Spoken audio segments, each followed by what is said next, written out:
Cheers. I'm making my coffee here. I'm back on the grind here. So a blessing to all the people.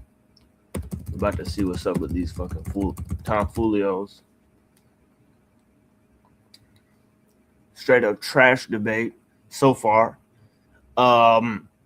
Either he tries to stonewall the debate topic, right, so that there is no debate, right, to try to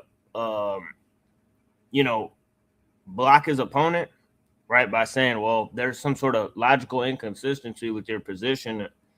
But then sometimes he'll try to get them to concede to his point, right? And that's when it turns more into a discussion than a debate, right? So that is happening right now. So we've already reviewed this for a number of hours, several hours of review that we have. Now, we also seen that made by Jim Boob did a weak-ass debate review of the same debate. So I can't wait to watch his weak-ass debate review, right? Because now that I've spent over 2 hours looking at only half of this debate, right, I'm wondering what type of trash commentary he put together in his very short commentary he made on this debate. Because this debate deserves, I think, a lot more time and effort, right? So we could get to the consistency of just what they're saying here, right? But he's trying to upsell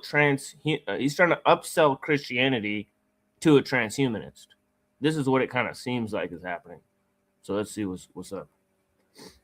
Is that because we have this technology, we can do all these different types of things that were once unavailable to us. In my opinion, it's really kind of unimaginable that you would argue that technology has lessened our own personal freedoms. That seems pretty. This is the same logical trick he pulled when we did the debate, right? He's saying, well, influence is not control, blah, blah, blah. Right? Ability is not freedom, blah, blah, blah. But yes, they largely dictate how that so-called freedom or that so-called,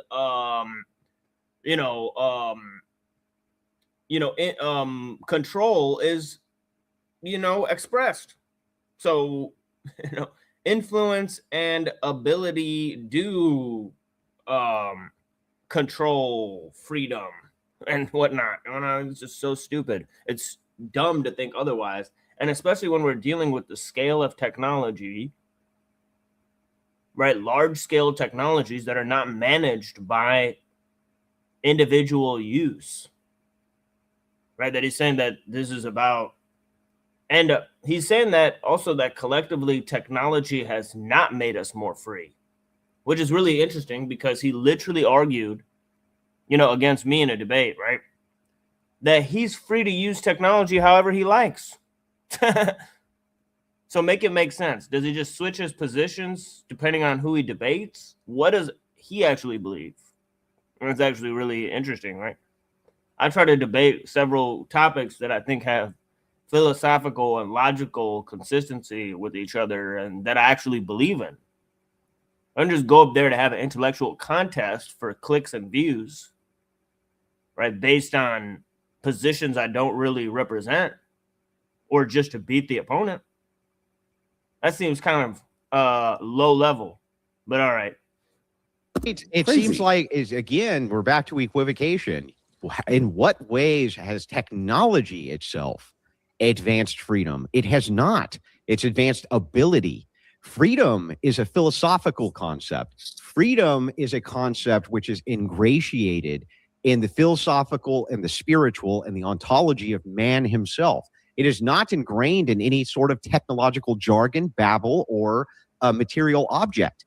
You are mixing up ability to do a thing, right, with the philosophical. He's right, but how does this match with this whole force doctrine, right, thing that, if you have the ability to do something, any objective, any objective factor of power, right, is met with, corresponding force, right, that delineates that power, right, or, I don't know, it just seemed like, there's not a lot of context for free will within Christianity. It's been a debate that Christians have been having for centuries, right? Including up until the days of Martin Luther and the Protestant Reformation, right? So this notion that he could just grant himself some philosophical notion of freedom, it's a highly dubious proposition, right? You can't just grant yourself that. Purview of a freedom to do a thing. It doesn't matter if you have the ability to get on a plane and leave. All that matters is whether or not you have the freedom to even do it to begin with, right? That is where you're mixing these two concepts up. And so what I want from you is for you to show me during the advancement of any of these technologies, how that philosophical concept has improved in people's lives, because it hasn't. You were just as free to get into a classic automobile as you are right now and drive under the same philosophical framework. If they had airplanes in 1840, you would have been just as free to get on those and go travel around as well. However, as technology and tracking software has increased, your freedoms to do those things has decreased drastically. So that's what I'm asking is like, how is that not the case? How is it not the case that your freedoms are drastically curtailed through this technological revolution? Because it doesn't seem like we have more freedom. That's right. Technology is not about use, because individuals don't benefit from the use of large-scale technologies. So I'm glad that Wilson is finally learning this, all right? But I think it took several stomping it into his brain. Crazy. We're talking on podcasts. I'm not sure what country you're in or where you're at, but we're like, there's so much freedom all around us compared to like 50 years ago. Now, I agree with you. The actual concept of freedom itself is kind of an innate concept from a philosophical point of view. Maybe that has not changed, but the ability to use material objects around us to do all sorts of brand new things, like do this telecast without having the meeting in person. This has given us an enormous amount of freedom in the material world. So I completely believe in it, subscribe to it, and think it's wonderful. I mean, I can't believe that you're actually arguing that technology is limiting freedom.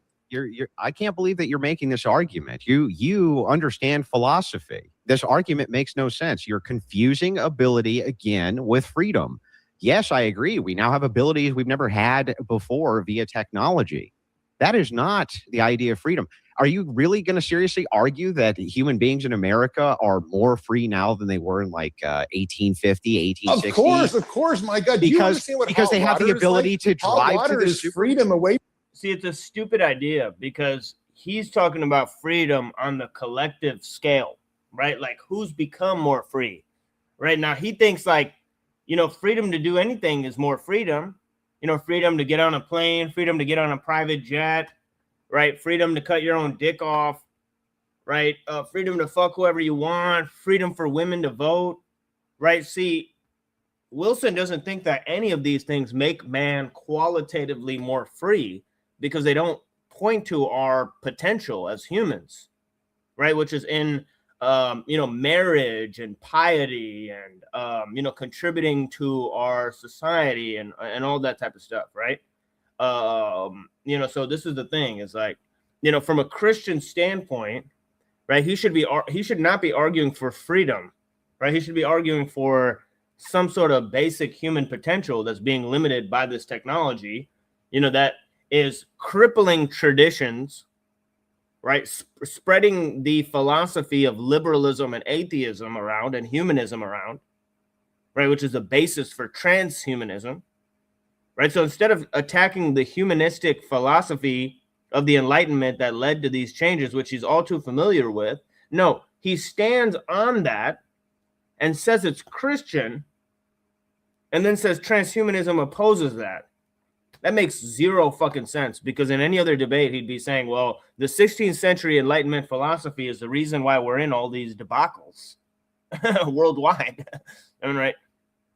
From being cold. And so people have that. Hot water is from vaccines that you don't get like measles and freedom away from being cold. Look, these are all oppression on us. The biological. Do you have a car? And do you have a clean driving record? Did you know you could pay as low as $19 a month in car insurance? Damn, she's pretty hot, honestly. But yeah. This is important. She might be AI or whatever. Biological body is terminal, and it's just this, it's a dictator essentially holding us all the time down. And what we have done, transhumanists and technology moving forward, has made it so that we can live easier. We can survive cavities. We can have hot water in the winter. We can have housing when there's giant snowstorms. I mean, we are improving day by day. And even the poorest of us in America have dramatically more freedoms and abilities to do things that they never would have done. People going national parks thousands of miles away, even if they're just living on the dole. Yeah, this is a bad argument because you're mixing up ability with freedom itself. Your idea here is like, because I can now flip on the cell phone and have a conversation with somebody thousands of miles away, that entails freedom. You know who else can do that? Prisoners who are in prison. They can also pick up the same exact phone and make a call 1,000 miles away. You know who else can board airplanes? Prisoners. You know who else can board buses? Prisoners. You know who else can do all of these things that you grant, which are abilities? Do they matter absent the freedom? They don't. Would you argue, for instance, that you're free because you're on an airplane as a prisoner being flown to a different prison? Hang on. I just let you go. The answer is, of course not. Your freedom is still being curtailed, regardless of the ability for you to get from A to B. This is the whole problem with this philosophy that you have. You're mixing up and equivocating. Yeah, the only problem here is that you still have not demonstrated in what way technology constrains everyone. Are we all prisoners on a fucking airplane? Snakes on a plane? I mean, what is actually going on here, right? That's not the situation. It doesn't match his hypothetical, right? We are in a low level of enjoyment and a high level of slavery, but he hasn't really actually demonstrated that, right? Because he keeps saying we're free, we're free, we're free, right? And he has to stick to that because it's in his opening statement. Between ability and freedom, that's one. And two, you still haven't actually told us at all how any repudiation of Christian ethics or what this 20%, how is men having children going to improve the conditionals of the relationships of people in the United States? It's not. What should we sacrifice in Christian ethics in order to give you your magic wand so men can have children in the U.S.? What should we do? Like, you see what I mean? Prescriptively, yeah, it's nonsense. It's just babble. You haven't actually told us what the prescriptions for the U.S. are, how it's better without Christian ethics in it, or even this 20% you're talking about. How is that better? Well, I think the 20% is really, really critical because I feel like what's happening is you want to hold back liberal society from doing these experiments that move us forward. And these things have moved us forward through every single decade, every single generation. And if you keep holding us back, like you're going to hold us back from the transhuman future, then we're never going to get to that transhuman future. There we go. Now we get to the actual crux of the issue. Christianity has held back liberal values and technological ability and capacity for centuries. This is why Christians were sitting there riding on donkeys and, you had Macbeth and all this stuff. And, anybody could just walk up and just kill the king. And it was just total fucking anarchy. Man, the Lord and the king and these things changed out every fucking week. It was just like, people were taking each other's property, their land, just showing up with 10 guys and a fucking horse. It's crazy. Right, so this was Christian society most of the centuries. It was a low level of barbarism, right? So the fact is that we actually, that Christians would actually prefer that to the modern technological society. But you're saying that Christianity caused all this to come up, all this advancement to come about, and that he needs Christian ethics for his worldview. Very strange. Very strange. Doesn't make a fucking bit of sense at all. And we're going to continue to die from cancer and Alzheimer's and whatnot. So we need nobody's that 20% holding you opening back from in order so that we can kind of achieve. There it is. Nobody's holding him back from doing any of that stuff. Christianity is not holding him back from doing any of that stuff he's saying. He's just trying to supply him with Christian ethics to help him be a transhumanist. He's just doing it a bad way. He's just doing transhumanism a bad way. He needs to help him do it the right way. This greater stature of society, and transhumanists can kind of reach out and become the beings that they want to be. There's no serious Christian organization anywhere I'm aware of who's trying to hold you back from doing leukemia cancer research or anything regarding cancer or its cure, right? It's not just scientific or medicinal. I mean, it has to do with social structures as well. Yeah. Why don't you want to have a baby is what I want to know. Why don't you want to have a baby? Well, I don't think that it's even possible for my worldview. It's not even a logical possibility. Why don't you want to? Why, if you could, would you not think at least, that would be an interesting. So if it's not a logical possibility, then why would Christian ethics help him do any of his transhumanist stuff? Right? I'm just not getting any of the premise behind this debate at all, honestly. Just what is Andrew resisting here or arguing for? It just doesn't make any sense. Right? I know what Zoltan's arguing for, right? Transhumanist future where we get to live as long as we want or whatever, you get to be whatever we want, Fox or a male pregnant person. I don't know. Thing. This is the crux that I want to get to with you. Because what you're doing is you're trying to attack the ontology of what is man, what is woman, right? The very idea here that you think that forming some sort of uterus inside of me, where would the baby come from, by the way? Like, let's just say that I could grow a uterus. Does the baby come out of my ass? Where does the baby come out of? I don't know. Maybe we'll make you a new vagina. But the point of the story is not that. It's the cultural problem that you're presenting. Wow, that's pretty sad. He proposed men having babies, and he doesn't even know what fucking hole the baby's going to come out of. Well, that's a sad trombone on that one. Sir, I think you need a exit plan. What?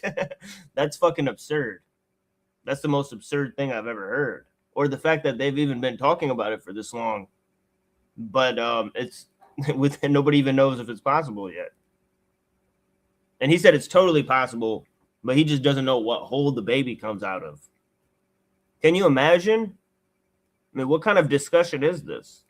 Like, this is grotesque. This is in every way funny and in zero ways educational at this point.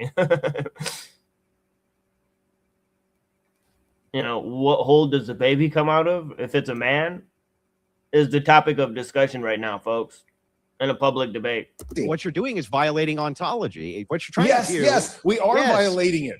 That's okay. Oh, what hole does the baby come out of if it's a man? Oh, yeah, that's ontology. That's what we're dealing with there. No, it's not. What?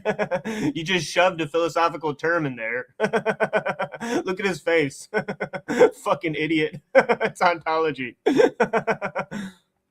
Exactly. It's totally okay. And so the idea, though, prescriptively here, right, we can have, if we're looking at the two opposing views, right, do you, the man, are you going to get pregnant and then have an artificial vagina and all the reproductive organs? Sure. They're going to be implanted inside of you. Or you can regrow them through genetic editing. replicating female anatomy. This is an improvement on society. How is this an improvement? This is the problem. Like, why ought I do that? That's the whole question. And why we come down to this violation is because I believe in ontology. You don't. Because you want to, because somebody wants to. Why is that wrong to want to do something like that? Because, well, you have no epistemic foundation in which to ground the ought. To want to have a child? I mean, that's as core as it. Look at this. Wilson never, he never makes a philosophical argument. Oh, shit, my mic's not plugged in. Sorry, guys. Here, hold on. Let me plug this shit in.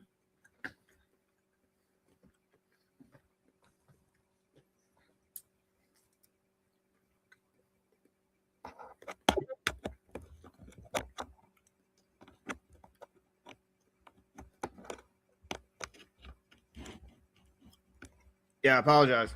Here, hold on.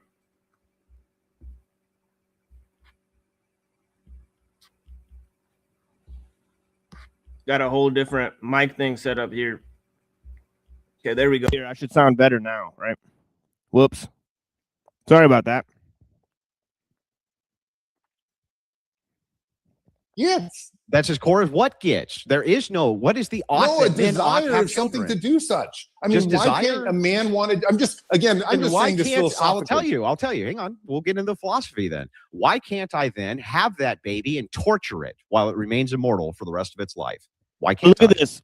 the whole question of poo-poo butt babies is a question of epistemology or, ontology. How ridiculous of a proposition is that, right? I mean, what? Like, you don't need to go that high up in philosophy just to make a point about poo-poo butt babies. It's just like,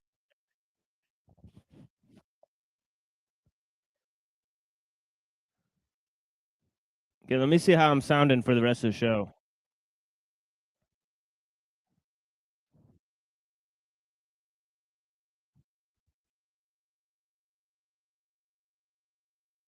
Okay, yeah, it sounds like I'm still it sounds like I'm still audible on the rest of the video. So yeah, that's cool, man. Well, we have laws against that. We're not talking about torture. We have laws bringing something beautiful into the world. You can't say that you're appealing to the law in a philosophical debate, right? You and I both know that there's all sorts of unjust laws, right? That you would view as unjust, I would view as unjust. Who cares? You can't appeal to the law. That's insane. Tell me why it is that I ought not, if I desire it, just like I desire to have a baby. You can't appeal to the law in a philosophical debate? Why? Does philosophy only debate hypotheticals? That sounds retarded. Not if it's immortal, just spend the rest of my life torturing it because I think it's really fun. Well, I mean, I think transhumanists would say there are some innate laws, maybe that 80% that we stole from you, that wouldn't allow us to do that. But the 20% would allow us to say, here's another soul that Jesus can find and save. What is wrong with that? So what you're saying... Yeah, but if they stole it, if transhumanists stole that from the Christians, then Christians stole some of that from the Greeks and from the Jews. Absolutely, right? So, I mean, is that the reason you can't do it, Andrew, is because Christian ethics, the very guardrails put on the entire society that I want to see, my transhumanist future is not even possible without Christian ethics. Yeah, we live in a secular humanist society, right? Like the democratic institutions that exist in our society, they're not Christian institutions. That's false. It's separation of church and state. So we don't live in a Christian nation. This is the dumbest thing I've ever heard of. Right? If it was a Christian nation, my brown ass wouldn't even be here. Honestly. Most likely. If this was a Christian nation from the beginning, there probably wouldn't be other types of people here. It'd probably just be white people. You know what I mean? Good Lord, dude. What a stupid proposition. Right? Oh, it's a Christian country. What about all the fucking people that aren't Christian that live here and it's run by atheists and Jews? Yeah, hell of a fucking Christian country you got here, bro. Wake up and smell the roses. Ethics, Andrew, because otherwise I can't give you a descriptive ought for why you ought not go ahead and just torture this baby for the rest of its existence, and it's immortal, so it can just take it. Right? Why ought I not do that? You're upset because I find that 20% I can do whatever I want with, and I love that idea. You're not telling me why you're not going to let me run with that. You're not telling me why I ought not do that. You're just making an appeal, right, to me. You're only making an appeal to me, Andrew. You ought not do that because your moral. Didn't he just answer his own question? The moral framework of his philosophical outlook doesn't match ontological and epistemological status in his own worldview, but he's wondering why he can't accept 100% of Christian ideas. It doesn't make any fucking sense. You already answered that question. You got the answer. Put it in your pocket and go home. You're a great fucking job. Framework, which apparently must be superior to your own because that's what you're appealing to. You're not appealing to your own moral framework. Why ought I not, from your moral framework, torture a baby endlessly if it was immortal? And I could. Well, going back to what I said, literally answered the question for him. He literally said he wants to extend life as long as possible, so that baby's life should be extended. I'm like, what? Like, why would you torture a baby because the baby doesn't want to be tortured? You can even make a pretty good argument from hedonism, for that. I don't even understand, dude. Like, does he really just not know how to do philosophy? Right? Honestly, Jay Dyer has a degree in philosophy, and so does David Patrick Harry. Does Andrew Wilson have a degree in philosophy? You know, because I bet he doesn't. He's here flexing that he's some sort of philosophical debater. You know, and he's never debated one academic in the area of philosophy. That should be pretty shocking to anyone, honestly. You know, the guy's a total 100% fraud. For if you love life and you have a million instincts, you're not going to want to torture something that's one of your own. But that's beside the point. The point is, why can't I take 20%? And you know what? I'm not some big like philosophical guy like that thinks like philosophy is the standard, that thinks you should have degrees and all that stuff. And, you know, and then that's the standard. I'm just pointing out that it's really odd and awkward when he's stressing words like ontology and epistemology, right? In a debate against some guy who's a fucking news reporter, right? And it's like, do you even know, you know, what these terms seem to imply? It's just really weird.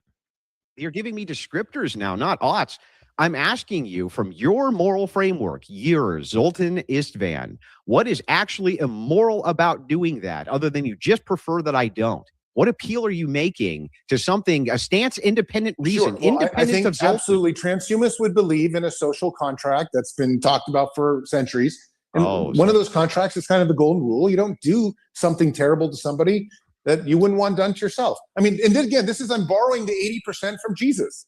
I think it's okay. You're borrowing my worldview because your worldview can't actually exist absent mine, but mine can exist. But you can't actually take the 20% of the worldview where I'm trying to evolve into something else. You have not made any. Did you hear that? Wilson just said transhumanism could not exist without Christianity. He said transhumanism as a worldview could not exist without Christianity, but Christianity can exist without transhumanism, but it's just the other way around. Nope.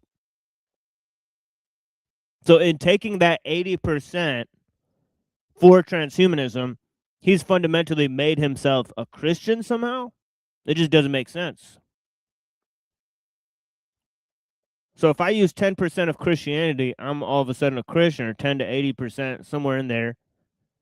I could be a Christian. Right? Like, what a really confusing statement. Meanwhile, I'm sitting here trying to figure out just what is contradictory about Christianity versus transhumanism, which Zoltan Istvan has said there's no conflict with that. And then Wilson just literally said, well, transhumanism needs Christianity as a worldview to even exist. Compelling arguments for what this 20% of the worldview even is. You just said, what about having children? I say, okay, well, let me grant for a second that I can have children, and they're going to be immortal. They're going to live forever, right? They're going to have wounds that heal instantaneously.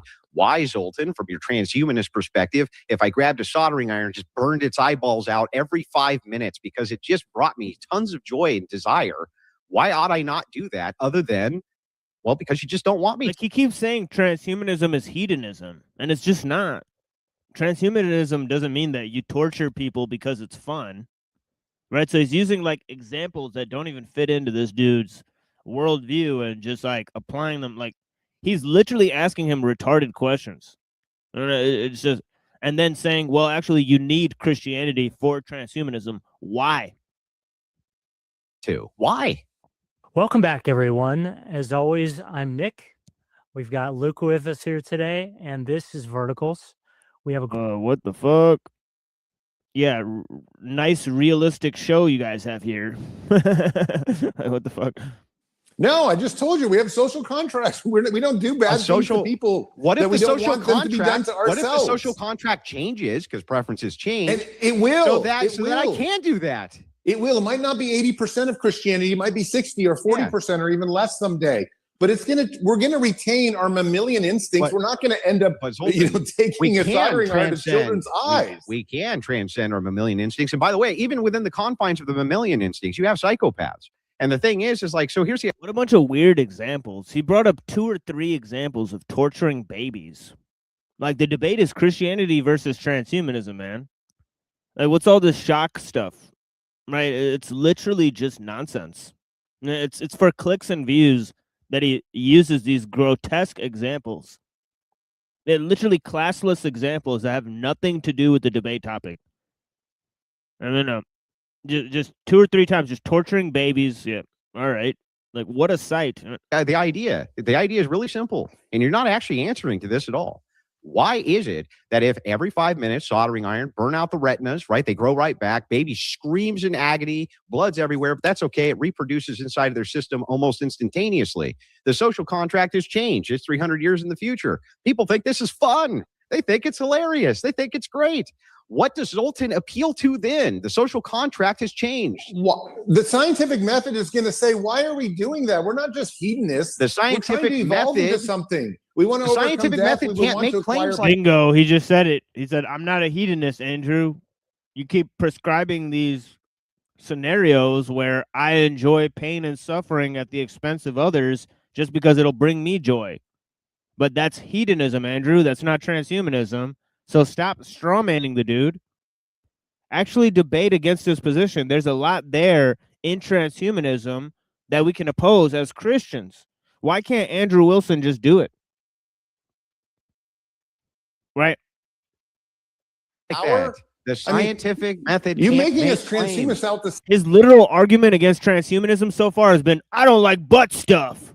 Therefore, transhumanism must not be very Christian, even though you need Christianity for it. What? Sir, are you a fucking retard? Sound like madmen. It's not like that. We're going to try to find utopias. We're not going to put soldering iron in children's eyes. We're always going to take what we have now, our social contract, and become better human beings. We're going to probably take your 80% and stick with it, I bet. That's ridiculous. We don't see that anywhere. Where this first of all, when you say the social contract, right? Whose? The USSR's? No, North yours, Korea, you're 80%. Hang on. North Korea's? Do you want the Middle Eastern social contract? Do you want a Western Enlightenment social contract? There's not even a universalized social contract now. But to say that it wouldn't change even in the Western nations is fucking crazy. I mean, it is. It's just, that's an objectively insane thing to say. But on top of all of that, you still haven't actually provided for me. And you said the scientific method's going to ask why you're doing that. The scientific method doesn't do that. It doesn't ask those questions. Yes, those it does. No, hang on. Of course it does. It does not ask the question of it wants to know why you're doing anything. And no, what science does is this. You make an observation about something which is material. That's what you do. And then you... Yeah, the Zoltan guy's a fucking idiot, dude. You're trying to debate philosophy with the guy who has no philosophical background. He's literally arguing that the scientific method gives you ethical prescriptions. Like, what? Like, the guy's totally lost when it comes to philosophy, right? Not just a little bit. You know, he's totally just, you know, he's a dim light, right? And this is your great philosophical victory, is to show this transhumanist that Christians can philosophize. Okay. They're still going to be putting chips in people, right? Whether or not you think it's Christian. And so far, it seems like he does. So come up with a hypothesis as to why that's happening. This material thing is happening. In this case, science could make this claim. It could say the soldering iron in the baby's eye causes it pain. It can't give you a moral prescription for why you ought not cause that baby pain. Do you understand the distinction? And so here, when you make an appeal to science, right, it's absurd, especially philosophically. What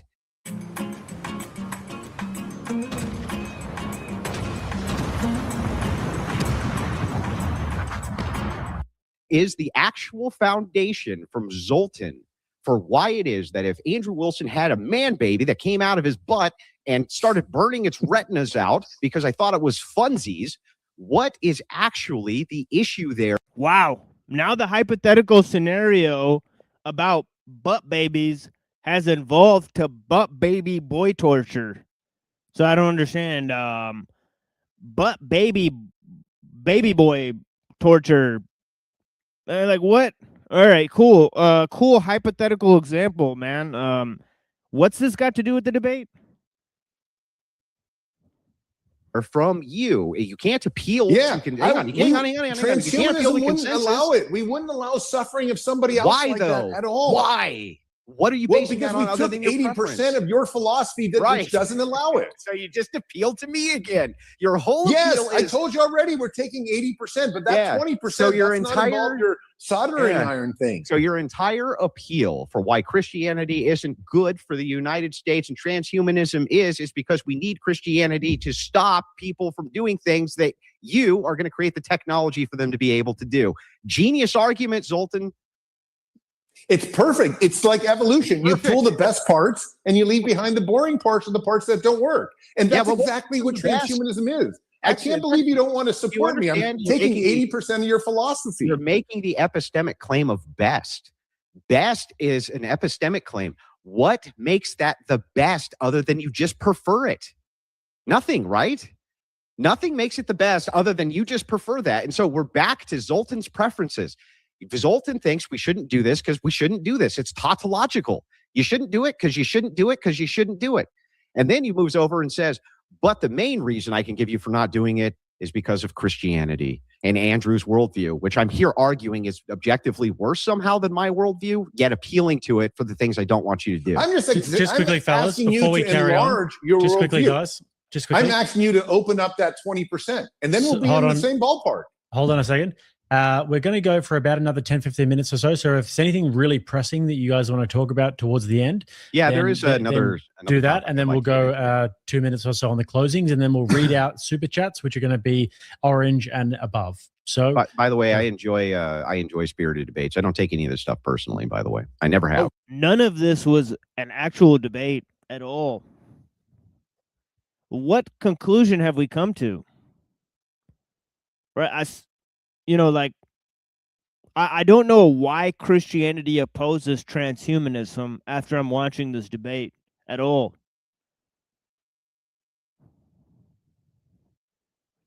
Because it's not hedonism, which he's arguing against, trying to strawman the guy's position. Right? So I'm really confused about how 80% of transhumanism is supported by Christianity, or why transhumanism needs Christianity for its worldview, which Wilson seems to just be going with. That's very confusing stance. Right? That would also imply that Christianity pretty much created transhumanism. Right? It's like the stupidest thing you could ever argue. Right? So I'm just really wondering, what part of Christianity either opposes transhumanism or what's the argument from Christianity against transhumanism? Having watched a lot of this, I'm really confused. Okay, me neither. Yeah, it's wonderful talking to you, Andrew. Actually, I never have taken any of this stuff personally. I think that I'll tell you what, though, it was a very polite, delightful conversation between these two. A very polite discussion that they had. Unlike the debate that he had with me, right, where there's, insulting people. See, he doesn't do that when you have enough subscribers. Then all of a sudden he pulls this nice guy act, right? So this is the thing, when he's punching down, he's all of a sudden, a big tough guy, and then when he's, appearing with somebody, with a comparable platform, he's all of a sudden cloud chasing. So all of a sudden he's doing a nice cordial discussion. Well, he figures nobody's going to ever see, the debate with you, right? Because, nobody knows, who the fuck you are compared to, these bigger guys, right? Number one. And number two, the transmogrification and transcendental nature of, fucking Christianity lends itself to fucking transhumanism. It always has. How? Well, so, what the transmogrification thing is in the Catholic fucking dogma?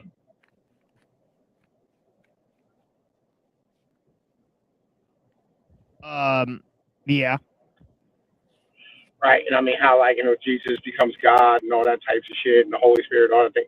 Right, yeah. So literally, fucking as humans, we're supposed to try to be like Jesus. Right, which means you have to transcend your fucking mortal form. Right, and you have to be able to not be human. Right, you have to rise above your human failings. No, I get what you're saying. I say that it lends itself to transhumanism. No, yeah. Transhumanism. No, yeah, I get what you're saying. I say that before my show, like, you know, like that's literally like every intro to my show. I at least say that once, but he's never said that during this debate once. So I'm wondering, like, where he's come from. Well, okay, so you know Peter Thiel like goes around saying that Christianity wants us to be transhuman. Yeah, I know about it. Yeah, I've mentioned it. I mean, like I said, broke that down on my show like tons of times, but I just never heard that during this debate. We're like almost 2 hours into the debate, and they never, because I would have been obviously in support of that line of thinking and saying why that's not Christianity or why that is Christianity or whatever. They could have got into a real discussion about that, but they just never did. He's literally saying like he's borrowing 80% of his worldview from Andrew and his Christianity, and then he's saying, well, Christianity can't exist without transhumanism, and that means you've conceded the debate. And I'm like, wait, hold on. So does Christianity support transhumanism? It just doesn't make any fucking sense. It 100% does. This is why, like, I have a real hard time with like fucking, because Protestantism in particular, right, really likes the idea of fucking transhumanism, right? Like it just basically is transhumanism because it is about it's about creating a universal human, right? You know what I mean? So therefore, you're like you're just like you're deracinating yourself from everything that makes you a person. So like literally like anything that makes you is basically paganism to motherfuckers. Oh, shit. Yeah, you're getting like cut out like because of the sound. It's like robot. Yeah, you got right, like I'm in like I'm the sound. driving. Right. Yeah. Yeah, say it again. Yeah. But like so like anything that like you know what I mean makes you part of a human like culture or like part of a human like ethic, right, is considered like fucking heresy or like paganism to mainstream Protestantism. Right? So they want to create a universal human that doesn't have roots, right? That doesn't have a culture, that doesn't have a people or a family. Yeah, but I think you're getting Protestantism mixed up with like the occult. Because like there is occult offshoots of Protestantism that said that shit, right? But Protestants, like they believe like we live in a fallen state. So like we have to like have like original sin. So they would consider like if you try to live forever like in the flesh, like most Protestants would consider that like being trapped in the flesh and all that shit. So I don't even understand like how this shit, because I've studied Protestant theology. I've even read some of the works of Martin Luther. You feel what I'm saying? So I don't even like for example, like this guy's arguing for total free will, right? I'm right that a human being can just become or do like whatever they want, like based on transhumanism. Yeah, exactly. Like they don't believe in free will. Like they would say like free will is like a no-go. Or like you should like you don't get to do whatever you want. Like that's because your flesh is corrupted. So you doing whatever you want is just an expression of corruption. Which one does Calvinism believe in like free will or not free will? Both like Calvinism, and Martin Luther, they're way like have a low opinion of free will. Let's just put it that way. So him arguing for free will. Like the Methodists believe in free will, the Puritans believe in free will. Like you have to believe in free will if you believe that humanity can transcend, right? It's mortal coils.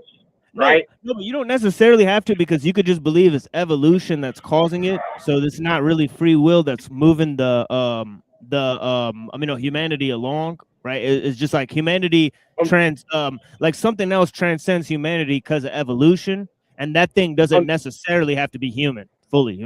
No. All right, so like these. All right, how do I put this? Basically, when you look at like the old gods, you know what I'm saying? Like the old, like Roman or Greek or like fucking, the Vikings or the Viking pantheon, whatever the case is, right? When you look at the old gods, they just said that the gods were. You didn't have to believe in them because they just were. You know what I'm saying? But with the mainstream Protestant, like puritanical, fucking Baptist, Methodist, anything like that isn't basically like Catholicism or Islam, you have to fucking come to God and believe in him. So therefore, it inherently makes it to the point where you have to have free will, right? That's why, like, they don't baptize their children from original sin, right? But the Catholics do that, right? But the Protestants and the Baptists don't. They believe that you have to be baptized, like, upon your own volition. You have to come to it. So that inherently says you have to have free will. But listen, their fucking shit is retarded. Yeah, but see, it's God that causes you to have faith. It's not you that come to the decision on your own. So this is the thing. There's a lot of Calvinists and Protestants that say that too, because of Romans 9, right? Like I've seen whole debates, like between Christian factions that believe that Roman 9 is actually saying that man has absolutely no free will, even to choose his own faith and salvation, right? So that's actually, been brought to the table too. So there's certain hardcore Calvinists that even deny that man can choose his own faith and salvation. Yeah, but that's kind never, of like never conclusion I've arrived at in my life. It's like, can you? Nobody can hear me. Is my connection that shitty? I'm sorry. Yeah, I can hear you. I can hear you. Yeah. Right. Sorry, my connection's so bad. It took me forever to get in.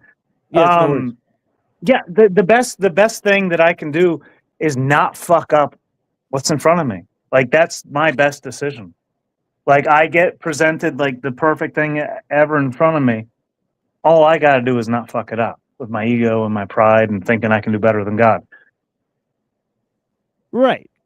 No, there is that attitude too, but it's like grace and sin are the two words that make free will an extremely, rough issue, right? Because you're saved by the grace of the Holy Spirit, right? But you're born into sin at some point, right? So because of St. Augustine, right, and this is from 500 AD, right? St. Augustine was arguing against the Manichaeans, right?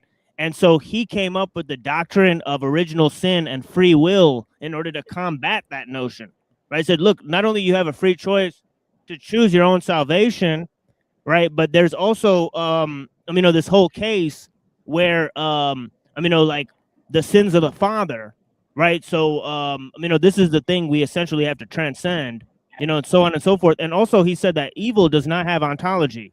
Right, that evil is actually non-existence. It's actually just, a lack of good, right? So he, using all these three positions, he basically argued that God does not allow evil to come into the world, right? That, we don't decide everything we want to do, but, we do decide like how we're saved and like Jesus coming into our life and all this stuff. And, so like St. Augustine and the Catholics, right, they believe in way more free will than the Protestants because of this, unfortunately, right? So the Protestant versus Catholic stuff. So even though Protestants supported the Enlightenment, it's true. So they supported all that freedom stuff, right?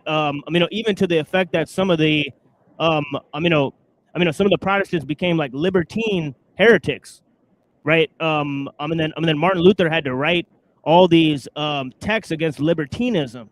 Right, as a result, because people were saying, well, if you're just born in sin, then it doesn't matter, right? If you commit sins and stuff, if Christ is just going to save you at the end of the day, right? So people were taking the wrong interpretation and then using it to do whatever they want and using it for a libertine cult.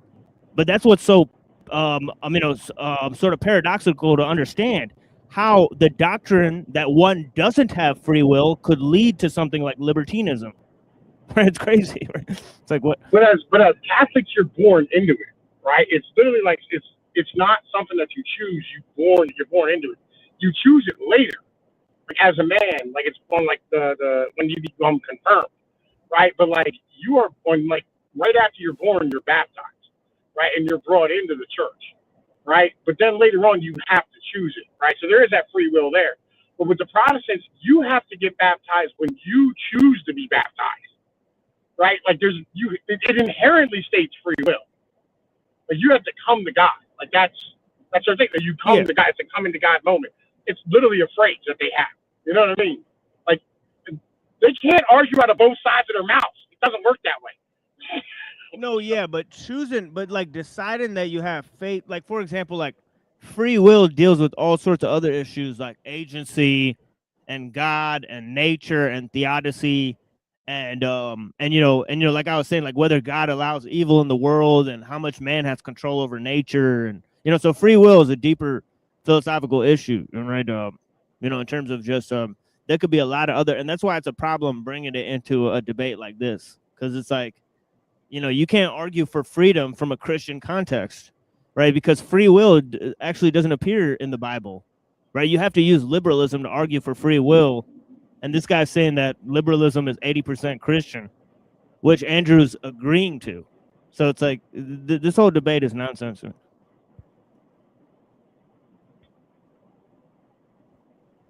know, honestly. Yeah, I mean the whole thing's dumb. I'll be honest. Yeah, it's dumb. So far, it's been super dumb, but it's like, you know. You said the whole thing is dumb, like free will. The concept of free will is dumb. You mean? No, this debate.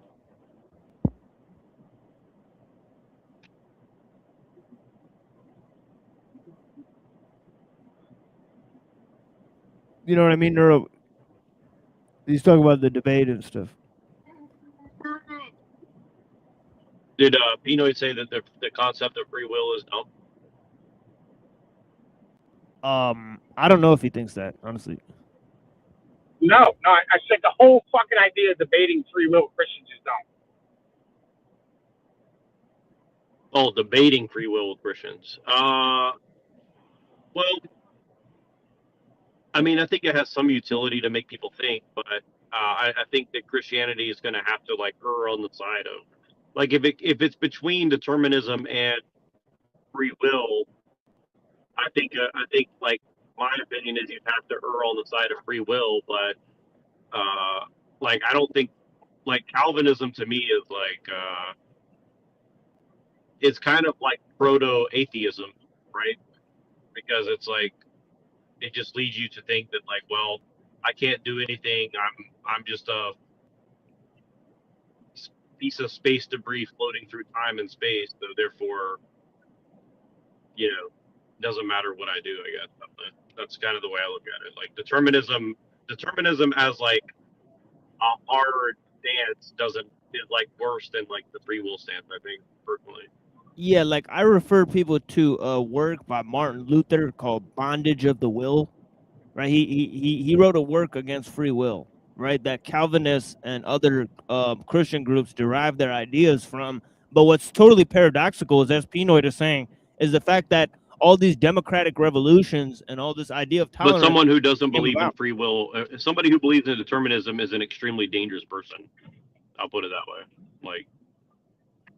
Like if you want to be like maximum dangerous, I think somebody who believes in zero free will is the most dangerous. I don't know. Look at the people who believe in total free will. There's a lot of Luciferians who believe free will. Totally I think free will. like I would just say, like I think what most people mean by free will is volition. So I think they kind of like commingle those terms together. I guess. I mean, I'll put it simply. And sure, and I don't think they necessarily mean exactly the same thing.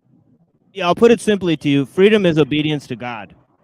So the problem is if you just get to do whatever you want, then freedom does lead to evil. Because anybody who gets to do whatever they want, that is pure evil. Oh, machine's talking. My bad, dude. I can't hear you. Hold on 1 second. Let me reset my shit. I'll say it again.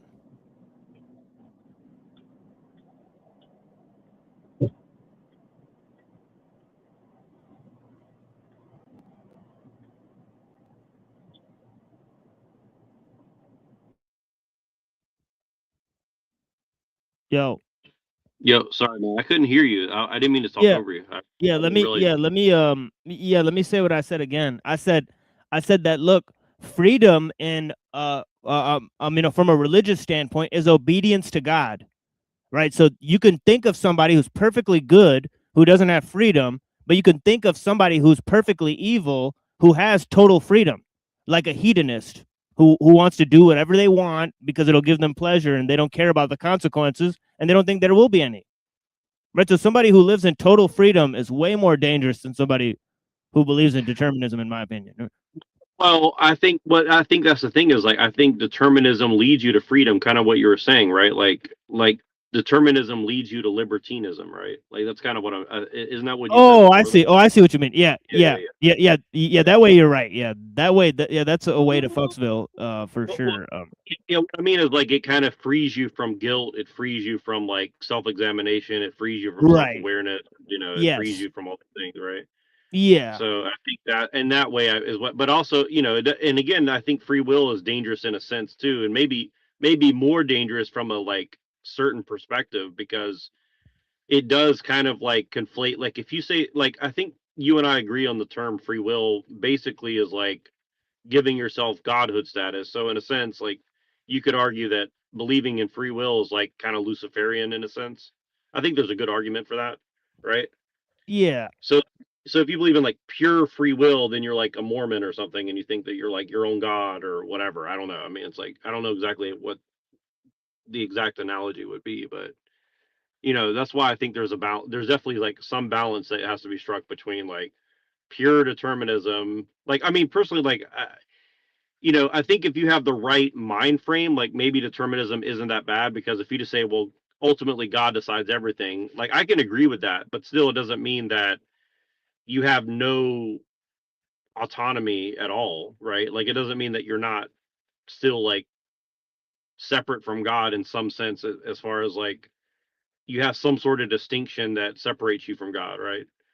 But it doesn't mean that God ultimately doesn't have supreme power either, right? If that makes any sense. So sounds contradictory, but I think That's the thing is like, yeah, like there's Muslims who believe like we have free will, right? But they said basically God has to judge the good, right? So God has to be good, right? So they said basically God has no free will, because it's like, you know, God has to go by reason and justice and goodness, right? So God is constrained. We can do whatever we want, but we'll be judged by God's like goodness, right? And like the way he brings the hammer down, it won't be like subjective. Like it'll just be based on goodness and justice and purity, right? So there's a group of Muslims who actually said, you know, God doesn't have free will. God just operates through natural law and reason, right? And that means that we have freedom to uphold whatever justice and truth that we want, and we'll be judged by it by God, right? And most of the Muslims said, well, these guys are basically heretics, right? You know, God is all powerful. God can do whatever he wants, right? And whether we follow God or not doesn't really matter to God, you know, is what they said, right? All right. Wait, that's what the heretic said, or that's what the general Muslims say? That's what the general Muslim said. Like it's not like, so basically saying like humans ultimately are insignificant compared to God, essentially. Yeah, exactly. Yeah. God has total free will, right? And he doesn't like, he's not constrained to be a certain way.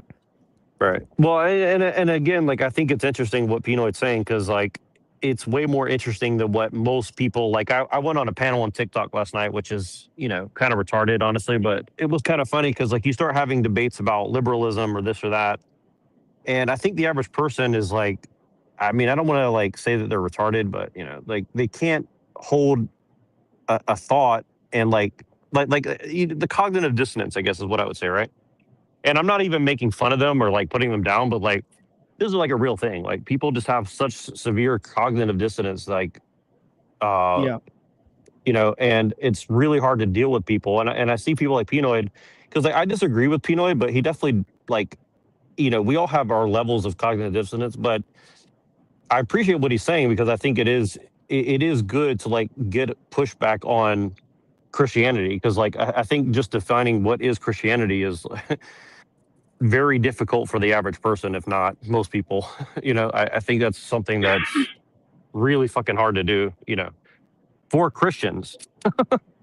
So yeah, I think it's something we have to be get pretty clear on. You're like, isn't God supposed to like be all knowing, omnipotent? You know what I'm saying? Like he knows what's gonna happen. He knows like what you were supposed to be when you were born. All these type of things, right?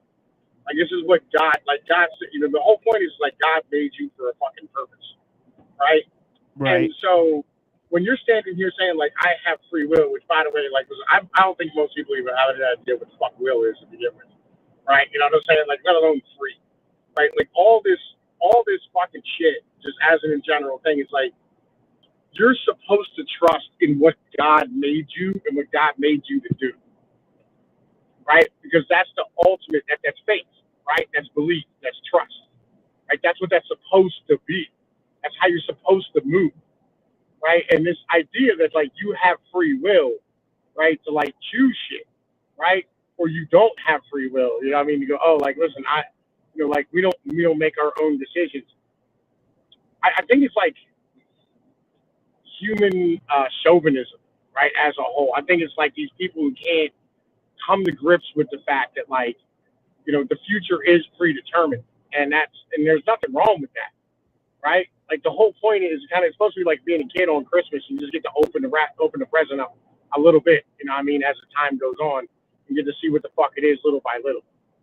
Like that's kind of like what life is, I think, supposed to be when you're religious, right? When you're a Christian, that's what it's supposed to be. It's supposed to be, hey, God laid me here to do this, right? And I don't know what the fuck that is yet, but I'll discover that as I walk my path and walk with God. Sure. Well, then you well then by that definition, would you call yourself a Christian then? Me, like, I hate the idea of the sheep, right? That fucking bothers the fuck out of me. Like, yo, that bothers me so much. The idea that I'm not supposed to be a lion, right, aggravates me. You know, you feel what I'm saying? Like that whole I think the dude is a lion though, isn't he? Like also the Lion of Judah. So you know what I mean. You just got to be like Rastafarian. That way you get the Lion of Judah. You can pop it off. Yeah, listen, so the so-called black man and shit, right? You know, fucking, it's just this whole shit, bro. Like the whole thing's completely twisted and fucked. And I get it. Like dumb, weak people need like rules, right? Like the average NPC with no imagination, no inner voice, and no ability to like fucking picture anything in their head. They need rules, right? And they need like a guiding principle, right? And you need something that's like gonna fight against the artist and like the fucking weirdos who are going to take over shit and just want to do whatever the fuck they want, right? Because aristocrats, like, I was thinking about this yesterday. There's a guy named Will Martin on Substack, right? Who, like, every time he comes on to, like, my fucking, like, anybody shit, right? He just, like, screams the N-word and, like, you know what I mean, fucking calls us all Jews or whatever it is, right? And, like, one of the big things he hates is, like, Bronze Age pervert, right? Because he wrote an article like defending pedophilia. And because like a bunch of us liked another one of his articles, because he's a good writer, right? He goes, oh, you support this guy. And I'm like, I don't fucking support this guy, right? It's like, you can have contradictory terms in your head. Like you really can. Like I can like R. Kelly's music, but still think he should be like hung up by a fucking telephone pole. You know what I'm saying? Like I can enjoy, you know what I mean? Like fucking, you know, oh yeah, you remind me of my Jeep. I can enjoy that song and like get it in, but like I don't have to like the guy. Yeah. I mean, you know, Roman Polanski's Macbeth. You know, it's a great movie. It's very elegantly made, right? But the guy's obviously a pedo or whatever. Yeah. Right. And this is what like aristocrats have always been weirdos. Like forever, like dating back to like fucking like Darius, you know what I mean? Not just Darius. Who was Alexander the Great's dad? Philip II. Like Philip II died because like he raped a fucking stable boy, right? You know what I mean? Who was like one of like the friends of another guy who did some other shit, and then he got murdered for that at like a public event, and that's how Alexander came to power. This has always been a thing. Like I don't know what like we're supposed to do here. Yeah, well that and I don't know much about Bronze Age pervert. I can't remember the lore that I know about that guy, but I know that he's a very strange individual. But and I just want to make sure I understand. He wrote like a literal defense of pedophilia, or was it more of like a satirical I don't know. thing? I didn't read it. No, I'm just I curious. read But something else that he did that I liked, right? You know what I mean? It's like somebody sent me another one of his articles. Like, it's a great article. I was like, yo, this is an amazing article, right? And then like I liked it, and so therefore now that like it's on my list of things that I like on Substack, apparently like I support whatever. You know what I mean? It's like what do you well, want me to no, tell I get you? it. Like, I mean, like for example, like yeah. I want to write an article that defends Jeffrey Epstein, not because I truly believe it, but because I think that this kind of like pedophile panic that they're running is like distracting from actual stuff that's going on, right? Like they've made such a spectacle out of the Jeffrey Epstein thing that it misses all the real shit that's like currently going on, right? So they just make a big fucking spectacle out of it, right? So I think like if you say something like Jeffrey Epstein is a hero, like it makes people think, right? But see, that's the thing is like people are going to take that and say, "Oh, you defend whatever," right? They're not going to Well, I've been understand that going it's like more with the more with the Jeffrey Epstein is a transhumanist angle. So that's really where I go into it. Well, that's kind of what I'm trying to get at is like to the transhumanist, he is a hero. See what I mean? Right, exactly. Yeah. Because he's willing to go and do what needs to be done to get it done, right? Right. And I think At that's all costs, kind of what's Well, like but here's the thing, right? So like once you get to the point, this is like the whole beginning of this is like once you get to the point where you can hold two contradictory ideas in your head, right? We go, yeah, this is probably all predetermined, right? And that's okay, right? Like, does fucking steak still taste good? Yes, it does. I'm gonna eat this steak and understand that tomorrow I'm probably gonna wake up, you know what I mean? And like I'm gonna continue on my path. It's always that was on the cipher in the Matrix. Right? Yeah, listen, like I'm okay with that because steak still tastes good, right? Like I don't know why we're mad about it. Steak. It may not be real. We just gotta like whenever Pinoy talks, we gotta cue the guy. Like, yeah, it's fine. It's still steak. It tastes good to me. Like what am I worried about, right? It's like my man Doug Stanhope had a really good point about this. He said, "Listen, that's like going to the strip club and getting like upset because your stripper's a communist. The fuck do you care? The tits are out. You know what I mean? Like, fucking hang out and enjoy yourself." But that's like Soylent Green because at the end of the day, the steak is generated by like human energy pods. So it's like I don't know. I don't know. I don't know about all that. Yeah. Well, a lot of this comes back to like your volition and your ability to change it too. Like, do you have the ability to stop the like killing? I don't know. Sorry, go ahead. Yeah, I mean, Serenity, right? Like I wrote something about Serenity on Substack at one point, right? You know what I mean? It's one of my favorite articles I wrote, right? But like it's a prayer that they burn in your fucking head right? when you're going through like rehab or when you're like, fucking dealing with, like whatever the fuck you're dealing with, right? And it's basically like fucking God, please grant me the serenity to fucking accept the things I cannot change the things I can, and the fucking wisdom to know the difference, right? And like, we should all pray for that. You know what I mean? Like, you should be able to accept the fact that there's shit in life that you're not going to be able to change, and then there's things in life that you will be able to change, right? And you should motherfucking recognize what these two things are, and then motherfucking be able to like have the like strength to change what you can, and then like the ability to just accept what you can't. Like we're not like none of us are going to get any taller. We're never going to play in the NBA. We're never going to be in the NFL. We're probably never going to be Bill Gates, right? We're never going to be fucking Elon Musk, right? We're not going to be Donald Trump, right? We're not going to be a fucking senator, right? We're not going to do any of these fucking things, and that's okay, right? There's nothing wrong with that. And the problem is like when you start talking about these fucking guys that are whining about free will and volition and all this shit, it's the guys that cannot accept the fact that like they are not going to do what the fuck it is they want to do, right? Because they want more. I'm okay because steak tastes good and pussy is warm, and that's all that really matters in the end of the day. My kids are adorable when they smile and they run around and do all types of crazy shit, and I'm happy. What the fuck more do you want in life? Well, that's the thing is like that's why I'm against simulation theories. That you're saying all the things that are actually good are not even real, right? But they're clearly good enough, right? To somebody who really knows shit. All right. So this is the thing is like I don't really agree with simulation theory because, like a simulation of what, right? Like, if anything, like nature is not based on anything.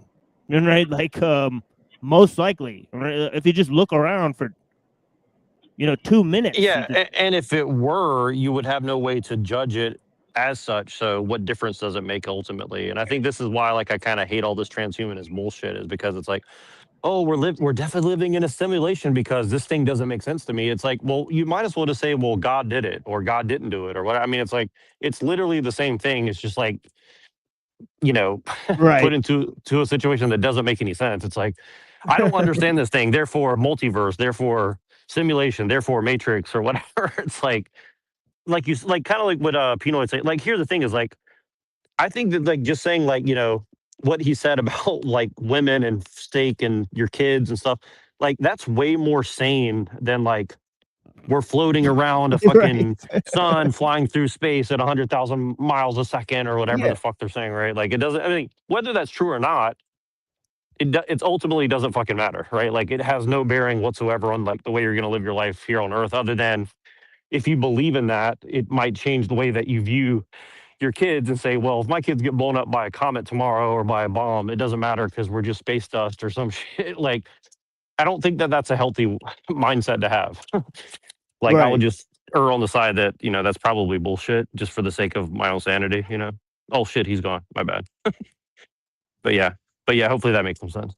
That's kind of why, like, I've been, like, I kind of supported people like Andrew and Jim Bob, but then I see like the way they argue, and it's like, it's almost like, I don't know which one's worse, honestly. I mean, like, I agree with a lot of what they say, but like the way they argue it, I think it's like, I think it's dangerous because it actually seems to undermine the belief structure that they're trying to defend, right? Or it leaves significant holes that, somebody who's been indoctrinated into this other thing is not going to really, take very seriously, I guess, or something. Yeah, but that is one of my key arguments against transhumanism as it stands, is chapter 29 from the Tao Te Ching, right, where it says, do you think you could change the world and improve it? I do not think this can be done. The world is a sacred vessel, right? What could you possibly do to improve it? Right? It's like, you're fucking with something that you don't even understand and that sustains your existence. And now you're saying, oh yeah, let's just fuck around with it and tinker with it and change it. What? Don't you think that's really stupid, man? But all right.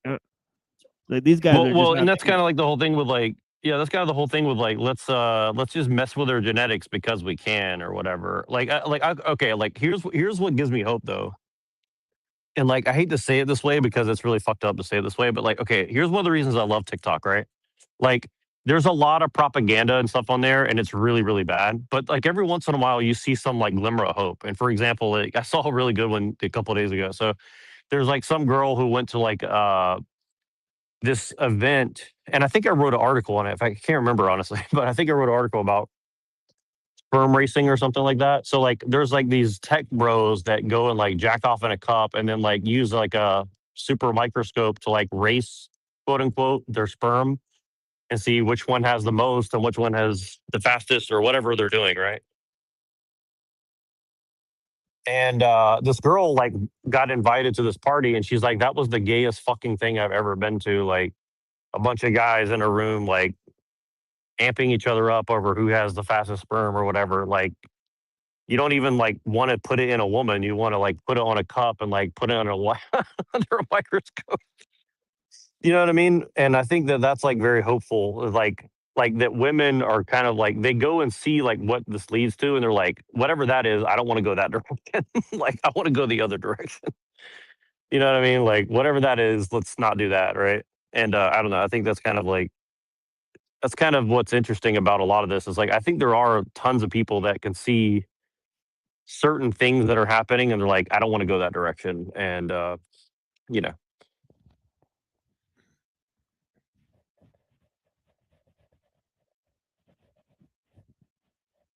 Yeah, I hope they all call into the machine lies tonight. Honestly, yeah, dude, I'm trying, dude. I really want to get those kind of people on. Like, I'm trying to like figure out like, and it's weird. Like, I feel like there's a way to get like some of these tech people on these shows. Like, I haven't quite figured it out, but we got to figure out some way to like go and like be legit enough to get like these people working on apps and genetics and shit. Like, even if it's just like one guy out of like 100,000, like just get a couple of guys who are willing to like come and talk about it and like get their perspective on it. Like how, and I think that's what's interesting about Avian Buddha, because like he does know his stuff about those kind of things, and like I wanted to go and study this shit too. And it's like, and you get freaked out when you get early on. You're like, whoa, like this is like respect nothing, essentially. Respect no life is like, you know, nothing. It's just like an object. Life is an object or something. I don't know. It's pretty bizarre. That is one thing of my show. Like people from all around come to my show to be like, do you guys like the way shit's headed? Because I don't really like the way shit's headed. Like, even if they don't agree with my point on technology, right, it's actually pretty interesting, right? So they come in, they say, well, it's a system, it's like something's wrong, it's politics, it's religion, but you know, they all have like some contribution, whereas there's not shows that are critical now. You have to push some sort of uplifting angle or be a jokey jokester or something, you know, something's got to be like just off about what you're presenting. Well, and that's kind of why, like, I want to be hopeful when I see someone like, you know, Andrew Wilson or Jim Bob or Jay Dye, or like and again, I've said this many times, but I want to believe that these guys are like actually concerned with what's happening, but they always make a joke out of it, right? And this is kind of what bothers me. Is like you can make a joke about it, but like they don't seem to actually be that concerned with it. Like they're like, well, you know, the trans and the troons and this and that, but they don't really seem like that upset with. You know what I mean? Like I don't see like a clear concern for it other than like winning a debate, right? Like I don't think whether or not you win a debate or not is like showing your concern with the issue itself, right?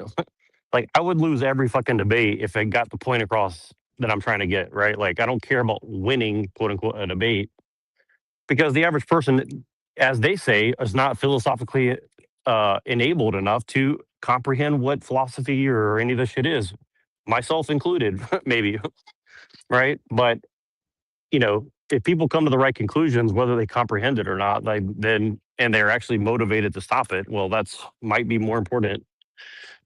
You know, whether or not you know, mod Zoltan in a debate or whatever. I don't know. See that like this whole thing is like bizarre to me because it's like it seems like they're more like shaking hands than they're like diametrically opposed to each other, right? Like,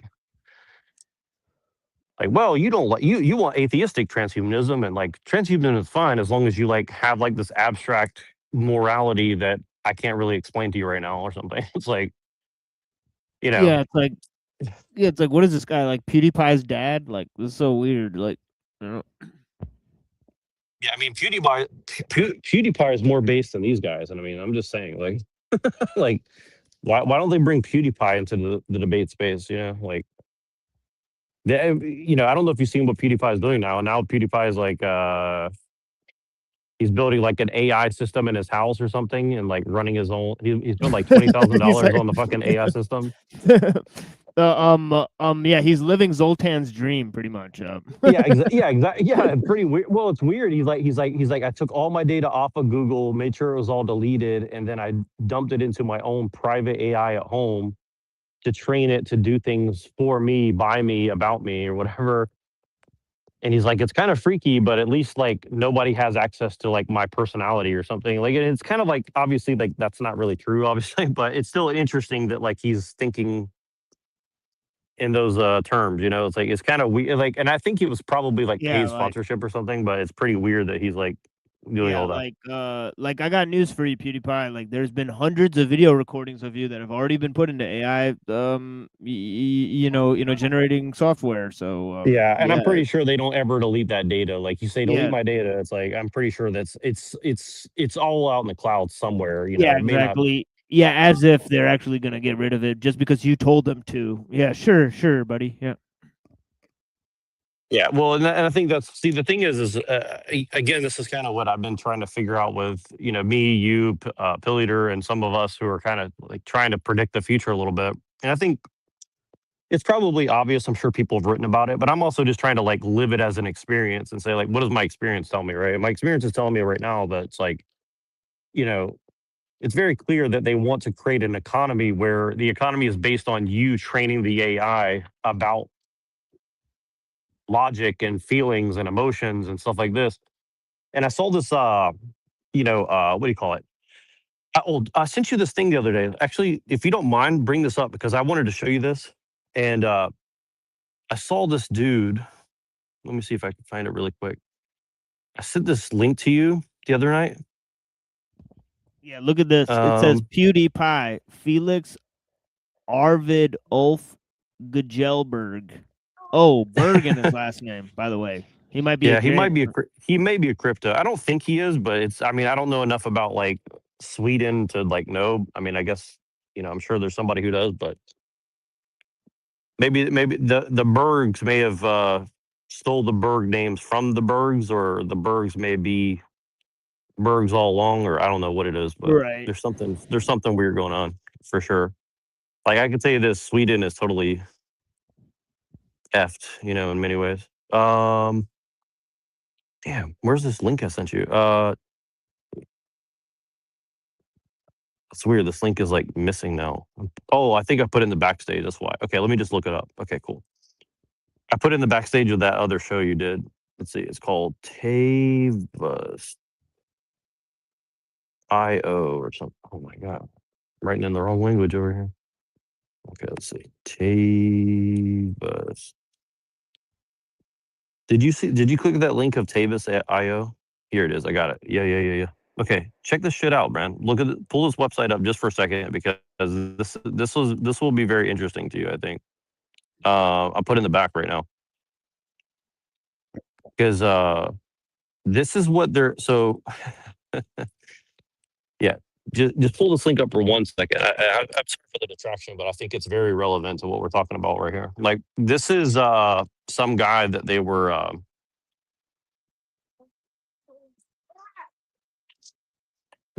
So this guy is like the quote unquote founder of this company. They gave him like a bunch of money, like I don't know, 25 million, 25 billion, something like that. I don't know, a lot of money. And if you see this product that he's building, I think you'll find it very curious. Let's see if I can find it on my screen. Okay, Tavis.io.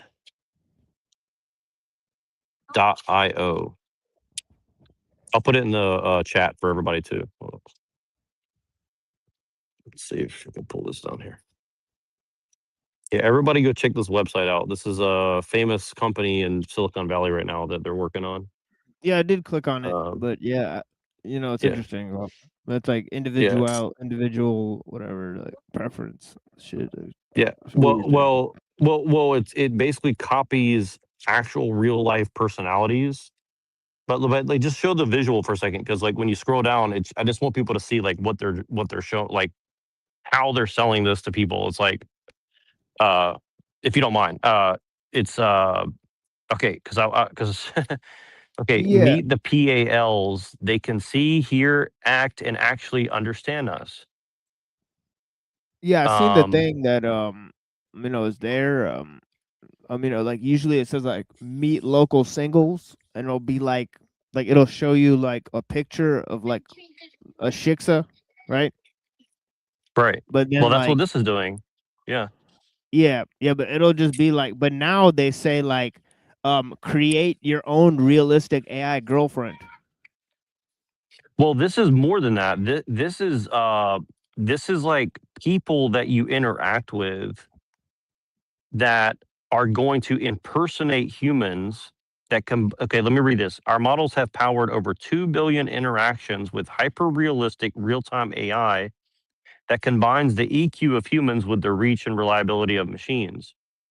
Okay, and then it's like, okay, your personal AI that remembers, evolves, and never logs off. Call them, talk to them face to face. So you can video chat as if it's a real person. My point in saying all this is this. I mean, to be honest with you, I think this is going to be extremely useful, but it's very fucked up. Okay, because you can basically say like, hey, go build this website that's going to make me $10 million. And, hypothetically, it could just go do that for you, right? You know what I mean? You know what I mean? But the danger, I think, is that what they're saying is that you know,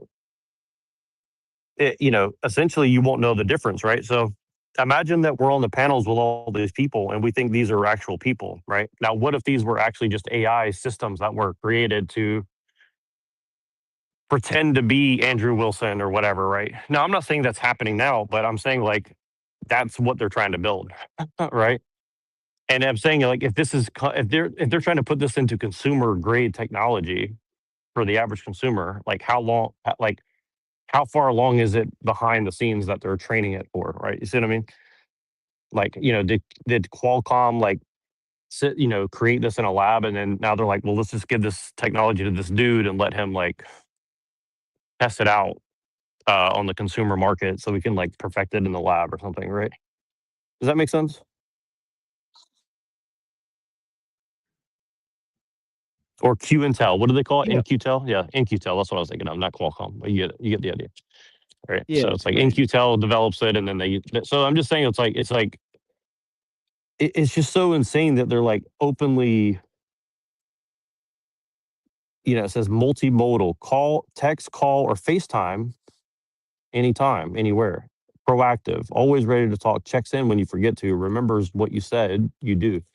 Adaptive, remembers the emotion behind the moment. They remember, learn, and grow with you. Agentic, acts for you, sends that email, moves up your meeting, integrates with your G Suite to help run your life. Perceptive, understands what it sees, reads your tone and body language, understands what you mean, not just what you say. Like, so that means that you could be talking to a person on a panel, it can read your body language and like manipulate you in real time. You understand? You understand what I'm saying? Like, that's the like consumer grade technology that they're alleging that they have now, right? So I don't know. I just think that's very fascinating.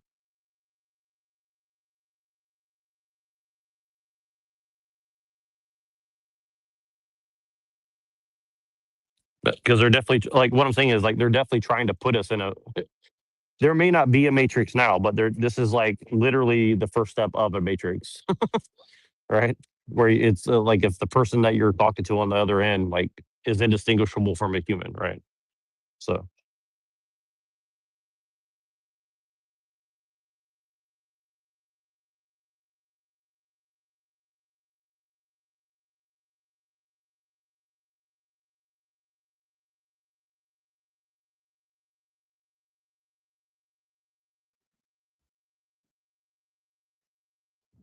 Yeah, I mean, I guess at the very least, the panel experience is going to be definitely way different, and actually, I seen somebody using AI filters. Like we recorded a guy that was using AI filters on panels before changing to a woman. And yeah, I saw that too. Yeah, I think I know who it is, but I'm not going to say because I don't know for sure. But yeah, it's pretty weird. Yeah, it's yeah, and I mean that's what I'm saying is like already when you get on TikTok, like if you get on TikTok, I would say like more than 50% of the women on there that are showing their face predominantly are using like AI filters. So like you actually cannot right, see what their actual face looks like, right? And it's right, obvious, like you can tell, but like you're like, okay, so like you're not actually looking at a person's face, right? You're looking at an right. AI generated image of what a person's face is supposed to look like. Now you assume there's still a human behind that face, but you know, it's just very odd that this is like the norm, right? Like it's like you go on a date and you're like talking to a woman and her face like shifts like a David Icke reptilian or something, and then you're like, well, and she's like, oh, I just got the latest upgrade of like face AI or whatever, and you're like, what? You know what I mean? Like, I don't think that's super far away. I mean, it might be 20 years away, but it's not. Yeah, Again, you imagine your kids going on this first date and the woman's like face is shifting around. You're like, you got a dick or something? Like, what's going on here? Like, you know what I mean? Like, you might not know, right? Like, that's what I'm saying.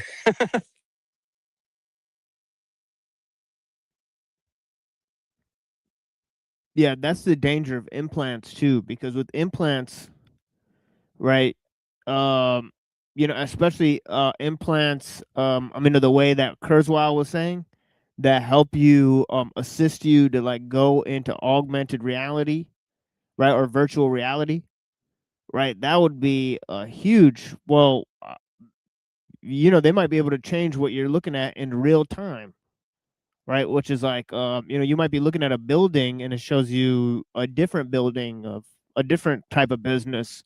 So you're moving through a city and you don't even know what the fuck. They're already very close to that on consumer grade. Very like they're working on that. Like they're trying to release it right now, but yeah, it's almost it's like that's something that's like that's like beta right now, but it's about to go alpha pretty soon. Like it's very close to releasing this thing where like I could like show my camera, right? And it'll change the background and the people around me behind me. So it'll look like I'm like, you know, at the Great Wall of China or I'm in space or in Exactly. real time. And it'll be interactive, like essentially, right? So you'll just be walking around in meat space, but then to the people that you're projecting to, you know, it'll basically be indistinguishable as to whether you're there or not, right? And I'm saying like you can do this without a studio, meaning no green screen, no like supercomputer like generating the image like in real time, right? So you know, I'm sure it's going to be very expensive for a while, but I'm saying like within 5-10 years.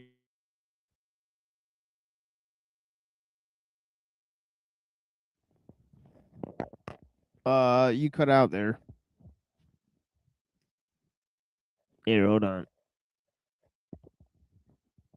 Yeah, I'm just gonna play this because I totally. But yeah, it's crazy. Like the stuff that they're gonna be able to do is crazy. You know, like basically, like we were reading Promise and Peril, and Kurzweil was talking about like nano machines in your bloodstream that allow you to change between different virtual reality scenarios. And it's like, yeah, that's, you know, talk about poisoning your mind. I mean, you know, total nonsense. Form of entertainment that comes with debating, and I'm very good at debating my view. That's what I'm here to do, and I'm here to represent it well. So there's, if this is an excited debate or things like this, or we're yelling at each other or things like that, you don't have to worry about it. You're more like, who says that? Like, I'm good at debating. Like, what? Like, that's like saying I'm good at fighting. It's like, yeah, but you know, you're not like world champion. So like, there's gonna be a guy that's stronger. So yeah, I don't know. It's kind of a weird statement. Great. Come back to debate anytime. I'm actually honored to hear you debate because I can see that this is a whole different type of. Oh shit! What the fuck is this? Oh shit! It's nicotine pouches. Oh, that's the company that used to help Tucker Carlson. Oh, well, I think they use different. I think they have a different name now. It's like so they switched to a new company that's supposed to be a more or whatever. Yeah, I don't know. It's funny. Like I'll be honest with you. Like when Tucker Carlson came on and talked about nicotine, I had not smoked a cigarette in like 15 years, and I went and bought like a package of those Zens or whatever, and I still have like over half the package. I think I tried it like 2 or 3 times. I really hate nicotine. It makes me feel fucking. I don't know how people can do nicotine. Nicotine makes me feel like super jittery. It's like super coffee or something. It's like I feel like I don't know. I start like shaking or not shaking, but it's like my mind starts like spinning or something. I don't know. Can you explain the appeal of nicotine? I don't know. I got put on like Ritalin when I was a kid, so I think it just generally helps me a lot. You know, so I can't really complain about nicotine other than the addictive aspect of it and all the chemicals that they put in the cigarettes. Well, what does it feel? What does it feel like though? Like, what is the feeling to you, like personally? Because like I've known a lot of people who love cigarettes, and I've smoked a few over my course of my life, but I've just never like I can smoke a cigarette and like kind of get it if I'm drunk, but like when I'm sober, I can't really smoke a cigarette. Yeah, I like to like eat a slice of apple pie and then drink a coffee and then smoke a cigarette. You know, that would be the best combination in my mind. I mean, of just like a meal. You know, I mean, if I did that before every show, you know, I would give a really, really great presentation. Right? It's kind of like crazy. But okay, like, so we need to get a fun going for the apple pie, cigarette, and coffee show. No, but I won't do it because I won't smoke a cigarette twice a week. Right. So, you know, just because of all the chemicals that they put in there. So, you know, and and they might try to convince me and say like, well, you could get like different types of cigarettes, but I still wouldn't do it. I don't know. Just something in me just I don't want to What does it feel like though? Like what's the feeling when you like if you smoke a cigarette, what does it feel like? It's like a buzz like significantly goes well with either a coffee or a beer, but not on its own. Right. Well, that's kind of like cocaine. Like I'm not going to say whether or not I've ever done that, but like hypothetically, if you were, you know, I would never want to do cocaine. But I think if you're drinking and you did it, it would actually make sense because it kind of like which I think is dangerous to do that. But I'm saying like, I think it like counteracts it to some degree. So then you're like drunk but sober at the same time or something, right? Is it kind of like that? Yeah, I think it maybe numbs. I mean, somebody said it numbs, right? So yeah, it numbs the effect of like, like if you drink like a coffee and you feel jittery, the buzz will make you feel really calm. All right. So okay. Interesting. Yeah. Yeah. So That makes sense. Well, and because I know that like a lot of people who have like high anxiety like it. Like I have high anxiety, so like it should be something that I like. You know what I mean? But I don't. You know what I mean? But it could just be my reaction. I think it's because like I was around a lot of people who smoked cigarettes as a kid, and like something about the memory of like being trapped in a car or a house with cigarettes. Like I think it sticks with me. Do you know what I'm saying? Like you have like receptors, a very particular. Yeah. In your body. So so it binds to receptors in your body. But yeah. So there is that. Well, but if you ever see Tucker Carlson, so the reason I bought it was Tucker Carlson, who I didn't really like at that time either, but like he had more credibility to me then than now, which is still stupid, but but what he said was something like, well, the Native Americans did it, and like it kind of gives you like he said it's kind of like, and I've heard other people say this too, like it gives you like a certain level of like perceptiveness, I guess you'd say, where it's like if you're out on like the plains of like America, and you're like trying to find something moving in the bush or something, like it'll help you focus or something, for example, right? Does that make sense? So like kind of helps you like focus in on like the task at hand, or it's kind of, and I always thought weed's kind of like that too, and I still do. I think that like if you're out there like doing something very you know like I don't think you should smoke weed the first time you ever go hunting or something, but I think like if you were to go hunting and smoke a little weed, right? Like I think that like I can see how that would help you. Does that make sense? Yeah. Yeah, like like amp up your awareness or something, or like amp up your vigilance or something. I don't know. Yeah, like if you smoke like a tiny bit of like weed, like I've always smoked like a tiny bit, and yeah, I think like that ruminative state or whatever like makes me more perceptive in certain instances. But yeah, just getting super super high all the time, I don't really see the benefit of that. Yeah, exactly. Yeah, I agree. Like when I did it, assuming that I did smoke weed, if I ever did, I would have always done like very low amount. Right. So yeah, I think that's one of the things. Like, yeah, I think like I have smoked a lot of weed before. When like you have ever have you ever been around people who have like this gigantic like super gravity bong or water bong, and they go through like an eighth or a quarter in like a night or between like 2 or 3 people? I'm like, I've done that a handful of times, and it was almost psychedelic, I would say. I mean, okay, I'll put it this way: it was psychedelic to a certain level, right? But I kind of like lost interest at that point, right? Like I think like just like a super low amount, like once every couple hours or 2 or 3 hours or something for a day or something. I think that's like, I feel like I had a much better experience doing that than I've ever done like, smoking a fucking quarter or eighth of weed in a fucking sitting or something.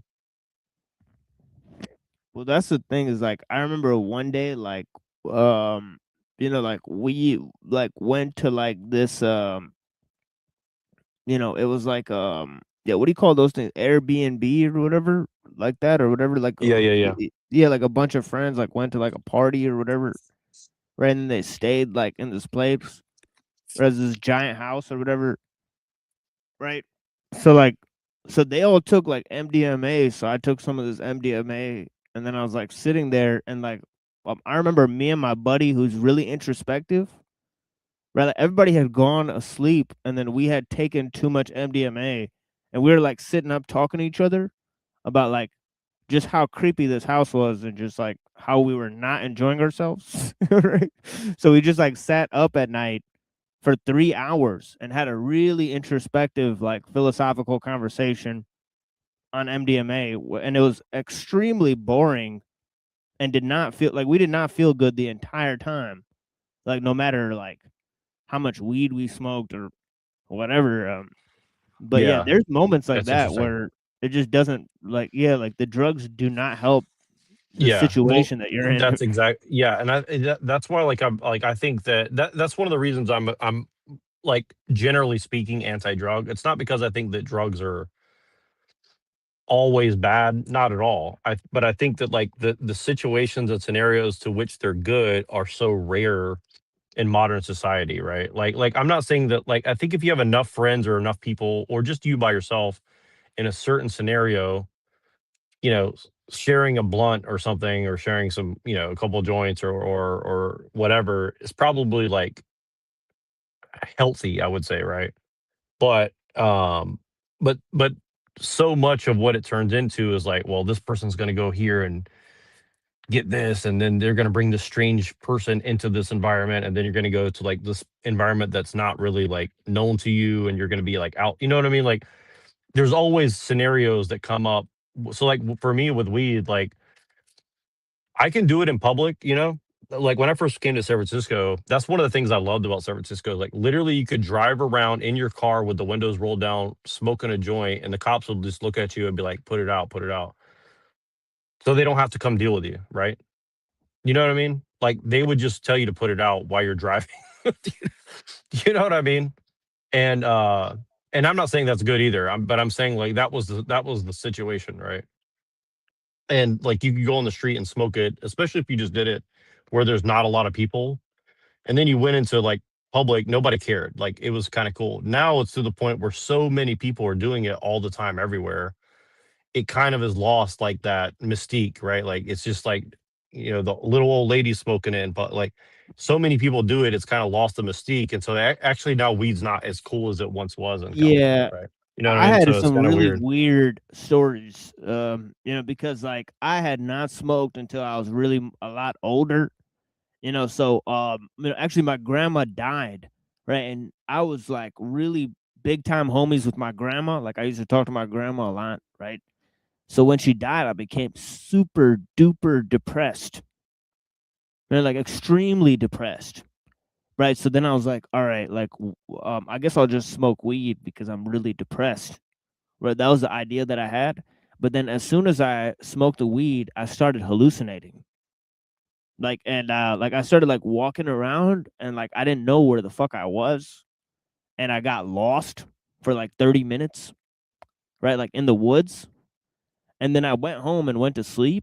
And like I saw like the ghost of like my dead grandma and shit. And I was like, okay, I'm spooked the fuck out. And like I woke up and I was like, okay, I just had a really strange experience with this plant. Like what I experienced was not like any weed I'd ever smoked. It was like salvia or some shit. But my cousins had smoked it with me and they were fine. Right. So I didn't know what the fuck happened to me. Right. So like real talk. Yeah. Yeah, that's to get the first time Yeah. I really smoked weed, and like yeah, and it was very psychedelic. Like it's, I'll put it like this. It was like the instant that I had tried it, all these different ideas and connections and memories just like fused together. And I was like, oh, like I see how I could see things very clearly in my mind for the first time ever. Right. Right. And I was like, oh, I understand now. And I didn't have that experience, but I'll tell you this, like, if I'm depressed, I refuse to smoke weed when I'm depressed. I think it's one of the stupidest fucking things you could do. Right. It's like if you're super depressed, I think that like weed is a very dangerous drug because it can either make you like super paranoid or it can make you like super angry or super depressed but I've never heard of that particular psychedelic thing, but like I have no doubt that that was like a real experience, and like I don't know what that means, but yeah, I would not be surprised if it was like actually connecting you to something, or if it was, you know, whether that was your grandma or not, I don't know, but I'm saying like, you know, I think it's one of those Yeah. things like it's hard to say. I really wanted to know what it was, which is why I continue to smoke it. Right. So, because I was like, what really was that just happened? So then I went out, I snuck out, I rolled, you know, myself a blunt, and I stepped out, you know, like in the middle of the night to go smoke the blunt and shit. And a car drove by, right, with some dudes in this car, right, and they screamed, "What's up, dude?" Like the guy, like stuck his head out of the car and goes like, "What's up, dude?" And they drove past me like 3 or 4 times, and they threw coins at me. They started whipping coins at me. Like at first I started running, and then I noticed like they were just whipping fucking quarters at me. Like it was all 25-cent quarters. Right? So I look at the floor and there's hundreds of quarters on the floor. And I just picked up like all these quarters and went to the gas station and bought like all these snacks and blunts and shit. Yeah.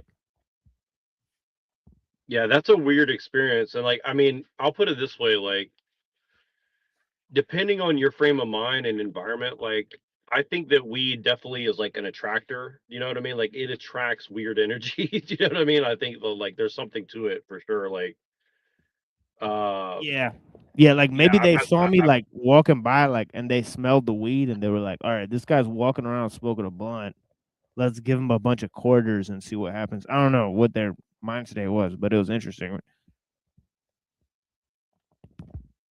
Yeah, it's pretty weird. I know that was a little bit of an attraction, but yeah, I think that's pretty weird. It's like, yeah, I've had so many weird experiences. Like, I haven't had it recently because I pretty much dropped out of like weed culture. It's like I've almost never smoked with weed with other people for like way more than 10 years. I always did it more solitary, not because like I'm like I would do it out in public occasionally, but I found that like, you know, it's kind of like going to a bar and drinking. Like I can go to a bar and drink, but I don't like to do that unless I'm with other people that were on the same like wavelength. You know what I'm saying?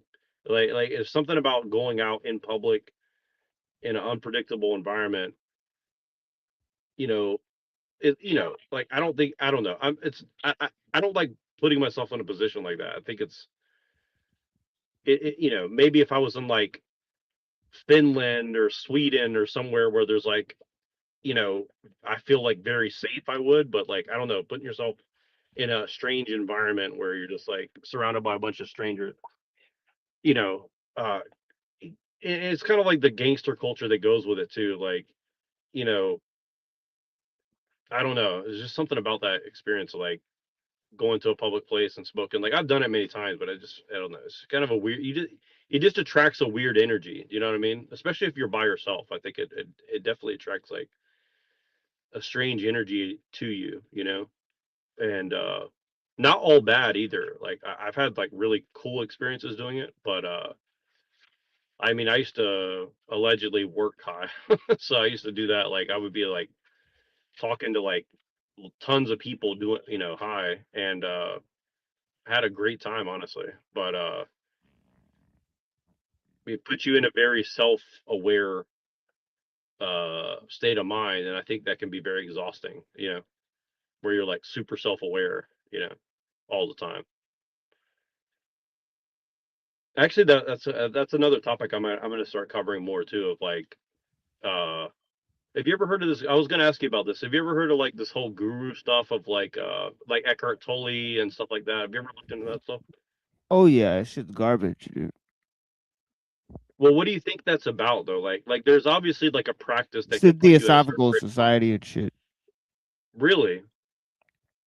Yeah, and also the Institute of Noetic Sciences.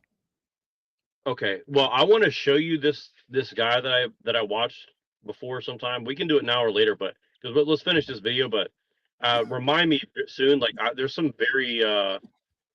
there's some stuff I want to show you about that stuff. I think it's there's a huge movement of that stuff, and I kind of believe in it because I've experienced it somewhat, but also like I think it's very suspicious that it's like a technology. Like if you put this technology out in the general public, I think there's a reason why. It's like the psychedelics, right? Like they're pumping psychedelics out to masses without any like evaluation of like where they're at, and they're just like, okay, whatever your problems are, just take this psychedelic and it'll make your life better. It's like I think that's like irresponsible. You know what I mean? Like,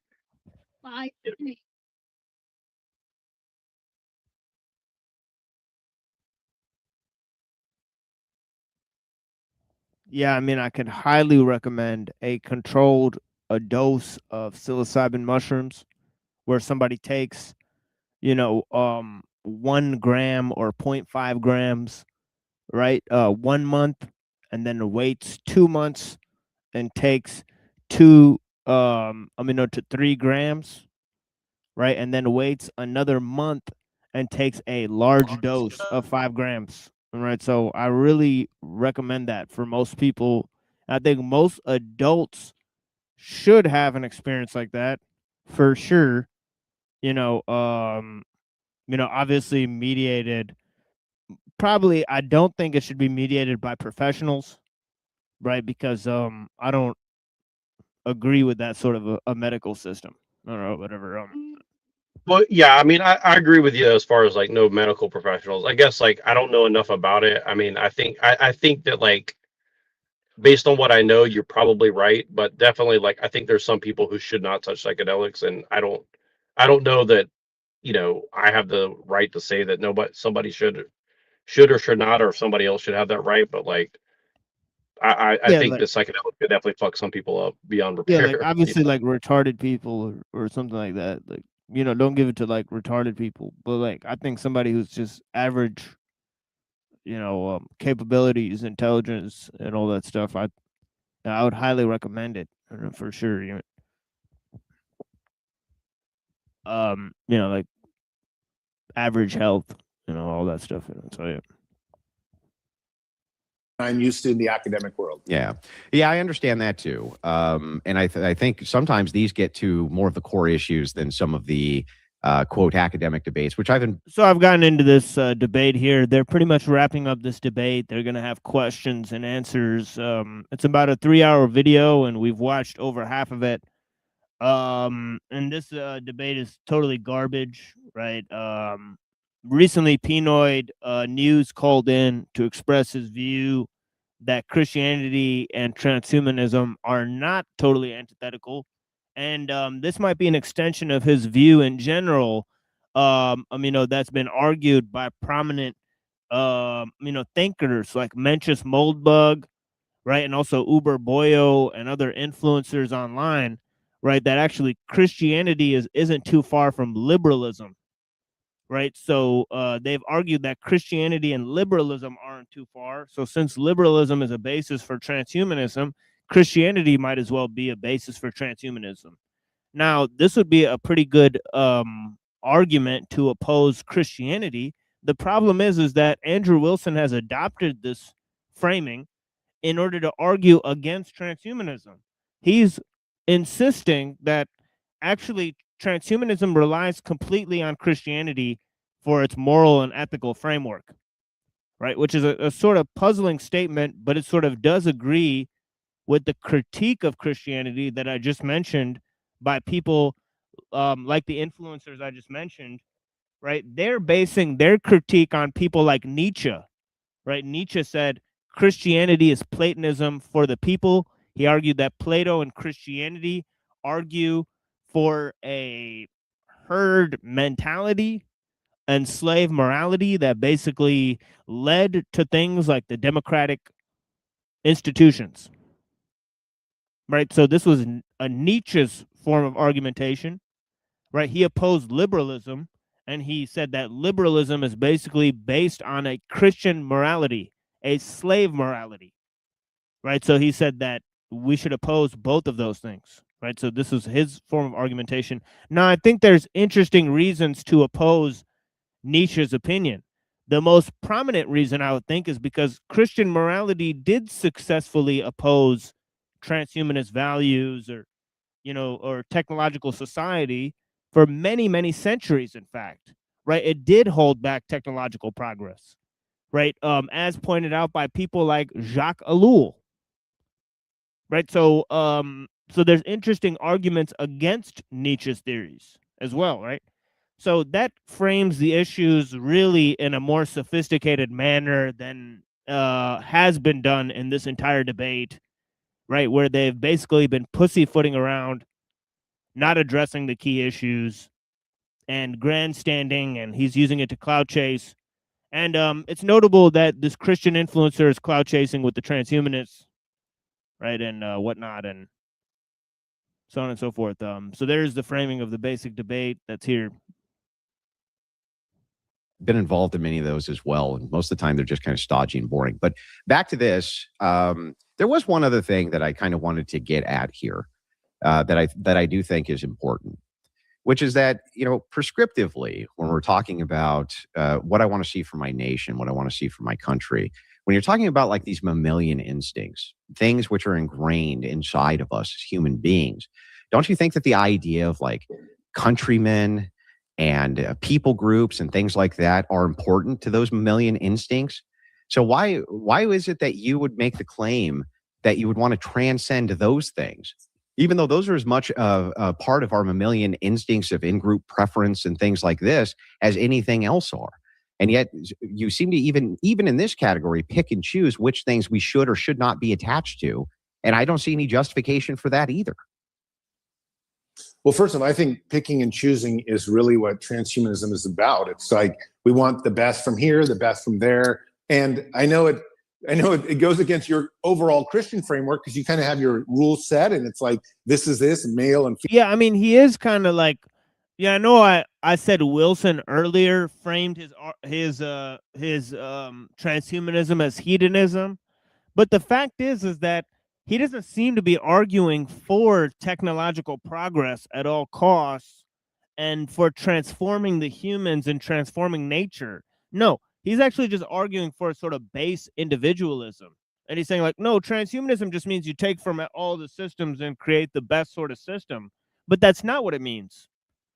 It implies that you do everything, sacrifice everything for the goal of technological progress, because that's going to change humanity and change nature, right? So, I mean, his framing of what transhumanism is really kind of weak in this entire debate, right? I think he needs to read, some of the thinkers that we read on the show, right? Like Kevin Warwick, right? Or Ray Kurzweil, or Bill Joy, or Jacques Ellul, or Theodore Kaczynski, right? And look at their critiques or support of transhumanism, respectively, right? Because what they've offered is actually very slim. Female, whatnot, but transhumanists are willing to pick anything and go with it. And the same thing I think is going to happen from ethnicity, from race, from whether someone has high IQ or low IQ. We're going to try to pick the very best things that move us forward. And, this is why I think transhumanists would argue that, like, let's have genetic editing of children, of babies, designer babies, because we want to put the best attributes in a child and not leave it to chance or to God's destiny. And again, this is a huge, I think, chasm between you and I, is that we want to modify everything for improvement according to the desires and what we think is the best. Damn, that was harsh. She said, we don't want the baby to be born retarded because God destined it to be. That was pretty harsh, bro. Time. Yeah, but do you see though how this doesn't contend with what I'm asking you? When you say that you don't want to transcend the kind of base mammalian things that make you a human, those things you, Zoltan, are very attached to, right? You made this very, very clear over and over in this debate. You do not want to transcend those things. You want your humanity intact. You just want it to last a really long time, right? Why is it then that you want to transcend these other base things, right? Other than preference, for instance, the idea of king and nation and nationalism and loyalty and in-group preference and the way that we respond to various people groups and the various kind of... Find your fun again. He's trying to act like Christianity argues for like in-group preferences, but it doesn't. It doesn't argue for free will or in-group preferences. You know, these are all things that you can use liberal values to argue for, right?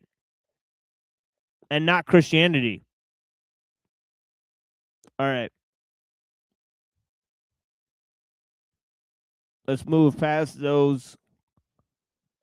See as a historic anthropological standard for humanity. So we know it's ingrained in us. Why should we transcend those things?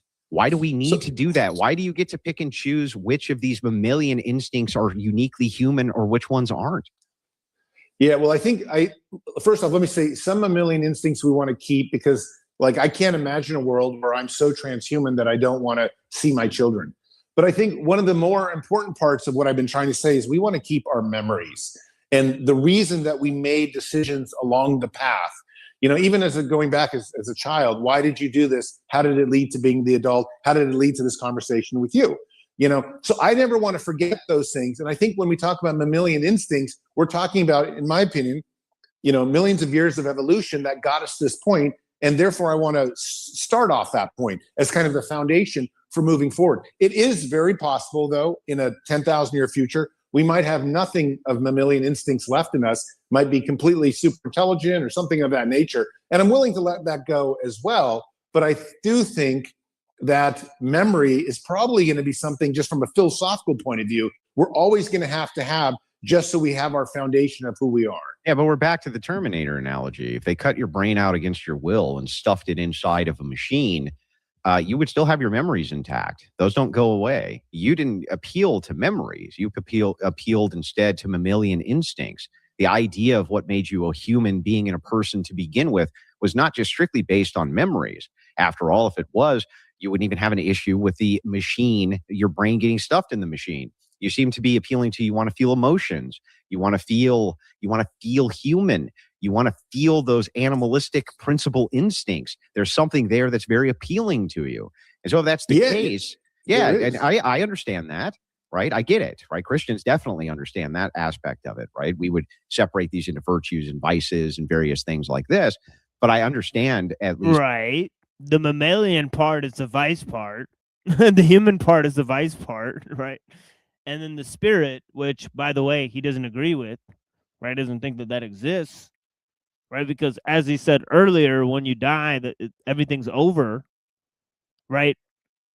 To which Wilson said, well, if you die and everything's over, then your life doesn't matter, which doesn't even follow. That's a total non sequitur, right? So, I mean, what are they actually arguing for at this point? Logically, the worldview that you would want to keep these things intact. But then why do you get to pick and choose which ones are the mammalian instincts we should go for?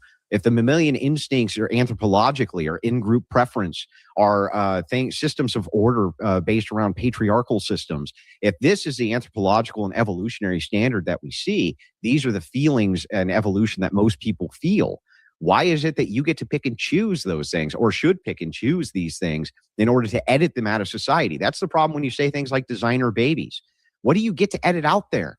Which of these feelings and principles and things like this that these babies would have, why do you get to decide which of those are bad and which of those are good? So, Andrew, let me just say, first, obviously it's not me. It would have to be done in some kind of democratic method. Why? And that's been a huge issue right now with ethics with designer babies. Is how do we do that? Is the government involved? Is the government conservative or is it liberal? You know, so I mean, I think that's something that everyone has to put their voices in and have some type of democracy establish what is going to be but contend with my question. Let's pretend that you're the unilateral dictator of the United States. Hypothetically, I don't know.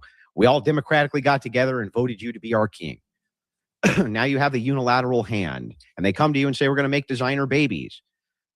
How do you decide which of these attributes? Hang on, which of these attributes are the human attributes which you get to edit out, and which ones aren't?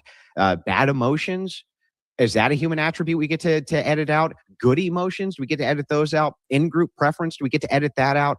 which of these things do you get to decide are those base inline human feelings that you desire so much to continue to keep?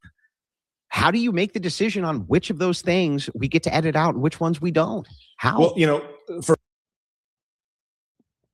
I mean, there's actually an easy argument for this, right, in the New Testament, right? If he just points to the notion of the second body, right, that Christ is actually appeared to the disciples in a resurrected body, right? So how could Christ have a new body, and attain all of his same characteristics, right? And be the same person, right? I mean, you know, it goes to show that the body is not really important. The body is resurrected, right, into a indestructible form,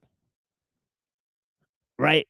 And the New Testament actually uses the words "new body," right, to describe that the body can just be changed out as long as you have the same spirit, right? So, I mean, Zoltan is such a dunderhead, right? If you just had a actual way to argue for this, right? You know, by actually looking at the text, right? For starters, just going back to the very first questions we talked about, anything that kills a child, like leukemia or a trait for that, not talking about health should be gone. issues. Not talking about health issues. The bigger question then is like, okay, how many Einsteins do we want? Do we want all Einsteins? Is that good to have all Einsteins? No, because we need some diversity. We need people to break out in different angles. And I think that's where, you know, if I was dictator, there'd have to be a set of experts that I took my advice from, and I try to pick out what I feel is best for transcendence of the human race to get off planet and to kind of go out and dominate the universe. What would give these, quote, experts, whatever you consider these experts to be, their expertise, what would give them the ability to discern which of these attributes, in-group preference, misogyny, let's just say misogyny or misandry or biases or racism or any of these things that a person has a predilection towards? Right. How Andrew, do they get to make the decision that Andrew, they I think we would say things out of humans? I think we would say, what is the ideal human being? And let's pull in all those attributes, whatever we could agree on.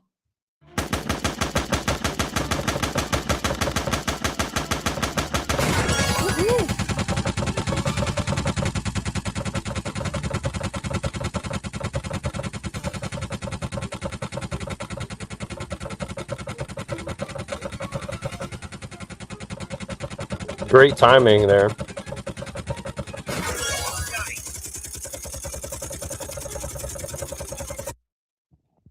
That's how I feel, honestly. Yeah, exactly. Exactly. Like rolling down a bridge, there's motherfuckers rolling on barrels. You gotta fire your fucking gun at them, or some sort of cyber ninja. And there's lily pads and shit. And it's like, goddamn, man. Like the ultimate game of Frogger. Did you ever play that game back in the day? Yeah, like where are we going here? You know, where does this bridge lead to? And say, sick. So he's saying the ideal human. So he's like, okay, let's yeah, the ideal human. Okay, this is finally getting good here. I'm like, come on, man, don't throw an ad right there. Shit. Yeah, talk about Adam Cadmon and shit. Right, exactly, right. This is the most beautiful human being. You know, like, I think obviously somebody did this with Jesus. They said, look, Jesus was a perfect person. I can give that, you know, that's fine. I would try to give all the best attributes to all the designer babies that I was trying to do in whatever framework it was. And my framework would be, I want people that are curious. I want people that are willing to go beyond boundaries, ethical boundaries. I want people to... And he's like, I want people who are blonde. I want people who are blue-eyed. I want people who are like not Sims. I want people who are Jewish.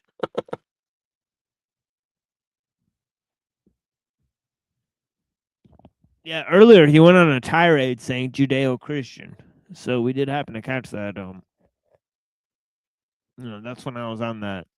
You know, I was like, all right.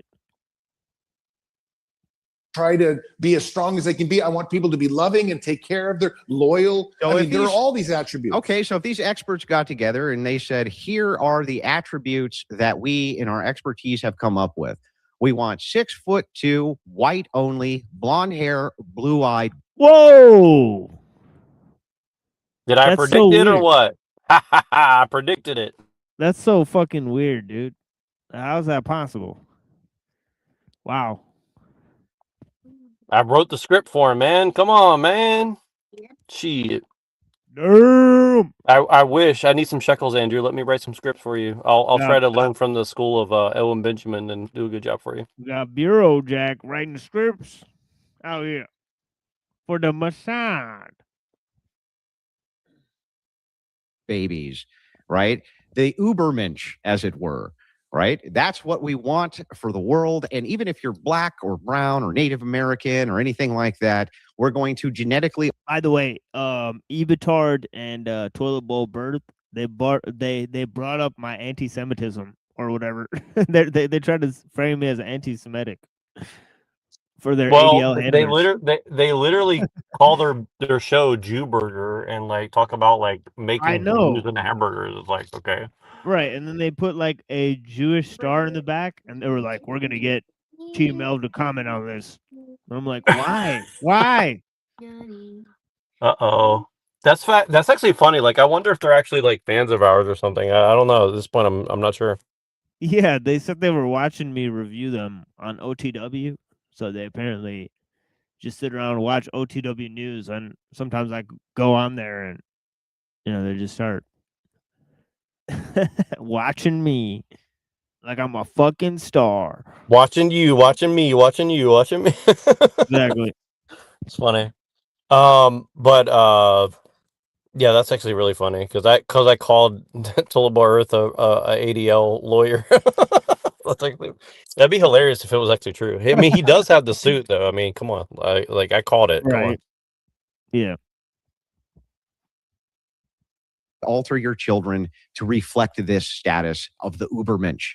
Is that okay? Should we go for that transhumanist future? Because you have allowed people based on arbitrary metrics of what makes a person great or not great, right? To decide on what to edit out of the genome, what to edit out the bad traits. So what's wrong with the editing in the Ubermensch? What's wrong with that? You would never do that. That wouldn't work. To have Why one wouldn't type it work? of person. You need the diversity. I'm completely. For what? We want people that are fish, let alone different races and stuff like that. Why do you need it? It's not necessary. What are you talking about? And if they decide it's that 20%, the 20% has to be like a big jambalaya. And what makes jambalaya great is it's just mixed in from all different parts. It doesn't have to be.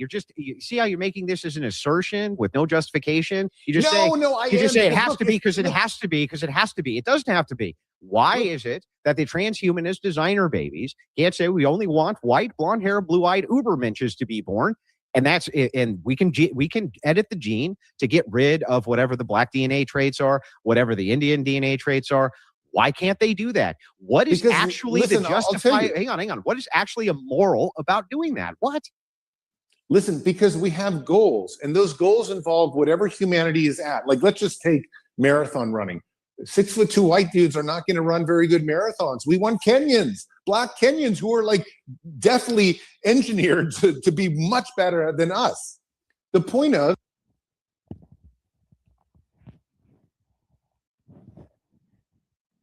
I mean, this started off good and now it's getting retarded. So that's all. What's the matter, Nero? You don't want those Kenyan genes so you can run faster? I mean, honestly, I wouldn't mind. I mean, to be like, I'm not even joking here. Like, it'd be kind of cool, but I mean, like, if we're supposed to be going into space and shit, like, you don't really need to be running marathons in space, right? So, right, like, yeah, you got to pick your poison here.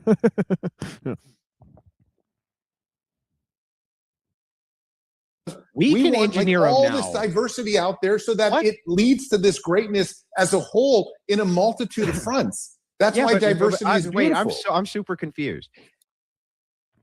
Do you have a car? And do you have a clean driving record? Did you know you could pay as low as $19 a month in car insurance? How weird. Like, I feel like It's super easy.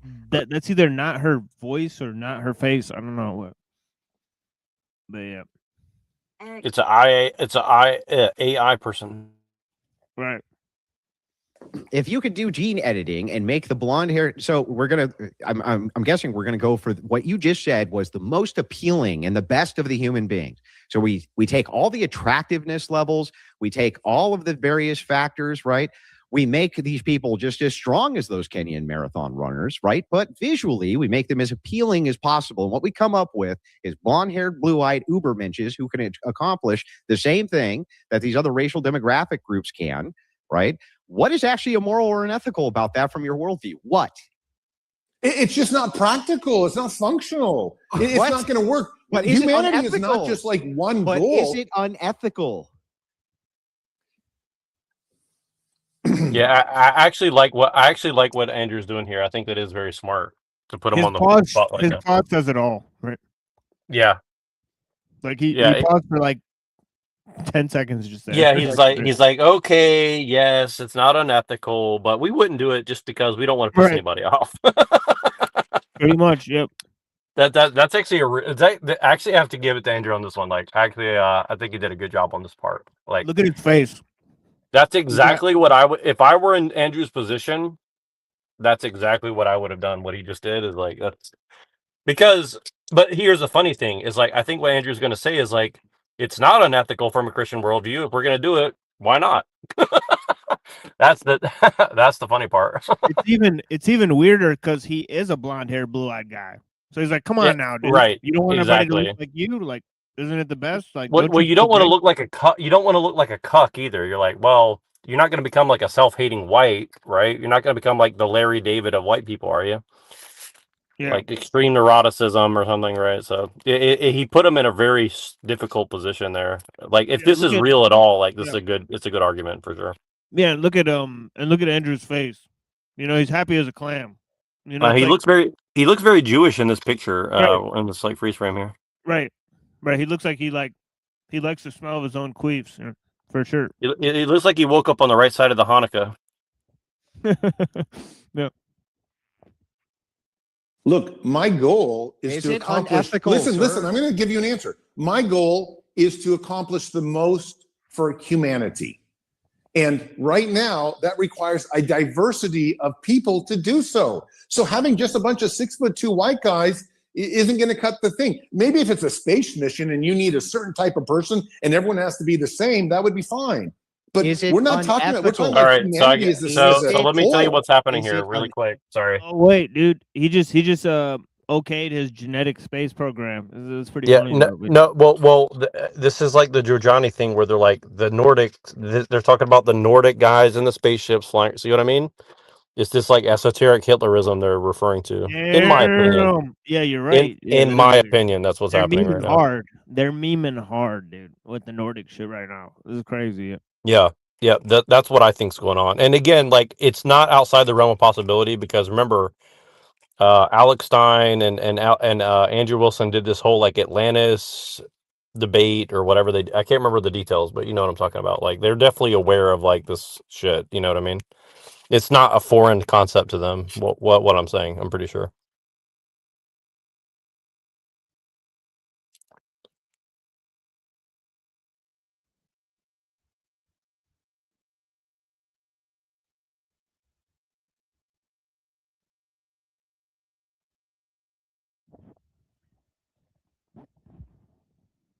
Ethical to do for a bunch of gene scientists to get together and decide that they're going to make the Ubermensch and they function at the highest capacity of humanity.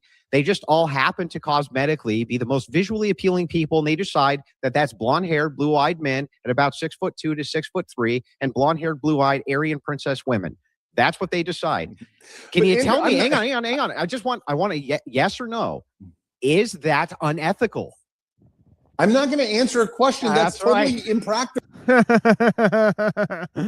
He's getting them. He knows he wants it. Well, if Zoltan was smart, what he would say is like, I'll just tacitly say yes. Now, what's your answer? That's what I would. That's what I would have done. I was like I'll answer if you answer. Here's my answer. Yes. Now, how about you, Andrew? is that ethical or not? So that's why I think this is a performance, just because like if you're really stuck and you had to answer that question, because there is no good answer. Like if you say yes or no, there is no good answer to that you know what question. he should say to him? He should say to him, look, there's nothing in your Christianity that says you need to preserve your race. So, so why would you even care? Right. Exactly. Well, it's funny too because like I mean like I think I think you could argue both ways to some degree, but ultimately, yeah, I think Christianity doesn't care about race per se, but I mean it definitely doesn't, at least in the exoteric version. I mean, I'm sure there's some esoteric, stuff that people have done. But yeah, this reminds me of a conversation I had on TikTok last night, and I guess I'll save it for later. But it's a pretty good like I guess like because again, what Pill Eater said about Zoltan is like Zoltan's here to sell right wing ideology to left wing people, right? So like, I think you can kind of start seeing the cracks in the right in what's happening here. You know what I mean? Like, like you can kind of see where that's coming out right now, I think. And maybe that might be the framing of this question too. Andrew might be knowing more than he's letting on. I'm running for governor. Wait. Christ's sake, you know what I mean? What does the practicality have to do with it? Is it unethical or not?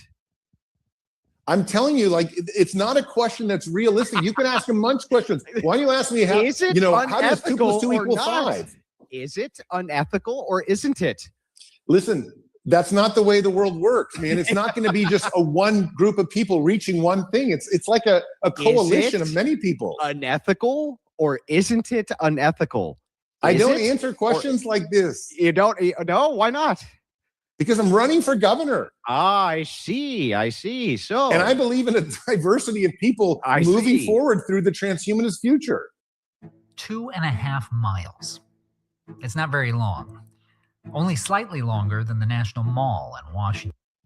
Yeah, by the way, how disingenuous of him to ask a question when he basically argues for like some quasi form of white supremacy, right? He just doesn't say it outright, but he wants to basically, I mean, I'm talking about Andrew Wilson, right? And then it's like, he doesn't really like, like, he doesn't say that out loud on his channel because he'll get deplatformed. So in the background, like recently, like he did the whole thing where he was supporting Nick Fuentes on Piers Morgan, right? So he'll lend his support to those general talking points, right? But he just won't do it outright. But he wants this guy to say what his actual opinion is about it. Meanwhile, he's running for like office. It's like, bro, like he'll get deplatformed way quicker than you will, but you're afraid to say the same shit that you're asking him to say. Like, honestly. Well, also, like, yeah, it's just weird because this is also like an international show because like Jake the Rattlesnake or whatever is in Australia, and who knows what the the terms and conditions of hate speech are over there too. So it's like, I'm pretty sure like advocating for eugenic, probably not allowed in Australia and places like that. So, I mean, even tacitly, I think so. Well, what I think, again, Andrew would deny that he's like flirting with white nationalism, and I think there's good reason for that, both good and bad. But ultimately, what it could, I would hypothesize that it is possible that he's also like presenting this as like a possibility to his audience, saying like, well, if we get this transhumanism, maybe we could make a bunch of blonde hair, blue-eyed super soldiers or something, right?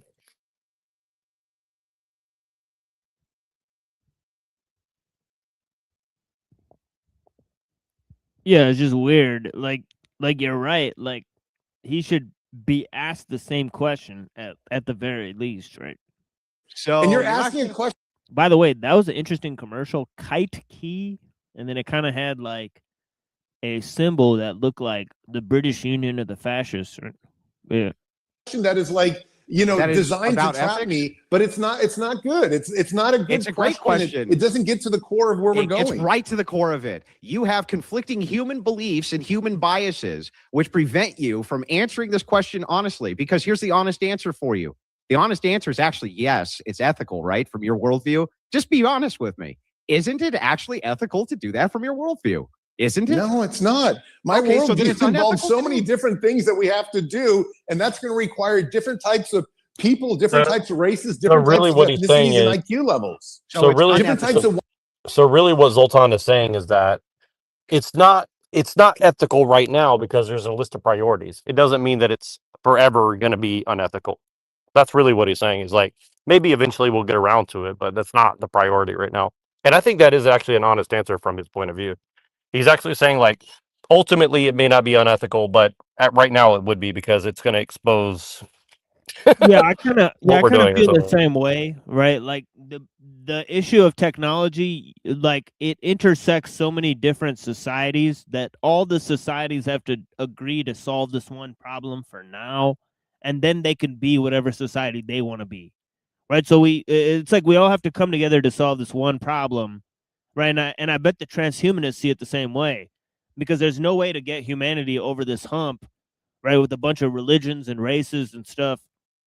Right, so it's the same way that somebody that wants a low-tech society is going to want to try to preserve the religions and races until we make it to the next phase, right?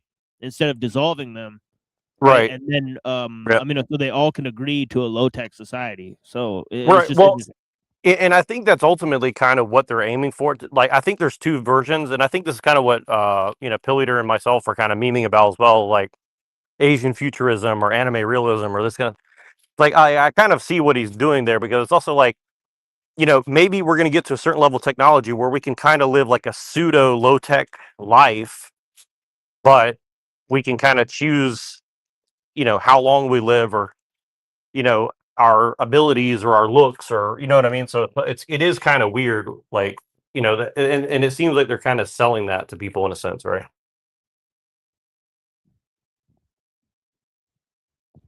Like maybe you can live like a pseudo low tech Elysian field existence, but choose your baby's hair color and how fast they can run and if they can live to 300 years old or whatever. Come on.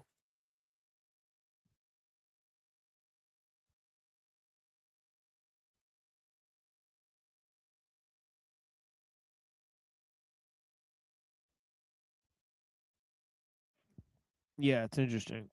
Wildlife, animals, everything. So then it's unethical for people to get together and do that. No. What we need is diversity so that we can all rise up. You're trying to trap me in a question. Well, I'm definitely not going to say it on camera. A contradiction is you can't have A and not A. Did you hear that? He said, "You're trying to trap me into something that I'm not going to say on camera." And then he laughed and smiled. Right, exactly. So yeah, he literally just did. But there's a higher level to this. And I'll talk about it a little bit now, since it kind of is relevant. It's now kind of become relevant. So okay, last night I got on TikTok, right? Hey, follow me. And I got on TikTok for a minute last night, and it was like this really woke Vietnamese dude, and he's like, MAGA's a cult, and we have zero tolerance for hatred, bigotry, all these, you know, buzzwords, right? And he's like, oh, you know, and he has like all these woke people on his panel, right? And they kicked the guy off before me, you know, kind of rightfully, because he was just trolling them. And I kind of started trying like some of like Pinoid's arguments and Pilliter's arguments, and I just wanted to see like how it would go, right? So my argument was something like this, like I was like, MAGA is a dangerous cult, but I was like, liberalism's a bigger, more dangerous cult. And they started saying, oh, you're saying liberals are a cult. What is that supposed to mean? Well, I was like, no, not liberals. I'm saying liberalism. And they're like, well, explain that to me. And so I said, well, basically, it's like it wants to make everybody the same, like no race, no gender, no whatever. It's like, isn't that kind of like erasing people's identity? And I'm trying to remember. I wrote this down, so let me actually just read it, because I wrote down the gist of the thing. Actually, on this, I really want to start recording these things because it was very interesting. So Um, okay, so let me read them. Let's see if I got it here.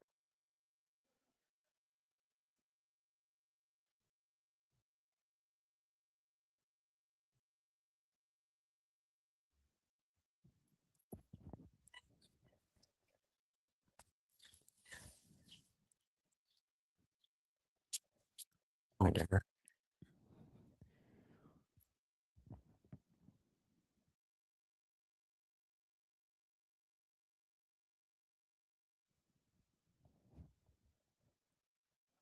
Yeah, I don't know if you fell out or you said you were gonna read something and then I don't know.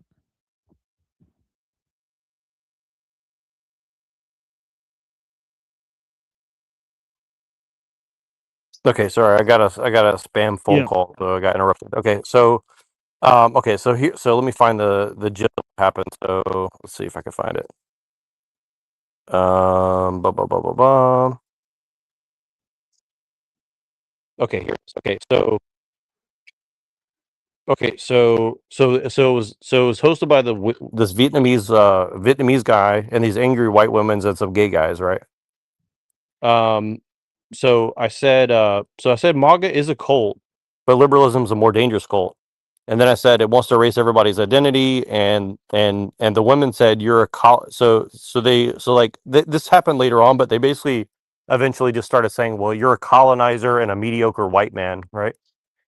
And they kicked me off when I said, well, isn't that racist to make a broad generalization of people? And they said, oh, white people, you can't be racist to white people because white people are like superior.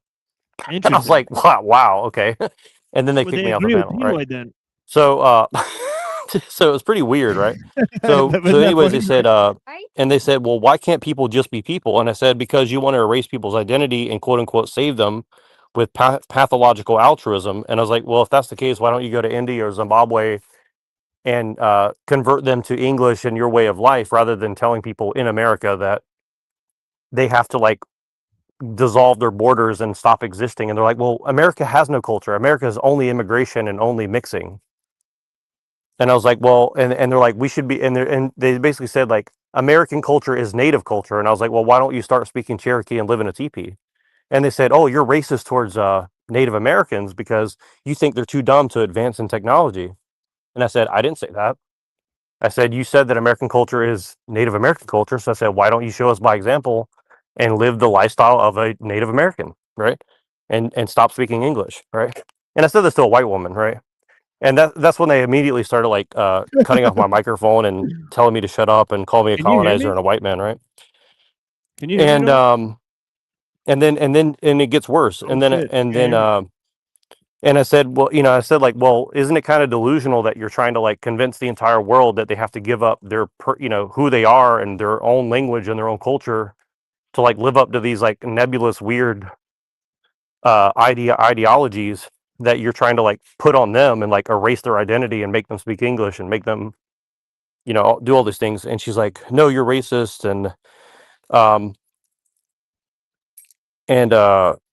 And she's basically said, well, it's for their own good that we're making them liberal and making them like all this. And she's like, well, she's like, basically like, why can't we just be human? There shouldn't be any race and there shouldn't be any sex and no class. And I was like, okay. I was like, so if other people desire that, if a brown person wants that and you're making them give that up, like, isn't that kind of like your white privilege to do that? And that's when they that's when they kicked me off, right?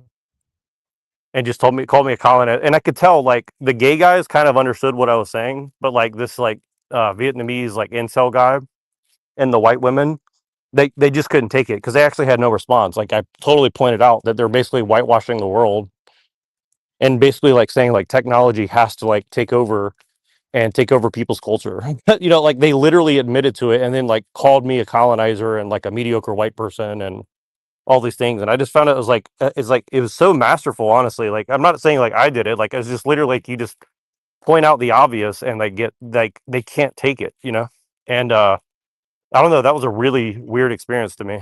I've never quite experienced a conversation like that ever before. Oh, I can't hear you. Okay, hold on, let me reset.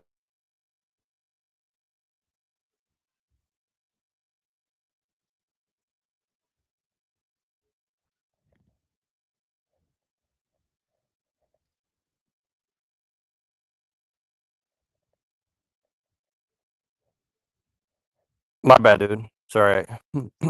But did Yeah. you catch the you caught the Yeah.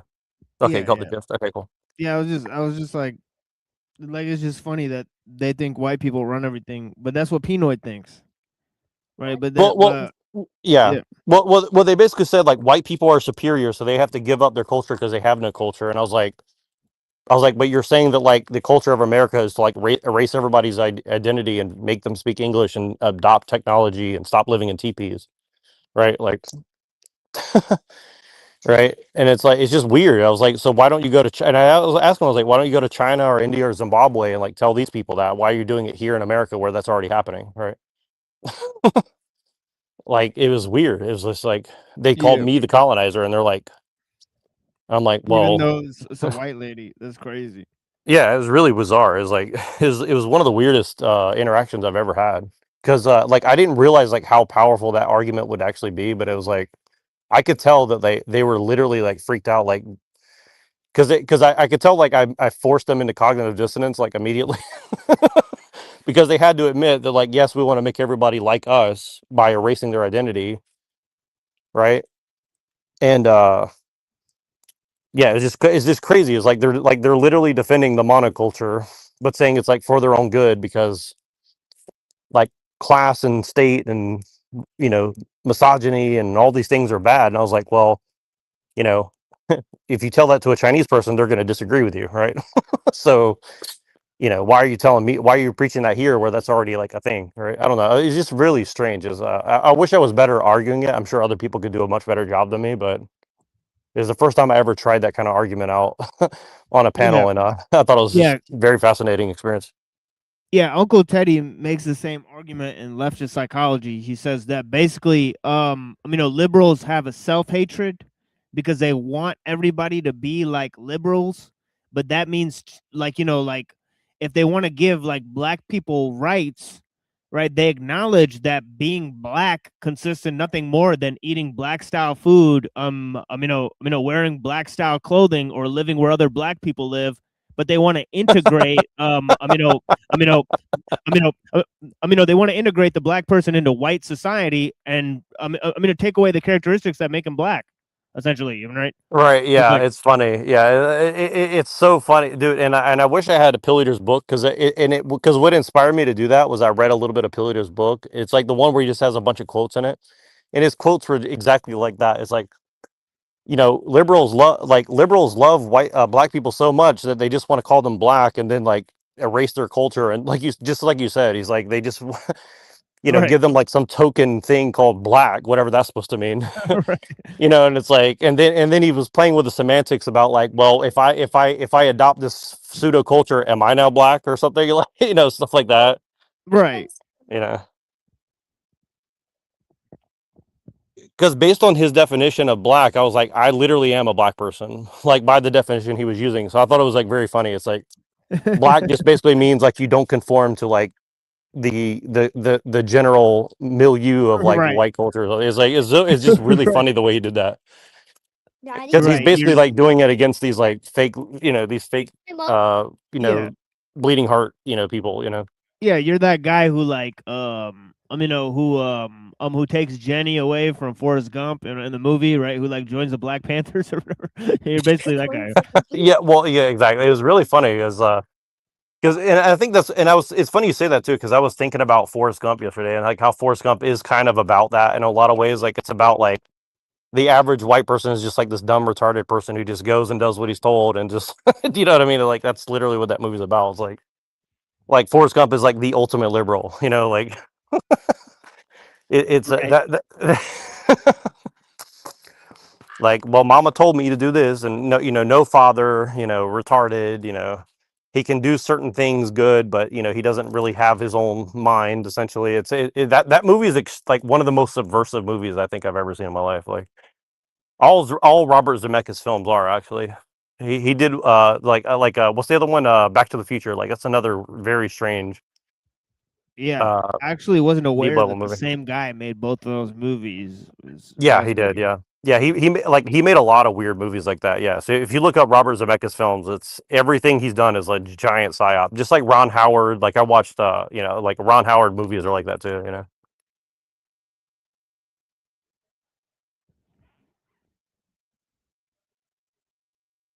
So if I ask you if a thing is ethical or not ethical, you can't say it's both ethical and not ethical. That would be a logical contradiction, A and not A. So, sir, I'm not answering that question whether it's ethical or non-ethical at all. Why not? What are you so It's scared not a of? question that even applies to how transhumanism works. It exactly applies to how transhumanism works. You're asking me 2 + 2 = 5. I can't make 2 + 2 = 5 work. We want to do whatever it is that we want to do, man. And the thing is, it's like within that confines of the 20%, if a bunch of genome scientists get together and make the Ubermensch and make designer babies, and they're all 6'2", and they're all Aryan, they're all blonde hair, they're all blue-eyed, and they all have the same strength. A better way that he could have done it, which, and I know why Andrew didn't do it, because he's allowed to make this argument, but what he couldn't do is what he couldn't say is, well, what if all the people in Wakanda, so I'll say it for Andrew. Andrew, don't steal my idea, bro. Okay.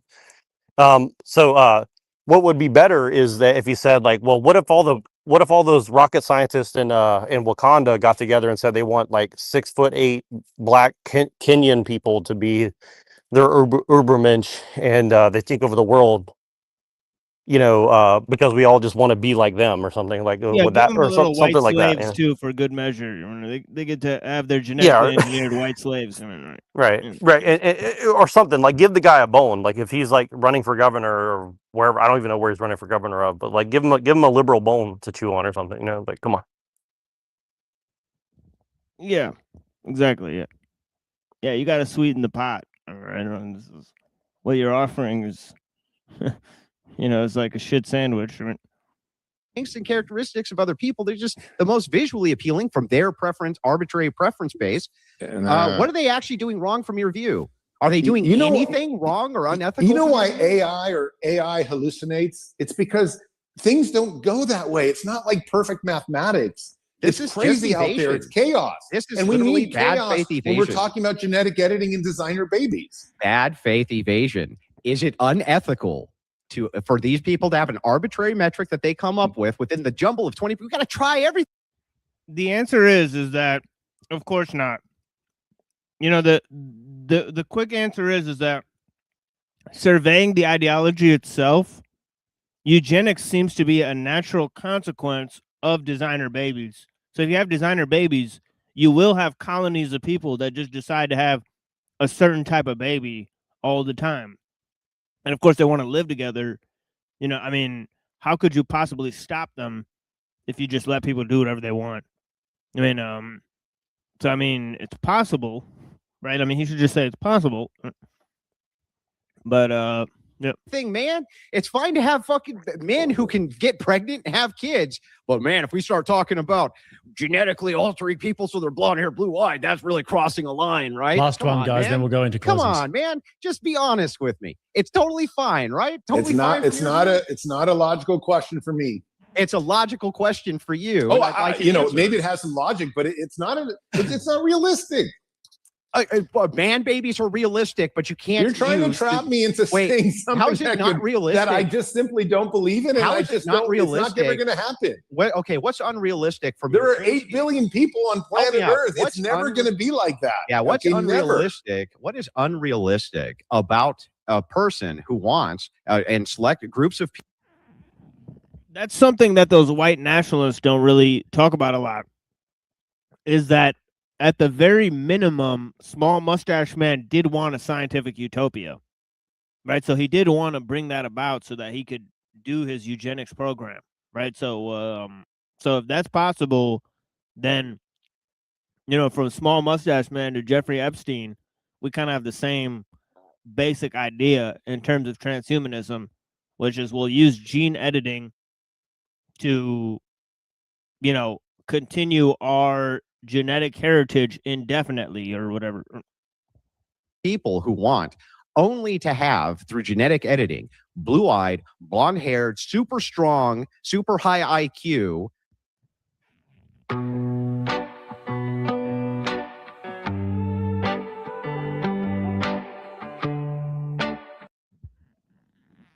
Huh, that's a weird name. Anne and Frank. Yeah, I got a little thumbnail I made not long before this that had the word Anne Frank something or another. I can't remember, but I'll show it to you later. pretty funny. Yeah, but this is pretty Jew coded. It says Anne and Frank. I wonder where this is going. Actually, this is a 3-minute ad. I'm wondering where this is going. I'm gonna sit here and watch this. I know this couple, Anne and Frank.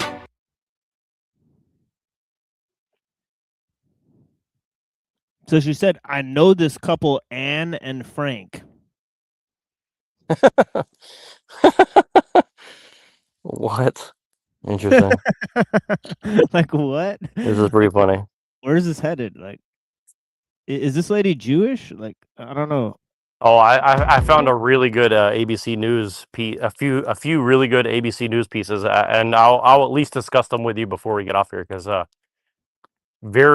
like ABC is like, yeah, they're like a crazy propaganda. Like their propaganda is like top notch. I have to say, like it's crazy, dude. Like it's.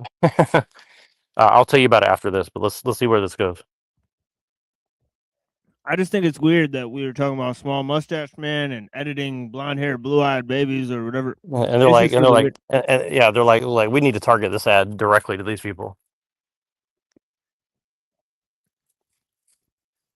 They live in silence, never rank. Not in the papers or parades. They hide in shade, not window displays. Oh my God, this voice is horrible. Somewhere out of time. Yeah. This is a horrible voice, dude. Oh my God, what is this shit, dude? All right, let's continue. Yeah, it's not a good song. We'll just have to move on. Children through the song is so bad, but it's just notable, the name, Anne and Frank. Well, now I'm curious. I am now curious, like, what is that song about? Like, I mean, I'm sure it's like some sort of psyop for sure, but like, I don't think they just randomly chose the name Anne and Frank. And like, I mean, but then they have like a tattoo faced transgender singer for it. So yeah, because isn't she like in love like with her cousin or whatever? Well, she's white, so possible. You know, like in Anne Frank, like in the book, like she's got like a little cousin, like little Jewish boy that she's like a little boyfriend. But yeah, well, thankfully, I've never read that book. Yeah, we had to read it for school, so. Yeah, well, for some reason, we didn't have to. I did have to read Night by Elie Wiesel or whatever his name is, but.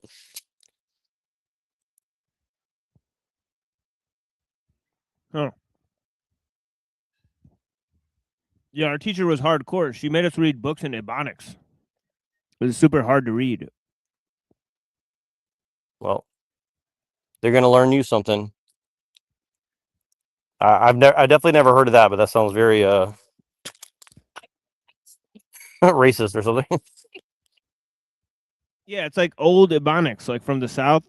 It's extremely hard to read.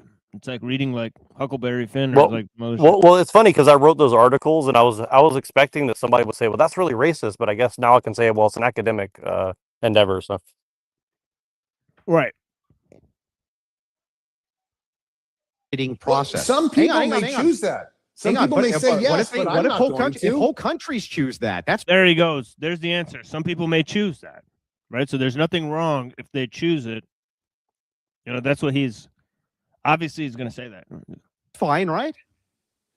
That would sound stupid to me. A whole country would choose that. It just doesn't make sense. There's 8 billion people on planet Earth. It doesn't make sense. Yeah, hang on. There's 8 billion people, not in one country. The Japanese are very ethnocentric, for instance. If the Japanese decided that they were going to do nothing but gene editing to make sure that everybody stayed uniquely Japanese within their view of what that is, right? Is that good? Is that fine? Is that okay or not? Is that okay or not okay? Is it ethical? I don't think it's okay. It makes no sense from a Japanese point of view. Well, it's very interesting that he goes straight from like Germanic people to Japanese. It's like, okay, we're going to go to the Italians next.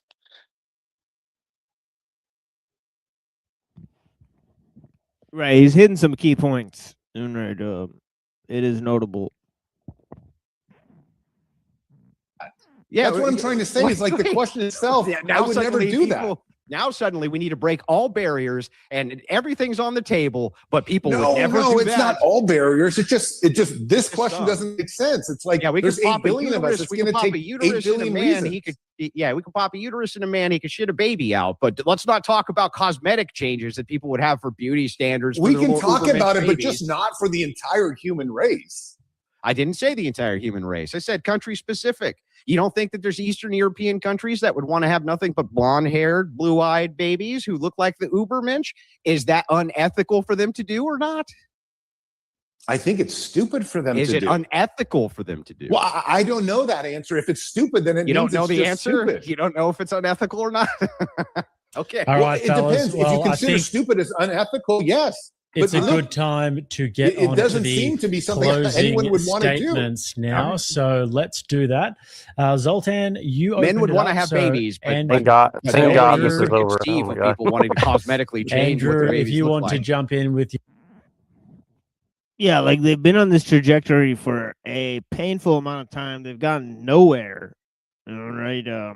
So yeah, I mean, it's just kind of really dumb. On both sides, it's really dumb, because if anybody pressed Andrew Wilson on the same issue, I'm pretty sure he wouldn't have a sane conclusion to your draw. closing statement. 2 minutes, and then we're going to read some super chats opening orange and up. So Andrew, 2 minutes closing statement. Let's go. Yeah, first and foremost, let me thank my opponent for this debate. So it takes a lot. Oh God. All right, so I guess this is where they're going to launch off into closing statements. So I'm excited to Yeah, I mean, yeah, I'm sure it's only going to get gayer from here. So let's see how. Yeah, I mean, I'm sure the questions from the audience will be deeper than anything they put forward. So I'm excited to see what the super chats and those things actually say, because well, maybe we just skip to that then. Because I'm pretty sure they may have like planted their own people in there to super chat or something. So yeah, I'm looking for any opposition to transhumanism in this closing statement, and also for Zoltan, any adoption of Christian values or ethics, right? So that's what I'm sort of looking for in these closing statements. They should be pretty interesting, honestly. A lot of courage to debate your worldview. It really does, especially in front of thousands of people live. It takes a lot of courage to do that. And so first and foremost, I do thank you for having this debate with me. Secondly, he's a contradiction machine. This is what I'll say in my closing. He contradicts himself often. You saw the last exchange that we have. We know what the answer is, right? The answer is yes, it's ethical. He knows it's ethical. However, he's in a political pincer because he's running as a Democrat in California, right? He knows for sure that if he answers yes on blonde hair, blue-eyed Ubermensch babies, and that being fine within his worldview, the very people who he's trying to represent are going to call him an evil Nazi eugenicist. That's actually what's going on. And the thing is like I have compassion for that.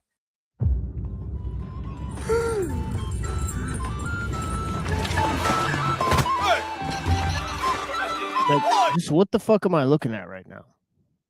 Like, was that like?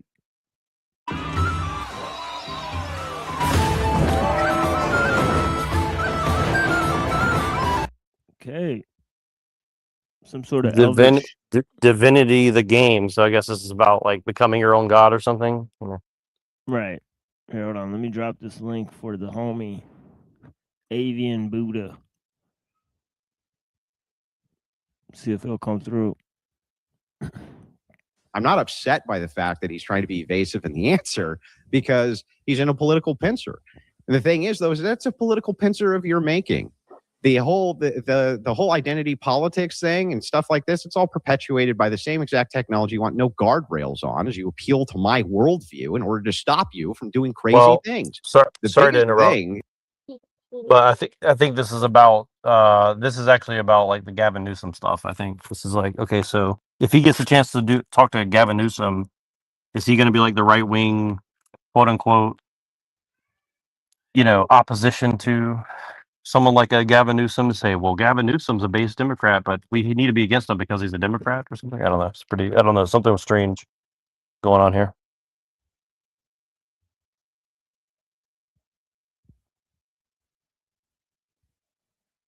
Yeah, I think he's been used as controlled opposition for the Groypers. I think the whole Christian nationalism has been used as controlled opposition for white nationalism to move the conservatives into the liberal camp, and then you know, and then this guy's doing the opposite. So I think it's like, like I could see like how Pill Eater was saying that it's sort of trying to consolidate viewpoints. Yeah. Well, definitely, I could say that, like, from a certain point of view, it looks smart what Andrew Wilson's doing, but actually, it's so smart that it's actually like it's trying to make Republicans look really stupid and make Democrats look more thoughtful, because he's doing a very lowbrow version of like semantics game. I think comparatively.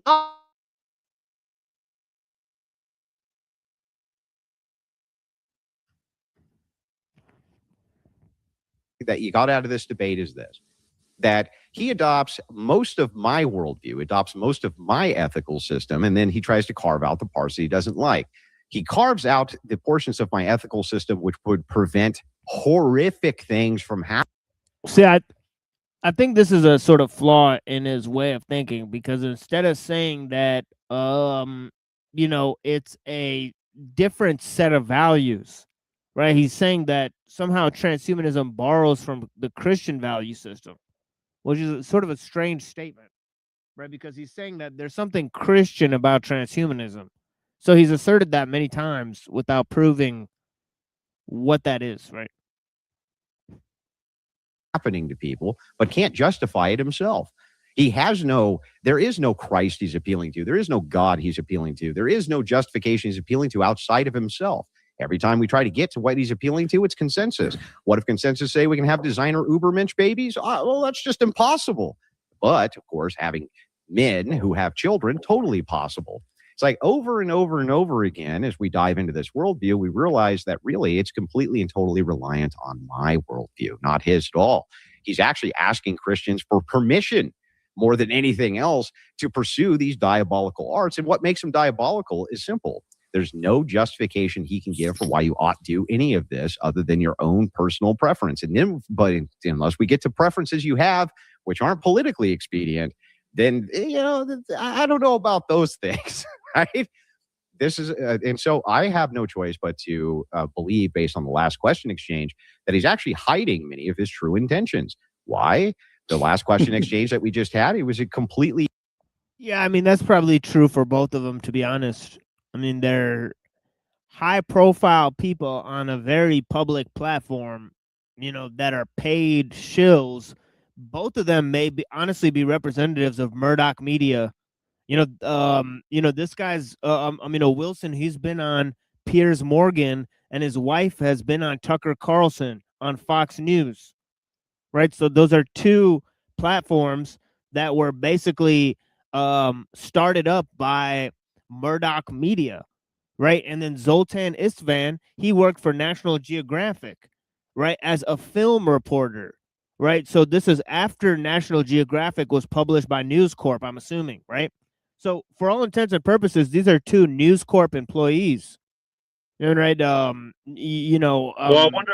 This might be the Jake case. the Rattlesnake is Jake the Rattlesnake is Australian, so I wonder what his media background is. I guess. Well, what's funny is that who owns like almost all the newspapers in Australia? It's Murdoch again, right? So it's like Murdoch literally started in Australia, and then started buying up a bunch of newspapers in Britain, and then he bought a bunch of American companies, right? Like Fox and and all that stuff. So it's interesting.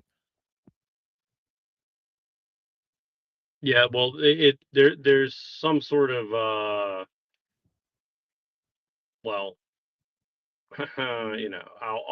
hold my tongue for now, just because I don't want to detract listeners. Well, it's not. Well, here's the thing. It's not outside of the range of possibility that Murdoch Media gives their news reporters or representatives these like Australian handlers, because he has most of his representatives in Australia, right? So I mean, it would make perfect sense, right? Well, yeah, I mean, we definitely run into a undue amount of Australians in the quote unquote panelverse. So yeah, there's something something Right. strange afoot. That's for sure. Yeah. Evasive on it. He was terrified to give his intentionality behind these things and say that this is ethical, unethical, or whatever, even though the rest of the conversation he had no issues doing that, simply for the purposes of political expediency. And it's like, look, from my view, it just seems like you are very, very reliant upon Christians doing a lot of your heavy lifting, while at the same time having a criticism that they're somehow holding you back. And yet it's our ethical guardrails that make any of this possible to begin with for you. So, all right, 3 minutes on the clock for you, Zoltan. See, there it is. He's made this statement 100 times. He said it's the ethical guardrails of Christianity that make transhumanism possible.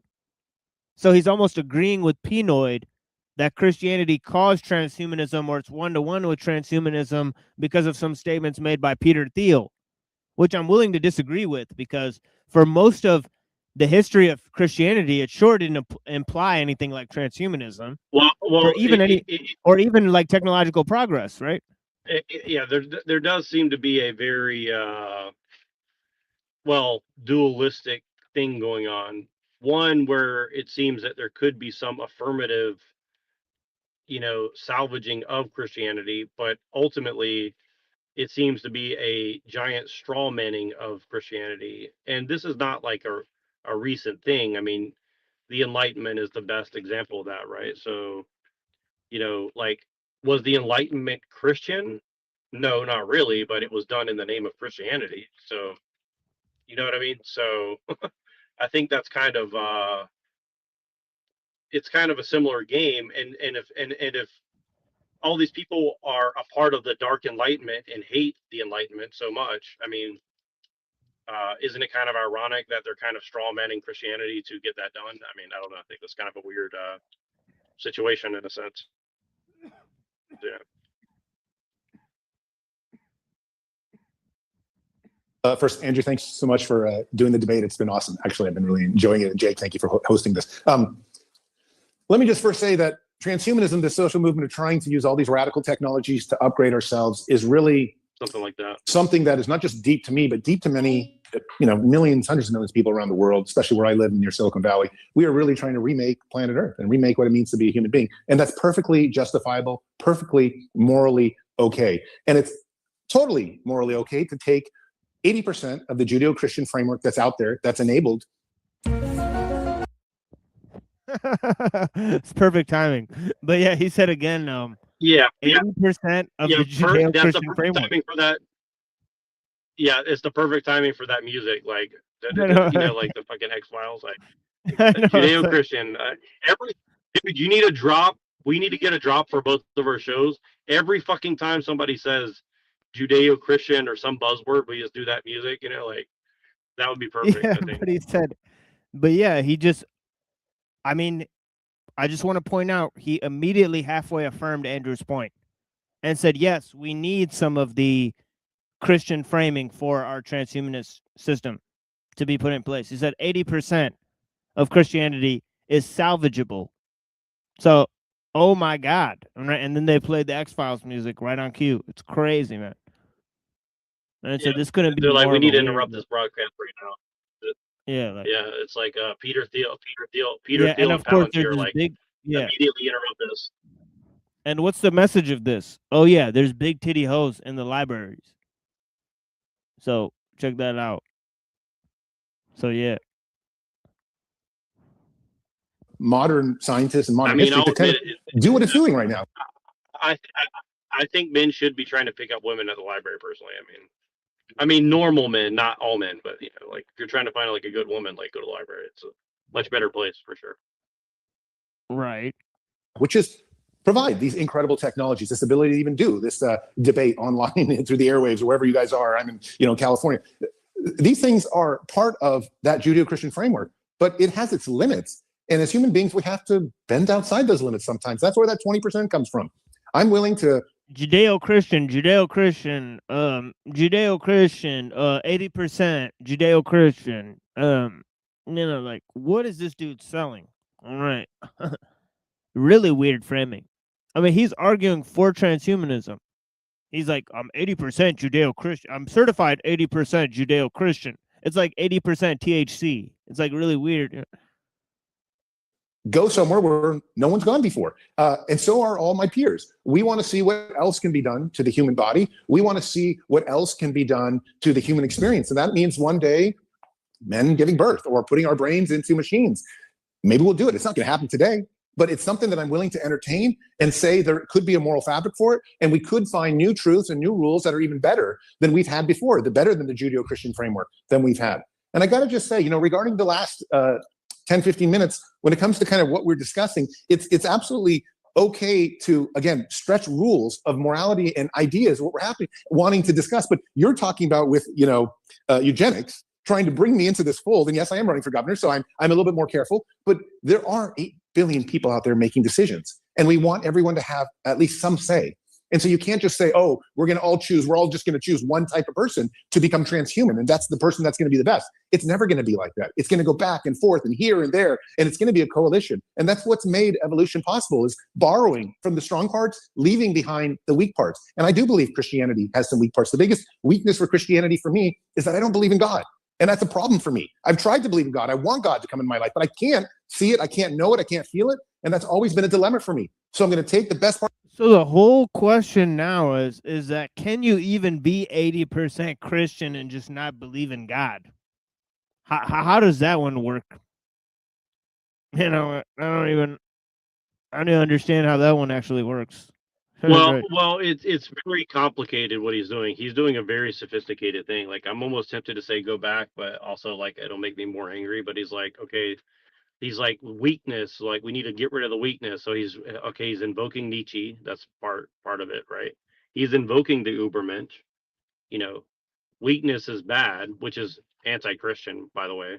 Like, Christianity explicitly says weakness is a strength, right? So it's like, okay, so he's like, I like Christianity. Now let me say, I don't believe in God. I don't believe weakness is a strength, and I believe that Übermensch is a positive thing. It's like, okay, so you're a Nietzschean, like you're like a Georgianian Nietzschean Christian or something. It's like it's like Right. it's so backwards, right? It's like it's like, he is a contradiction machine, but it's very calculated, I would say. Yeah, it's like you could use Christianity as almost pure metaphor and just switch out the content for a bunch of other symbols. And that's exactly what they're doing. They're just taking the, like, this is what I always say, is like they're using the marketing, the marketing of Christianity and slapping that label on like a bunch of like, propaganda and saying like, this is Christianity for you. I mean, this is, it's like, okay, so like, are you trying to destroy Christianity? No, we're just trying, okay. Yeah, you're getting roboted. Masai got me. If you don't mind, back up. I'm gonna reset it. Just you're fine now, but just say what you were gonna say again. Well, let's just back up a second. I want to make sure I understood, because he said a couple things that I forgot one of the things he said. So just, if you don't mind, just back it up like 20 seconds. I want to hear that part again. Yeah. To become transhuman, and that's the person that's going to be the best. It's never going to be like that. It's going to go back and forth and here and there, and it's going to be a coalition. And that's what's made evolution possible, is borrowing from the strong parts, leaving behind the weak parts. And I do believe Christianity has some weak parts. The biggest weakness for Christianity for me is that I don't believe in God. And that's a problem for me. I've tried to believe in God. I want God to come in my life, but I can't see it. I can't know it. I can't feel it. And that's always been a dilemma for me. So I'm going to take the best parts of the social framework and leave that other part behind. And I'm going to apply it to transhumanism and move forward. And I think we can come to a point when we really become something quite different than what we are now, but still be the best in ourselves, the best that we've taken from the past.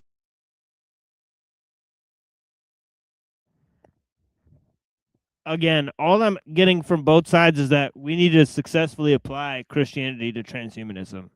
I mean, that's all I've gotten from both of these guys. So, I mean, it's crazy. And if that means being transhuman and leaving behind a lot of the humanness that I have, that's fine for me. I'm looking forward to that future. All right, fellas. Well, it's been a great debate. It's been a good old-fashioned pub fight, barstool debate. I felt like those are the best kind. I know. I really enjoyed it, actually. So we're going to get into some super chats. I'm gonna speed through them, and we're not going to go too long on any one, because I just want to make sure that everyone who donated get. That was a fight. What kind of pussy shit is that? Like, at no point did they even attempt to argue, let alone debate. I mean, it's, you know, they they haven't even formulated a single disagreement. It's actually wild. To have their question read. So Gravios comes in and said, I have a question for Zoltan. How would he feel if he didn't eat breakfast this morning? And did he eat breakfast this morning? Otherwise, good show, great debate. So how would you feel if you didn't eat breakfast this morning? And did you eat breakfast this morning? What? All right. So the first guy who donated, by the way, $50 to say nothing. I mean, that's literally Jake getting paid by somebody, one of these guys. Throw the softball question. That's an interesting question because I had, but really quick, I really can't imagine. But really quick, it's like interesting. He's like invoking what do you call it? Evolution, right? So he's kind of like saying, well, we need evolution, you know, like a particular type of evolution or some shit. It's like, it's very strange. It's like what was that kind of evolution you were talking about? You're saying that they're like, they kind of invoke this kind of weird evolution stuff. I can't remember what you called it now. You guys were talking about like some sort of weird evolution shit that.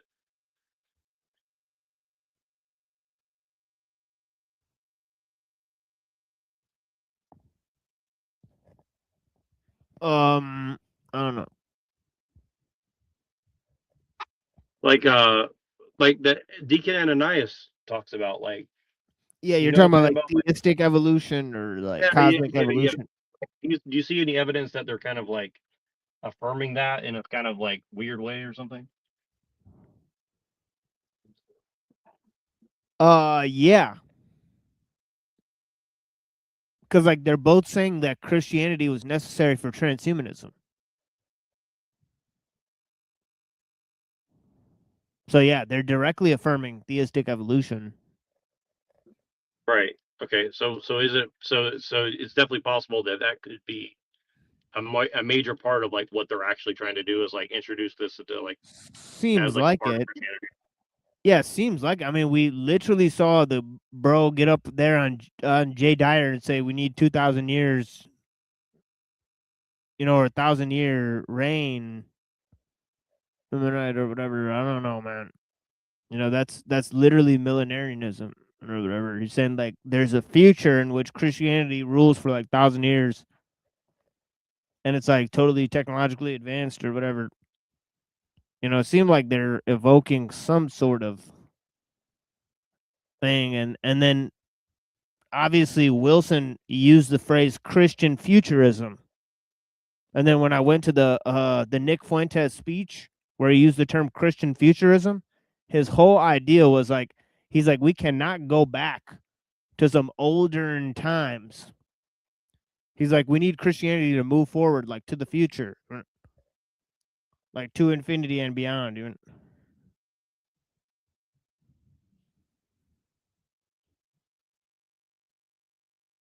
Yeah, so it was like a cyber theme to it.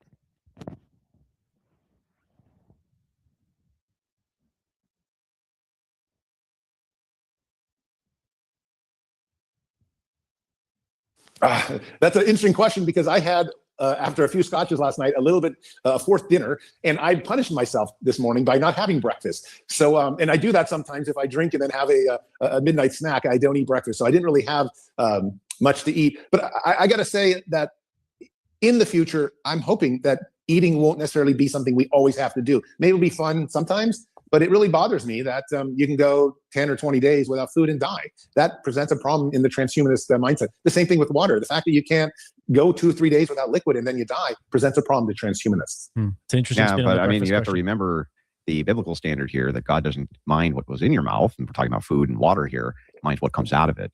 And so these are not contradictory positions to Christian ethics at all. Who cares if you're able to eliminate people needing to eat solid food or something like this? This doesn't violate anything.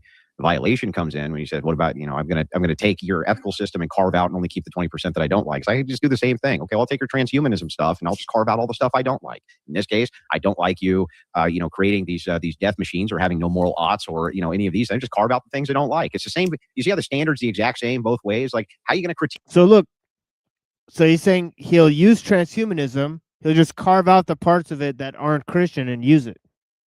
So he said he'll do the same thing that he's doing by using Christianity, 80% of it, for his transhumanist worldview, which is completely atheistic in its goals and its purview. So, I mean, am I making up that this is happening? Am I hallucinating here, folks? Am I not understanding any of the points that are being made? Please come in and let us know. We do a show Wednesday, Saturday, Tuesday, 7:30 p.m. Eastern, and usually the link is available. And yeah, I mean, holy cows. Me for the same thing that you're appealing to. It's just wild to me. All right, next one comes from Mighty Maximus. Says Andrew just referenced Resident Evil. This is going to be great. Oh, that's true. It is one of my. I'm sorry, I did make a video game reference. I think that culture, when you disseminate ideas, disseminating them through cultural references helps frame what it is that you're trying to say to people. So I did. That is true. I used the Umbrella Corporation Resident Evil reference in the beginning. I thought it framed up the argument fairly well. Actually, Religious for 20 says this is the most offensive thing I've ever heard. Yeah, but isn't there an inherent flaw in your arguments when you use science fiction scenarios instead of using actual science or actual political theories, or look at, like, there's many thinkers throughout the ages that have given very elegant critiques of the technological system, but he didn't include any of those thinkers. He just has, these Jews wrote these movies and stuff, and yeah, that's the best evidence we have. Like, it kind of lessens the point. It makes it look like it's like fantastical, right? So I saw some of that. There was like some gaslighting going on with the way he kept bringing up the movies and the video games. Reason is to become your own God. You'd see parents/grandparents putting themselves ahead of their progeny. Why have kids if you're going to live forever? Sick. Zoltan, what would you say about that? Yeah, sure. And this is a huge question. In fact, I got to be honest, a lot of transhumanists that I know and a lot of real extreme longevity advocates don't have kids for this exact reason. I chose to have them because I want to hedge my bets. But and I also think that even if you are going to live forever, with AI, you can create any character you want in seconds. This used to require huge. See that? All these people are interchangeable. This is exactly what we were talking about. Hollywood budgets, complex software in tons of yeah, time. See, there you go. They're literally promoting. They're literally promoting the very technology we were talking about. Yeah, now he's Uma Thurman. It is what it is, isn't it?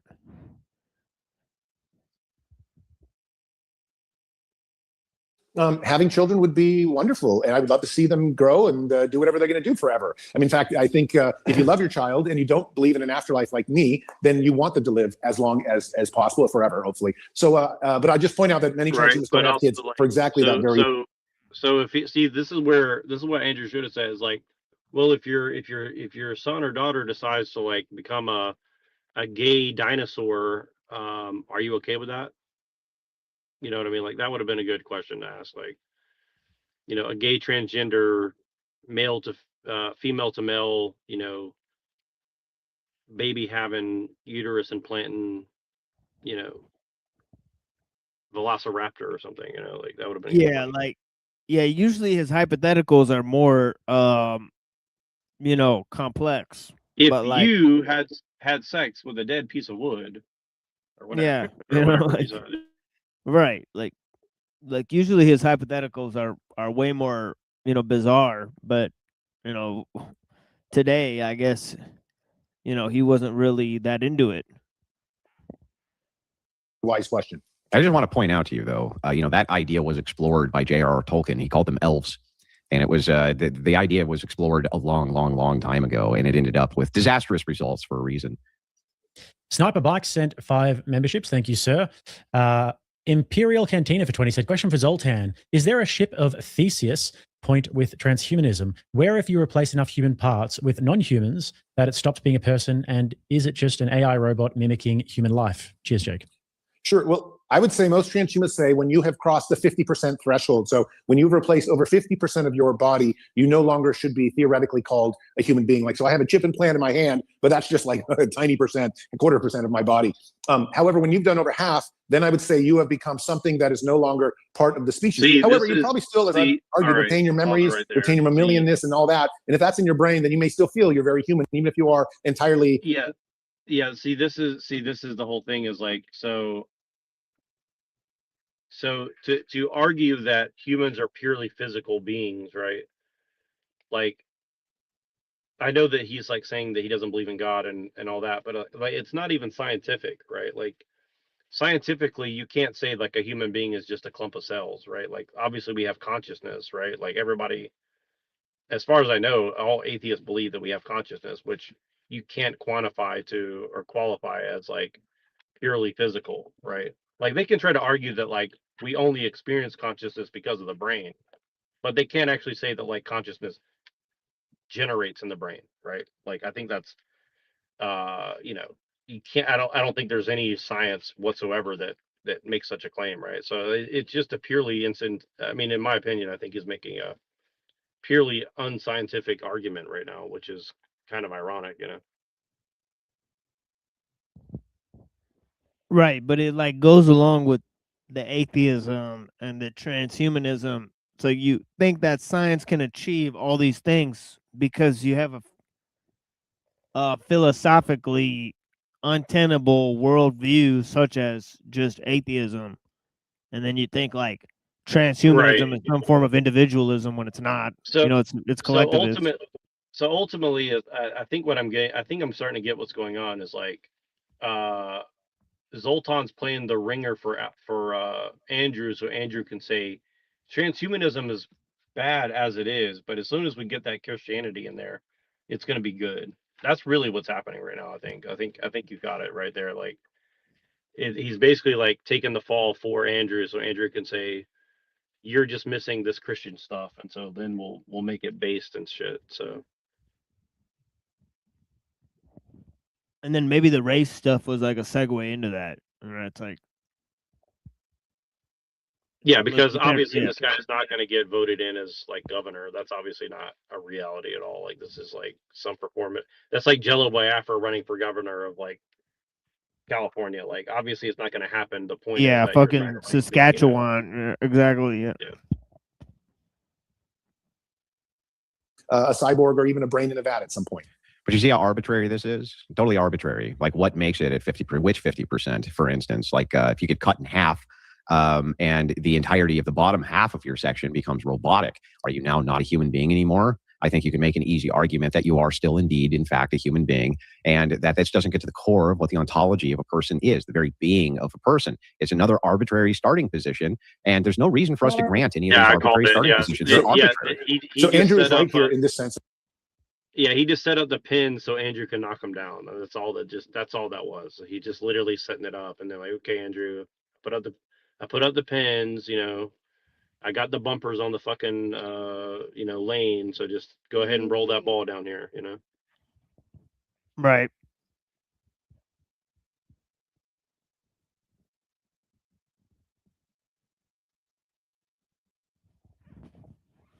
Maybe I should clarify.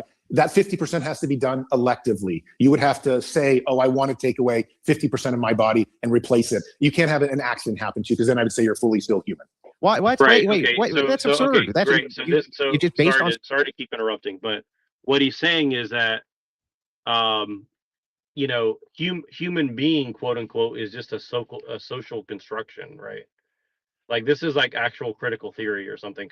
Like, well, I know somebody like Pill Eater or you or somebody else could probably say better than me, but like, I can see what's happening. He's saying like, well, human being is just a social construction. So if you define yourself as a transhumanist or as a cyborg, and you have some like, qualitative or quantifiable like measurement that you can arbitrarily apply. So he's actually admitting that it's arbitrary, right? He's not actually disagreeing that it's arbitrary, right? See, this is really actually sophisticated. I can see why you wanted to watch this now. Like, at the end of it, I can see like I thought it was just kind of stupid, but like now I can see like It's yeah, this is actually very clever semantic stuff that they're doing. Like they're introducing like to a conservative audience, they're saying like the term human being is like a social construction or something like that, right?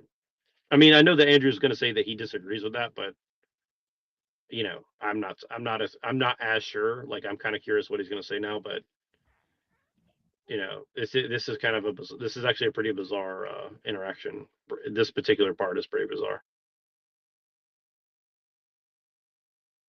Subjective identitarianism, just like subjective identity. I'm a human because I claim I'm one. Humanity has a biological and ontological meaning. It's not one or the other. These are very much intertwined. It's not just biology. It's not just the idea of the thing and what makes that thing, right? It's both of these things considered together.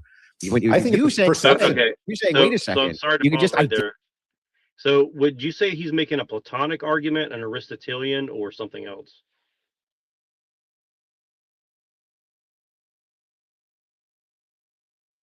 Andrew specifically, I mean, sorry.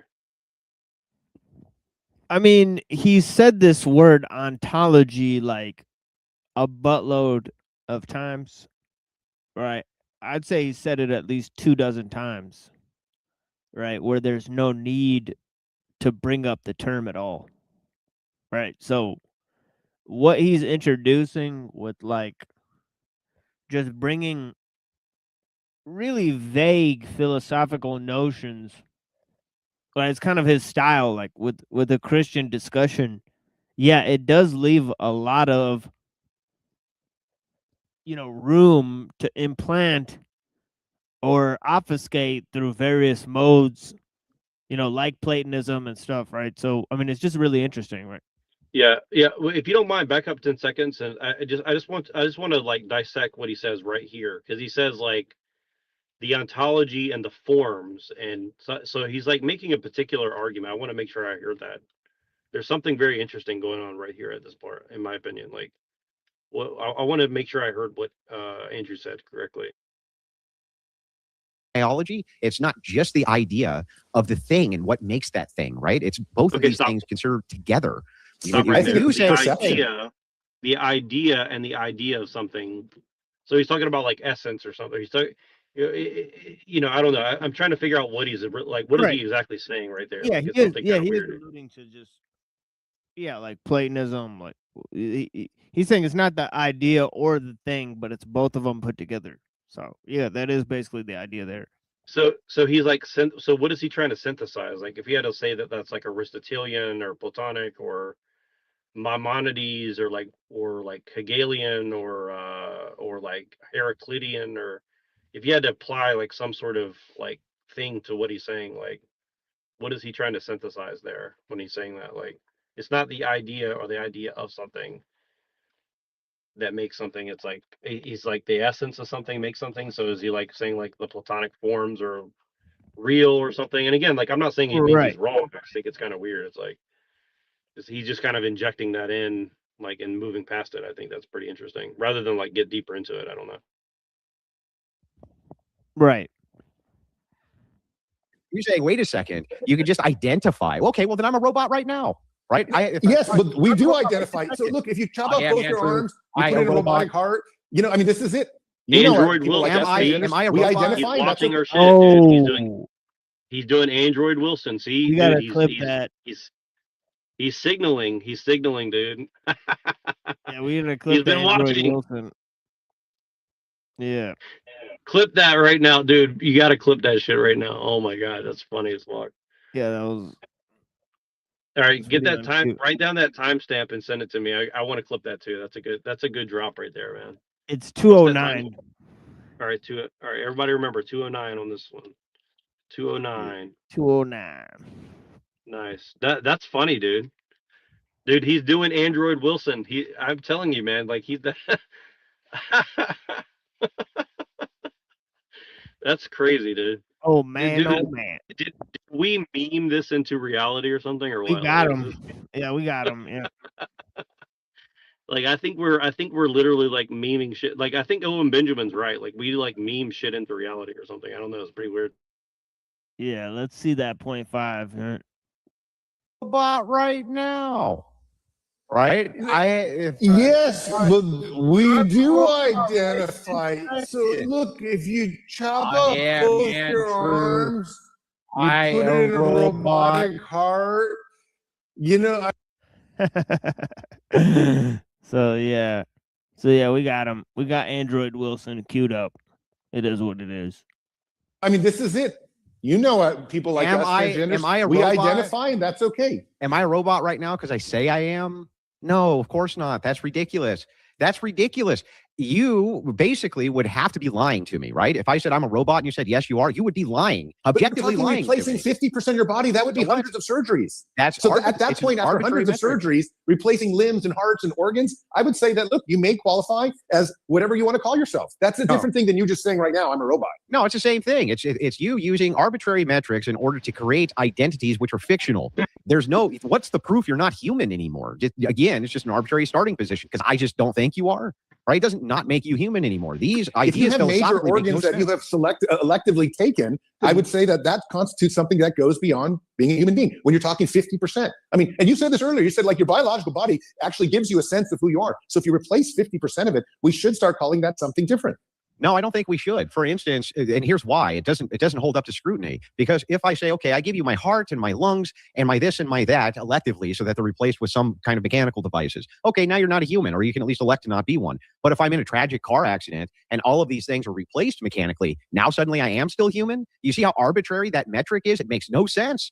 Well, that's why the decision-making process is very important. It's like if you electively do that, you say, look, I want to replace half my body. That's a huge part of it. Yeah, but that's just you're just making stuff, right? The whole thing is now just made up. If mechanically it's all replaced through no fault of your own, now you're still a human. But this is sort of the transgenderism issue as well. Exactly, the transgenderism issue is, yeah, you're right. You're right. You know, we made up self-identity. We people. Now, I presented this earlier. I said if Christ could show up in a new body and he has the same spirit, and he shows up in a resurrected body, even though his last body got ripped apart, then you could totally change your body and still be the same person, right? So the argument that Andrew is making is essentially just moot, right? Because you're a spirit and you're not a body, right? So I mean, it just doesn't even make any sense, right? So he's saying, well, if you change your body, your idea and a body, right, mixed together, I mean, it just doesn't. I mean, but you're not, are you? Right? Believe that. We believe you can judge it. But this is different. This is not just saying, oh, I'm changing my sex one day. This is saying I'm literally taking away 50% of my body after hundreds of surgeries and saying, look, I'm something different than being a human being. But somehow if the same thing happens through sheer accident, now you're still a human. That makes no sense, dude. That makes zero sense. Plenty more interesting questions here, guys. Mighty Maximus came in and said, for Jake's amazing moderation, even though he's playing in the chat, it was a tough night at the office for me, guys. Really, really tough moderation for me tonight. We're both big boys. I don't think this debate devolved past issues and got into like personal insults and stuff like that. We didn't do any of that. It was great. For the mods, for the chat, Mighty Maximus, thanks for all the 20s. I appreciate that. For being Monday, and one more. Thank you, sir. Kikomo came in with 20. Thank you very much, Kikomo. Appreciate that. Do you have a car? And do you have a clean driving record? Did you know you could pay as low as 19? H-Man said, if transhumanism is simply about the individual living longer and the methods by which vary with each individual, then how could you argue against transhumanist worldview that only allows for one individual at a time? Can you repeat the question? Broke up a little. If transhumanism is simply about the individual living longer and the methods by which vary with each individual, then how could you argue against a transhumanist worldview that only allows for one individual at a time? Well, transhumanism is literally the philosophy of total individual liberty. You can do whatever you want. In fact, our ideology, the kind of the crux of it is really you should be able to do with your body whatever you want to do as long as it's not hurting somebody else. And that's kind of we call that morphological freedom. It's the foundation of what transhumanism is. So when we talk about like making decisions, we always bring it right back to the individual. So long as it's not hurting somebody or society like that, it's got to be that. So that's the reason we kind of stick with this individuality of transhumanism. That said, obviously, and I know Andrew would say I have lots to say on this, there's a lot in terms of society and how things can go off the rails, whatnot. But we want to believe from a very deep libertarian perspective, and transhumanism started as a libertarian idea, that we can make decisions on the very most autonomous, individualistic level.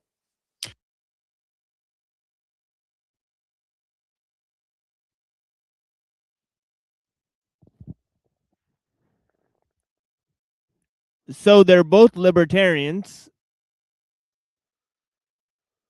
to a certain extent, right? Because this is like Andrew is a purely like this is like paleoconservative. this. Yeah. Yeah, this is like ANCAP. This is like ANCAPistan. Basically, it's like they're doing like the Yeah. ANCAP, rhetoric here.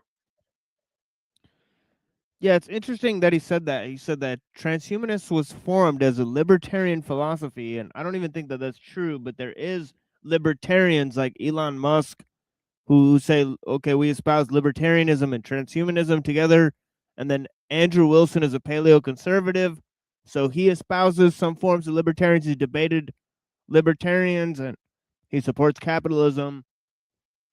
I don't know. So it's just really interesting. I think it's very fascinating. And he also,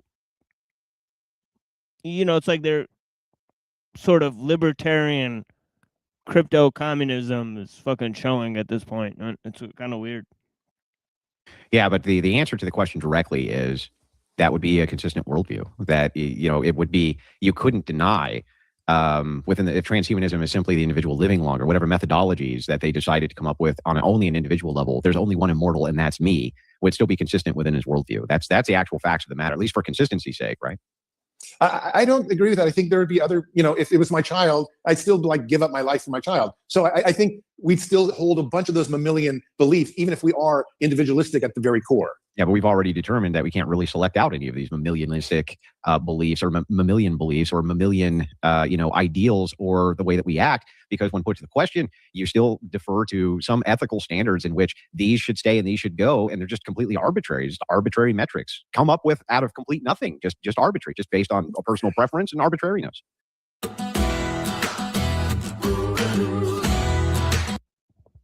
Oh God, I hate this fucking music, dude. I think they were using it for Home Depot, and then they started using it for Harbor Freight. But this fucking jingle is so obnoxious, man. It's like, do. Like, this thing sucks. Whoever composed this, man, I don't have good opinions. As a white person, I find it offensive. Like, this does not make me want to go to Home Depot or Harbor Freight. Right. It's like, I don't know what it is. It's like yodeling, like country, like it just seems like they splattered together like a lot of white genres of music, and I don't know, it's just like really weird, like out of complete nothing, just arbitrary, just based on a personal preference and arbitrariness. There's no system for it, nothing. Andrew, there is the system. The system is I don't want to die, and the system is I love life, and we use the scientific method to base everything off from there. And because we're carrying mammalian instincts with us, which kind of form in line with what I just said, we're going to be nice to other people. That's why we wouldn't take a soldering iron in someone else's, in a child's eye. It's just not going to be within that. We're still going to follow the golden rule, even if we become like supernovas traveling the universe. But all of those entities. starting positions are arbitrary in nature. To start with these suppositions as being in some way true, or we ought to do them, or something like this, is already presupposing and baking into the pie this as a starting position. And that is where the arbitrary nature of it comes in. I understand that we start with, I want to be immortal. That's what we're starting with. I want to be immortal. But that is arbitrary in and of itself. There's no grounded justification for why we ought to be immortal. But loving life is different than wanting to be immortal. Loving life means that you love everything around you, including your children, your friends, your tribes, your country. So, I mean, it's deeper than I think you're giving credit for. Well, Christianity has those things built in as well. And that's why we've taken it love from of you. life, love of all of this, you know what I mean? And we've taken it from, we've taken it 80%. Every worldview that I've ever come into contact with, which is uniquely westernized, in this case, transhumanism, which is a uniquely Western, and some Eastern Bloc philosophers who push this. Hold on. So he's introducing the term Western. So westernized, See, this is really weird. It's like, so you're talking about Western occultism, or what does that mean exactly? Like Catholicism, like Judeo-Catholicism, Judeo-Orthodoxy, like it's pretty like the Knights Templar had contact with the Society of Jesus or whatever, like, a long time ago. So like, let's not forget, he says that transhumanism is a Western ideology after the guy says many times that he's taken Christianity. that saying that the transhumanists have taken Christianity from him. So this is what he said several times. He said we've taken Christianity from you, and he said, well, you know, transhumanism is a Western ideology, and it needs to rely on Christianity, is what he's going to say.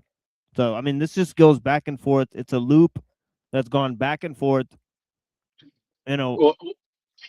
Well, it's very clearly trying to obfuscate that the East and the West are being merged in like some sort of strange occultism, but they're just going to dress it up over the past 2 years and probably the last couple 100 years, honestly. You know, like they're just kind of admitting, like, yeah, you know, this is like how we're gonna like psyop people into like agreeing to transhumanism, but it's for their own good because, you know, good stuff might happen eventually, maybe, possibly, or maybe not. I don't know. Like, but you can't stop it, so just deal with it. It just seems like Wilson is saying that Christianity should lead transhumanism, but we should go on with transhumanism, whereas Zoltan is saying, no, we need a little bit of Christianity for the transhumanism, but the goal is not Christianity, it's transhumanism. So it's like, right. You know, that seems to be the only so which one's telling the truth, or are both of them lying, right? I think that's yeah. Right. Yeah, because ultimately it seems like it's like a symbiotic relationship, essentially, is what they're agreeing upon. It's like, well, you know, these things are like mutually parasitic and reliant upon each other. So, you know, well, you know, we gotta. But I mean, like, it kind of seems like what they're saying is like transhumanism is inevitable. So probably best not to think about it too much, you know, other than like slap some like ethics on it or something. Like again, it goes back to the question of like, do you have the ability to like, you know, impart human ethics on technological progress, you know? Well, I haven't heard anybody argue that that's possible, right? And so that's kind of what I'm waiting for, you know? Like, if it is possible, like, I would love to see like how they think that's possible, right? And if it's not possible, then morality and ethics basically are not really a consideration, right? So I don't know which one it is, but yeah, it kind of seems that that's kind of what they're trying to avoid admitting. It's like either one of those two things, I guess. I don't know how to put it into like the right terms, but yeah. Yeah, I'm glad we got to this point in the video because it's like we almost didn't make it to this point, but this seems like the key thing right here. You know, and I will watch the last 30 minutes of this. If there's any clips I can take out and see that is significant to the point, I will bring it back up. But there seems to be like 30 more minutes of this, so we'll see if we can make it. You know, but we may miss a part of the end of the video here. And as well, and that's why we've taken it love from of you. life, We've love taken it of from all you. of this. You know what I mean? And we've taken it from. We've taken that 80%. Every worldview that I've ever come into contact with, which is uniquely Westernized, in this case, transhumanism, which is a uniquely Western. Wanting to be immortal. Loving life means that you love everything around you, including your children, your friends, your tribes, your country. So, I mean, it's deeper than I think you're giving credit for. Well, Christianity has those things built in as well. And that's why we've taken it love from of you. life, love of all of this. You know what I mean? And we've taken it from. We've taken that 80%. Every worldview that I've ever come into contact with, which is uniquely Westernized, in this case, transhumanism, which is a uniquely Western, and some Eastern Bloc philosophers who who push this. But you're right, the libertarianism has popularized it. They all basically borrow from Christians because that's what informed all of their ethics. They just come up with these starting positions and then pretend that they're unique, but they never justify any of them. Right.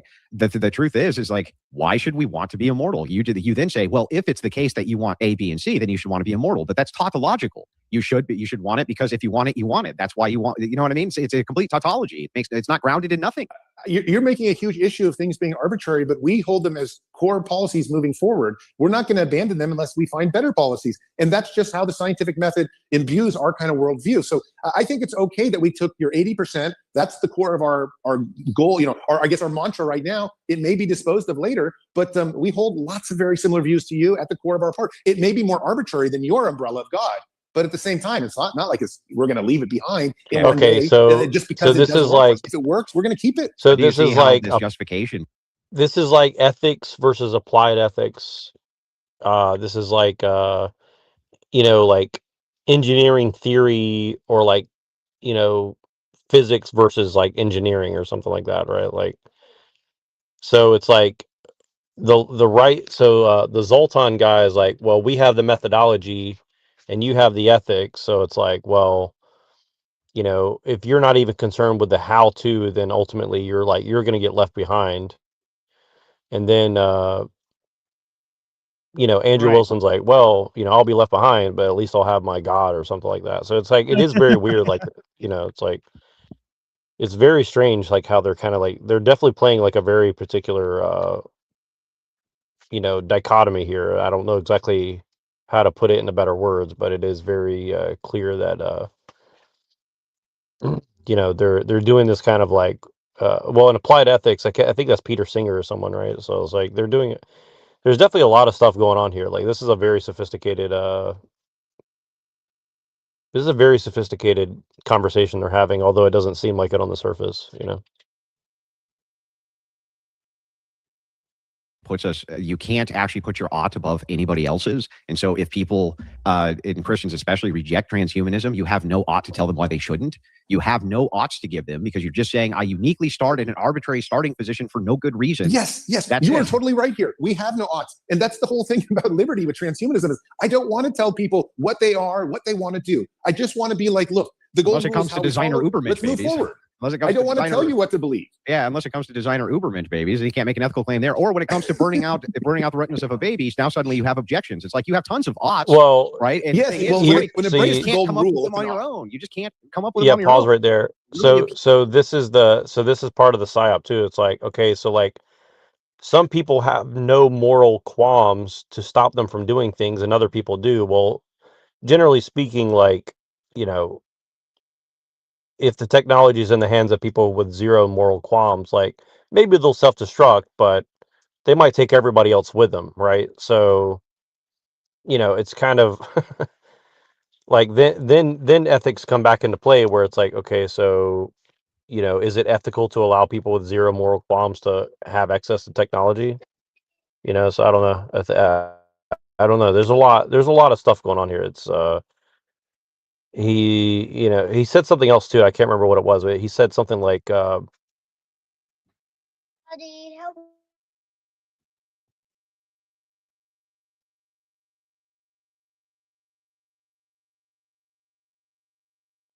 but so I don't know. Can you go back 10 seconds? I want to hear what Zoltan said one more time. He said something there. Hold on. I just want to hear that one more time. I don't want to tell you what to believe. Yeah, unless it comes to designer Ubermensch babies, and you can't make an ethical claim there. Or when it comes to burning out the retinas of a baby, now suddenly you have objections. It's like you have tons of oughts, right? And Yes, the thing is, well, it's when funny, it breaks you just the can't golden come up rule, with them it's on an your ought. own. You just can't come up with them on your own. You have to. Yeah, so what they're saying with oughts there, it's like, well, everybody has an ought. The fact that you're speaking implies an ought. So the fact that he's saying that there's no oughts is completely dishonest, right? Like if you're having like a philosophical conversation, like as soon as you open your mouth, people ought to believe you or whatever, right? Like there's certain, you know, principles that come into play just by the act of you communicating. So I mean, there's no way you can say I have no oughts, right? So that's first of all. Second of all, like, you know, saying, well, I don't want to tell anybody what to do. It's like, that's bullshit. You're not going to just release all technology to all people. If that were the case, then you'd say, well, everybody has the right to engineer a virus in their basement tomorrow, right? Like, clearly, no one's going to do that, right? So, yeah. So it's the, you know, Zoltan's like being extremely dishonest right now. Like, there's no way you can argue that there's no oughts involved in what he's saying. You know, even if you're just a purely pragmatic methodological like scientist person, right? Like there's still oughts in it because you have to like decide this person ought do this and this person ought do that. You know, like you have there's still decision making that has to come into play, even if the decisions are being like somewhat made for you, I guess. I don't know. It's just totally bizarre what he's saying here.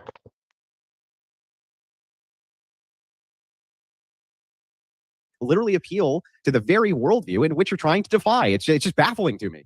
And we're All grateful right. to have taken that 80% from you. Kikomo says for the Hinge Premium Fund, which I appreciate because I was all out of swipes. Anthony says, if you were to have a baby, where would it come from? Would it be delivered by an AI stork to your doorstep? Now, did we get to this, guy? Like, did we ascertain? Wow. So the questioners are crashing out so far. It's like they don't have serious questions. That it would be a butt baby, or would it would be C-section? So come on, I mean, you know, if it's even in a human being, it'd probably be more in a robotic baby or an artificial womb. Right. Yeah, an artificial womb is a much more likely potential future. Yeah, but of course, for you, you want to have a baby yourself. How would I want to feel it growing inside me? I think that'd be wonderful. Which, by the way, Andrew Wilson already said that like Israel's doing like artificial womb babies, and we need to get in on that action. So. Yep, that's right. He did say that in a debate. So or something to that effect. I mean, I don't want to like straw man him, but something very similar to that. If I could find where he said that, because that was actually a shocking point that he made one day, saying like arguing on the deep end of like fringe science. And really weird.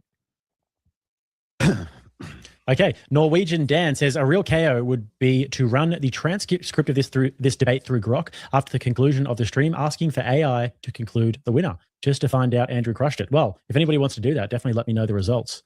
JD Jeffries says, what purpose does entropy serve in the Christian worldview? In the transhumanist worldview, how can entropy be conquered? So, and wouldn't that prove the likelihood Norwegian of a God? Dan, I've never heard that name before, but he has like verbal combat stuff on his thing. So like, yeah, that's I noticed weird. that. Yeah.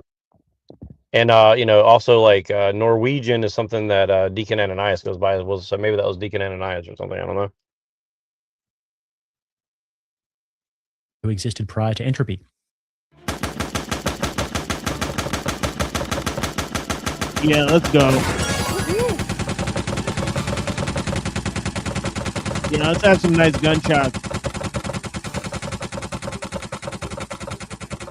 Yeah, that's what it takes. Jihad unit. So maybe first of all, Andrew, what purpose does entropy serve? Yeah, I don't hyper focus. I'm not a Christian apologist. I'm a political debater, and I don't hyper focus on the question of entropy. There are some good Christian apologists who tackle this idea, but it's not what I came here to debate. Zoltan? Yeah, I would caution that entropy is something that we think we know, sort of like a flat Earth 300, 400, or 500 years ago, whenever.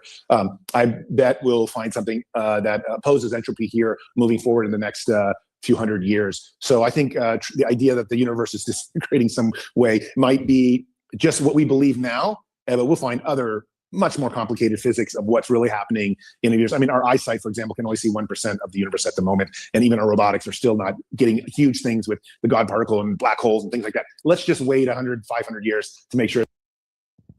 I mean, it's a pretty obvious answer, right? Your body's falling apart, right? Like the flesh versus the spirit, right? What purpose does entropy serve in a Christian worldview? Well, it's obvious. Right? Our physical frame is limited, right? It should be, right? In the transhumanist worldview, how can entropy be conquered? Well, it's obvious. It's a problem that exists between evolution and entropy. Evolution is going up and entropy is going down. So how are we losing energy if life and the proponents for life are getting more and more complex? And there's all this new information being created, right? Where's all this new information coming from, right? And, you know, more complex forms of energy that are packed into tighter and tighter spaces, right, that have more and more complexity, right? Where's that coming? Like, why is nature creating more complex forms of life? You know, if it's not driving towards... if evolution isn't driving towards some sort of point. So, I mean, I don't know. I mean, their answers suck. That entropy really exists. All right. Anthony says, our wise and powerful leader, Zoltan, are we going to finally accomplish our prophecy of intergalactic travel? Yes. So, just let me throw in a little bit something with my gubernatorial run. One of the big things we are trying to do with California is I mean, and I'll be honest, the Dems have ruined California, even though if I'm running as one. They have just literally, all the space industry has gone to Texas and Florida, now to even Colorado. So I would love to bring that all back. I'd love to have the Star Trek age start here in California. I'd love to have Starfleet, build new bases, reduce taxes, give state land to these companies so they can do it. Why not have California lead the way forward with the Star Trek era? It's a shame that we have, and just so your audience knows, we're now sending almost daily satellites or rockets up into space. So we really are at the cusp of this age. And so transhumanism is not just about, upgrading ourselves here for planet Earth. It's really about making ourselves better for getting off around the universe and getting kind of to the intergalactic type of travel. So I'm a big, big fan of that. It's a big part of my gubernatorial campaign. It's also nonsense. So there goes this whole thing that we love nature and Earth so much. But let's see what Wilson's response is here. Android Wilson. We're nowhere near intergalactic travel. Not even close. Not even in the same. We can't go back to the moon. Okay. Yeah, I think that's pretty true. Right. I mean, it seems fantastical. Why should we spend most of the resources we have on Earth to accomplish this goal? Right. It seems stupefying. Right. So I think he's absolutely right here. It's like it's ridiculous to say we're on the cusp of any of these. Yeah, the attempt would be stupid enough. Right. We don't even need to attempt to do such a thing. There's plenty of the sea that we can explore instead. We should put our resources to exploring the deep ocean, or something like that. I mean, space travel is retarded. Technology. We're not even on the cusp of reclaiming our 1960s technology that got us to the moon. And yet we're on the cusp of intergalactic travel. You see what I mean by the sensationalism, which is nonsensical, on its face. Andrew, you're watching these giant robots land on. I didn't interrupt you at all. Hang on. I didn't interrupt you. Let me finish, and then you can tangle with it. Okay.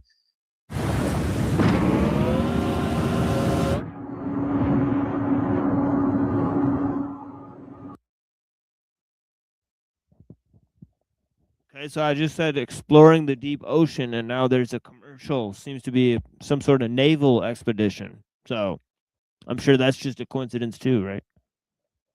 We don't have the, quote, 1960s technology to get back to the moon, to put men on the moon again. We don't even have that. Elon Musk has not put us back on the moon with all of his technocratic prowess and the advanced rocketry of this age. And we're on the cusp of intergalactic travel. It's absurd. That's one. The second thing to point out is you want a Star Trek-like future to start in California.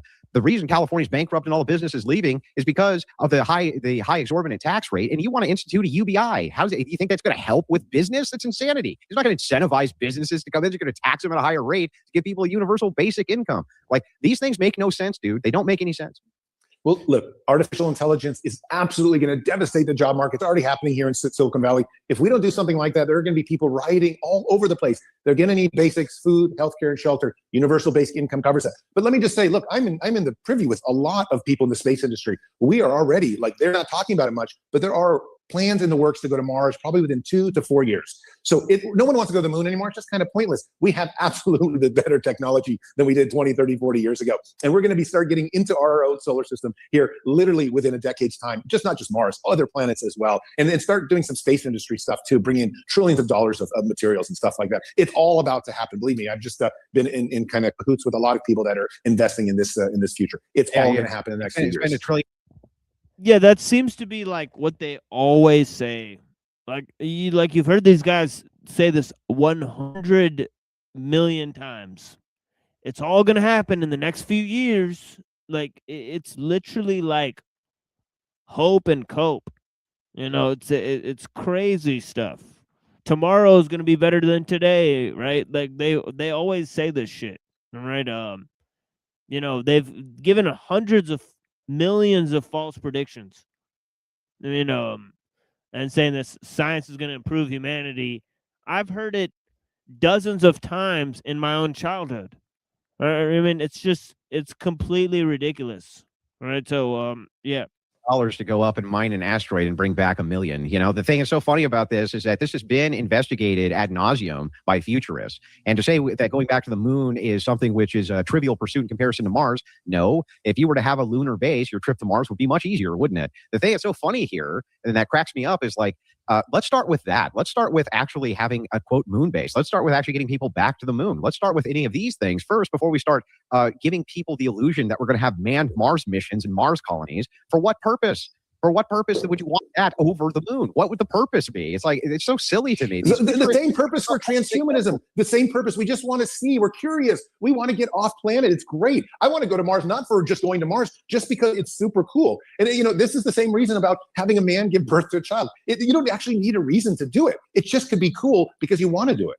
Yeah, Andrew, would you go to Mars if you could? Sure, I'd love to see Mars. I think that's great. If you, but that has. Do you realize though that has no bearing on? So like, I don't understand what's his fascination with a man having a baby, especially since he said earlier he doesn't know what hole it's going to come out of, but he wants to see what's going to happen. Like, this is a sick dude. Like, I don't know if this dude hears himself and what comes out of his own mouth, but it sounds fucking stupid, what I'm arguing here. The argument is not whether or not I'd love to go and see Mars or go and see the moon. I think that would be great. Like, I would love to have manned spacecraft that you could fly out there and take a look at these things. I'm not against any of that. I would like to experience it myself. That has no bearing at all on the argument, though, as to whether or not we're anywhere near the technologies to be able to do these things, which Musk has been promising for 20 years, and we're nowhere closer, really. His rockets still explode in the air. There's no other private industry which is any closer than Musk is in any of these rocket technologies that I'm aware of. And ultimately, we've been being promised these things by futurists for an awful long time, and they can't even get us back to the moon. They're promising you now Mars and warp travel. It's like, come on, man, give us a break here. Come on. All Like, right, next at what one. point are we supposed to be like, yeah, I don't think so? We got to move on here. Rachel Wilson. Now, we are doing Orange and Up, guys, but we have Wilson privilege here. So move forward to watch. He says, okay, you've achieved immortality. What are you going to do for the rest of eternity, and for what reason? How many psychedelics have you done, Zoltan? I've done plenty of psychedelics, to be honest. Peyote, mushrooms, acid, everything. But very typical. Beyond that, I think first off, when we say immortality, as a transhumanist says immortality, we don't mean it in the sense like forever. We mean it in the sense like, wouldn't it be nice? Yeah, that's virtue signaling. Most of these Christian dudes that I've talked to, they've taken tons of psychedelics too. They're way into drugs and stuff and psychedelics, and they've done more drugs and talked to more types of girls than I have, usually. All right, they've been to more parties. They've been around the block way more than I have. To live 500 years to start with, and then let's see how radical the technology is that transforms the world and transforms our existence. Then we might go to like 5,000 years and 10,000. So I agree with you. Living forever would be very weird, or the idea of it. But I also think the Earth would probably, in the experience, would always be changing and evolving. So things would be new. We wouldn't get bored. So I could easily see living hundreds of thousands, maybe millions of years. But again, talking about immortality, we don't really mean it in the sense of forever. We mean in the sense of let's just overcome biological aging and death as we see it right now. All right. David gifted 5 memberships. Thank you, sir. And Farrier1 says, I'm sorry if this is the 10th time I've asked. What 20% of Christian ethics are you rejecting as bad? What in Christian belief, ethics, morals need your beliefs to be inserted so humans can evolve as you imagine? Good question. Excuse me? What are you doing? Damn.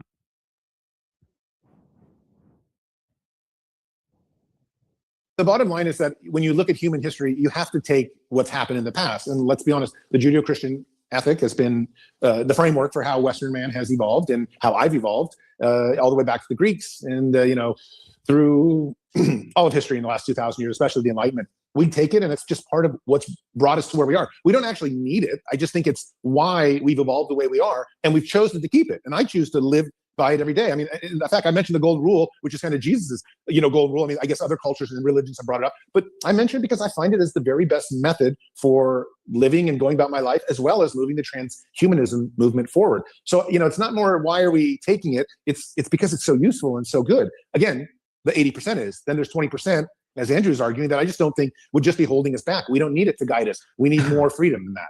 The golden rule, as it exists, that you have adopted, has a precursor to it. Are you aware of the precursor to the golden rule? Go ahead, Andrew. I'm just asking, are you aware of the precursor to the golden rule? I'm not 100% sure. I don't know one offhand, but I may know it. It's love thy Lord God with all of your heart. So Jesus gives 2 additional commandments besides what you reference as the golden rule, which is to love thy neighbor as you love thyself. He gives a precursor to it. He says, I would say first to love thy God with all of your heart. The reason the golden rule exists and the reason there's a precursor to it, that you must love the Lord God with all of your heart, is because the epistemology of Christianity itself, ingrained inside of our knowledge base itself, is that absent your ability to love God with all of your heart, you can't love yourself and you can't love your neighbor. That's why there's that precursor there. The reason your view doesn't work is because there is no precursor to this. There is no kind of, quote, preamble. It's just, you should. So then, I mean, isn't the question really, if you are 80% Christian, but you're atheist, how can you be 80% Christian? And why doesn't he just ask the dude that? Why is he accepting that he's 80% Christian? Right? Or why is he asking what 20% does he reject? It's damn sure obvious that he rejects way more than 20%, according to your statement here, that you have to, you know, love the Lord God with all your heart and love your neighbor as yourself, or whatever. Just do that because you should do that, man. You know, and it's like, that's why the framing of this in worldviews is so important. When people appeal to Christians, when they say you're supposed to love your neighbors, you love yourself, that's true. But the preamble there is that that's not even a possibility unless you love your Lord God with all of your heart. And that's the thing that you reject. Andrew, it's a complete possibility to do that, the golden rule, to anyone without loving God or even knowing God. I just disagree with you wholeheartedly here. I think the golden rule applies to many cultures and many religions. And I think you can do so without loving God up front, because I do it and I don't love God because I never met God. Yeah, so there's, but what's funny is I want you to realize that the reason that this doesn't work for you, the reason that when you reject this preamble, and you end up trying to fill this void with something else, in this case, transhumanism, you want to fill this void with some other telos, some other purpose, because you removed the purpose of what that meant, which was obedience and loving God with all of your heart. Without that, you can't, at least as far as our framework is concerned, you can't even begin to love yourself.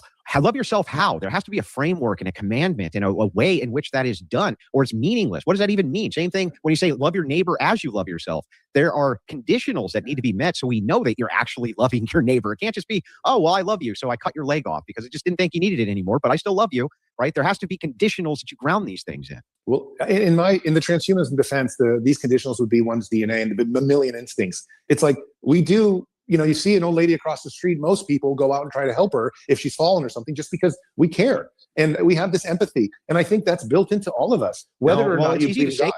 When at the same time, right, the reason that you follow those very ethics of assisting the infirm, in this case, the old lady, is because it's been ingrained from you, from people who love their God with all of their heart. And so they then try to obey his commandments, and they pass those ethics to you. And those are the ethics. I mean, it just doesn't seem accurate that the only people who help old ladies cross the street are Christians. You know, I mean, it's obvious that atheists would do that too, right? There's many cases, right, where I don't know, so I don't understand. You know, yeah, you might do it more if you believe those things that he mentioned, but I don't know. That you operate off of, while at the same time being spuriously dismissive of their origin. And it's like, the thing here is like, how do you know that that's an act of love? You have to base that in my worldview. The golden rule does not originate with Christianity. It's before Christianity. It's an easy response. The Greeks have it. Confucius has it. Right? It's not particular to Christianity.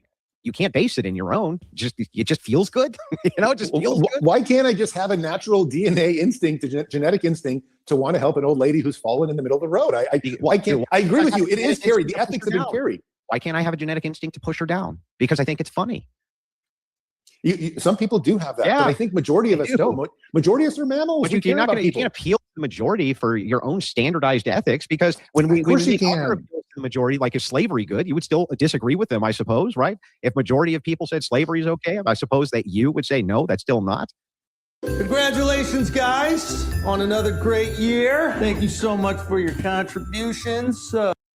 And if that's the case, I would do the right thing. I always do the right thing by my standards and metrics, though, and that's what. No, the right thing by what is the scientific method, what feels right, and how I feel. So if I saw an old lady, tell you slavery's wrong, it can't do it. It's impossible. No, it can't. I think a lot of people felt it was wrong.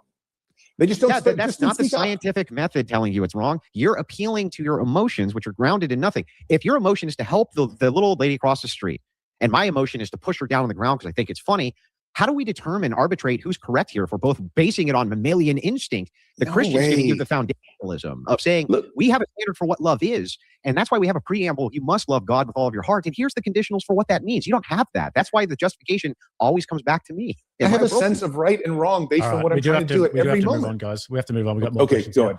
Actually, Religious says, Zoltan, if you turned yourself into a cyborg, how will you feel when you can't process breakfast?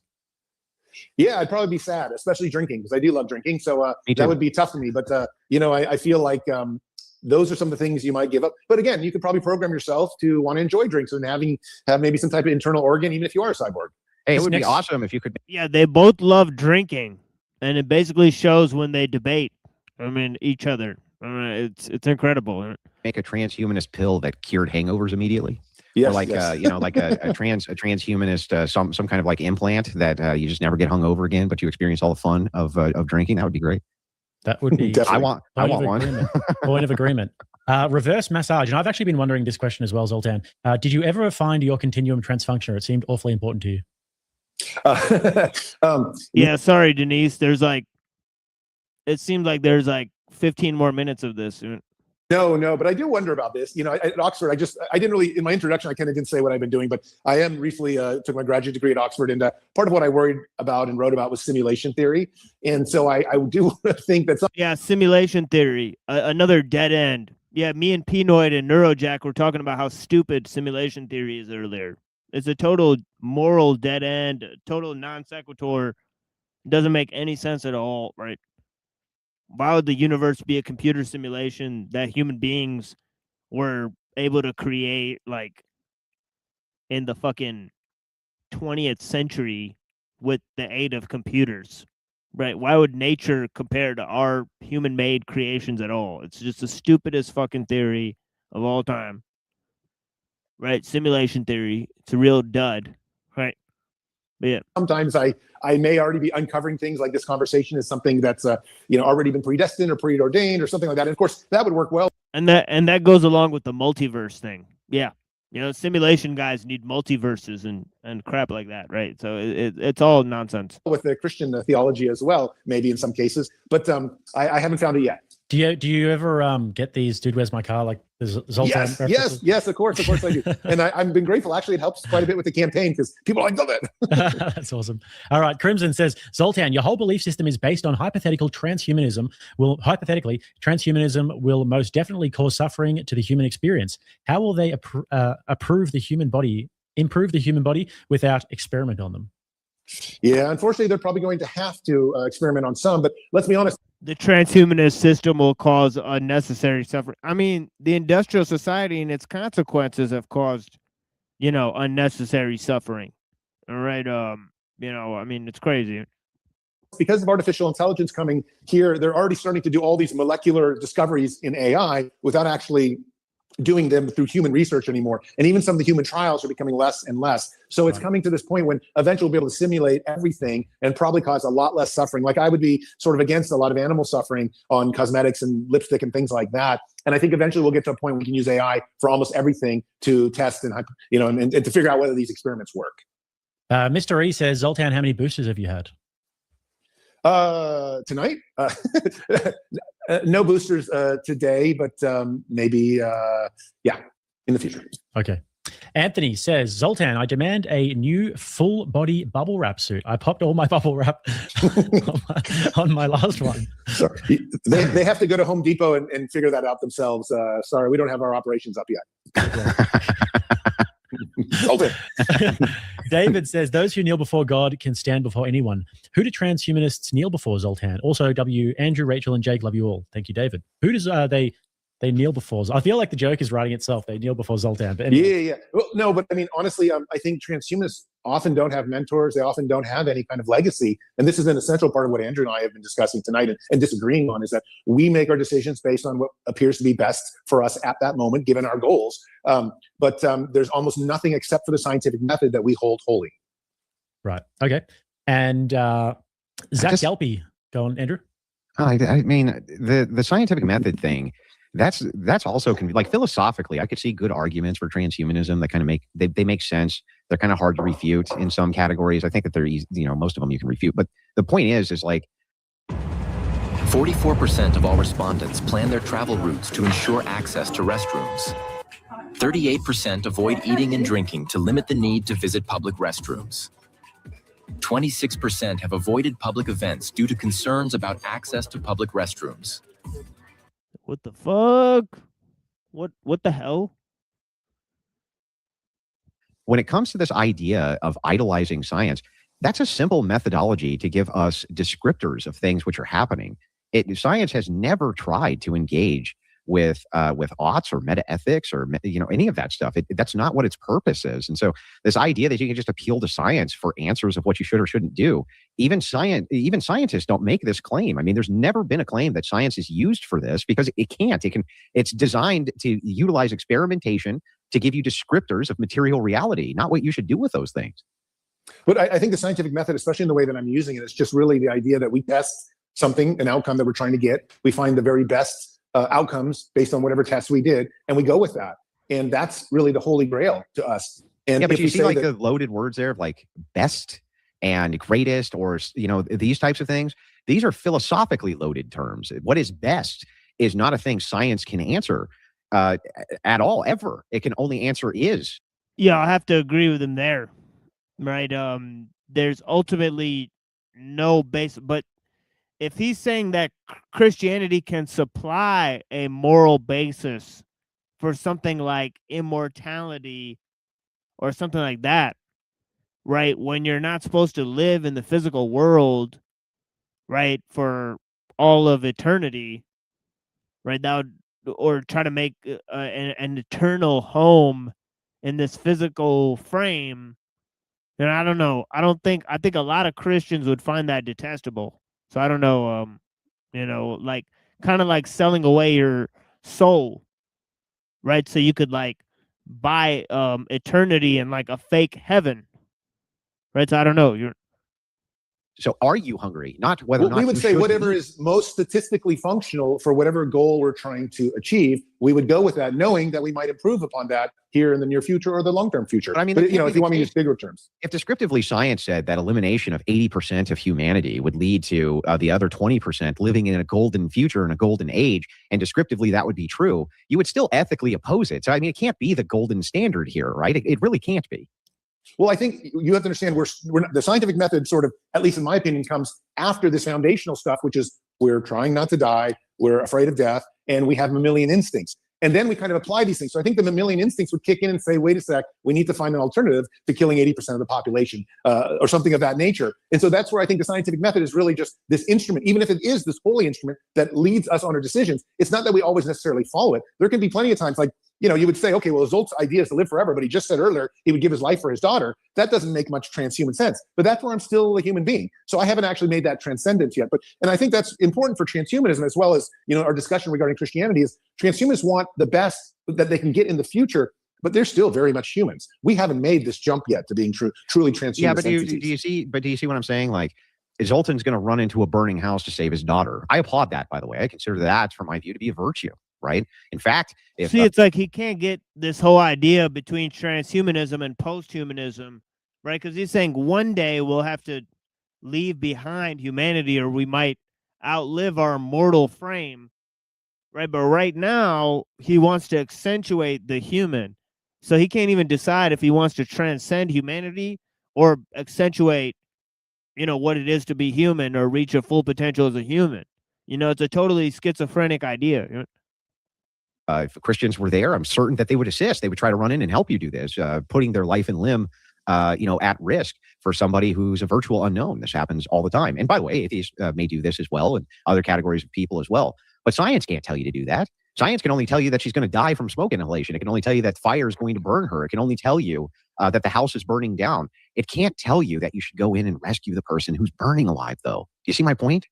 No, I see what you're saying, but I think science can tell you that, you feel this way, this is happening, this is the best statistical choice. However, if your mammalian sense is contradicting it, then that takes priority. And these are all decisions that we make, instantaneously in our head, even as we're discussing this with each other. So again, it's like the scientific method is not necessarily a set in gold where I follow every single law it says, but I certainly use it all the time to push the transhumanism movement forward. But there are plenty of times when my sense of identity, being a mammal or just a father, step in.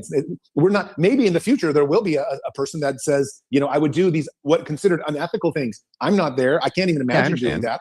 But you're appealing to the very humanity that you're trying to transcend, for your decision. It is. I'm not even pretending to. It's not contradictory. There are plenty of contradictions. It's very contradictory that I take 80% of Christian ideas and leave the rest behind. And it is arbitrary. I was the first to say it. I'm lost. But the point is, this seems to be the best methodology that we have moving forward, almost like an evolutionary trait. We pull the best, we leave behind stuff that doesn't make sense, and we try to move forward as transhuman entities, striving to become something more than we are. All right, last one here from Zach Galpy comes in and says, I'm confused. In the future, we can live forever and technology will advance. Humans will become cyborgs and won't need basics that humans need. Why would people riot to have the means for food and shelter and therefore need UPGs? Any danger in a bit of punctuation, Zach? Far out. Sure. Let me just answer this, because this is very much what kind of others have been talking about. Elon Musk, our automated abundance economy. It's very possible here in the 10, 20-year future, with so much automation and maybe even becoming some cyborg parts, we would need a lot less housing, a lot less food, a lot less shelter. We wouldn't be immune to cold. It wouldn't need water all the time. With the 2026 Chevy Equinox, there's no...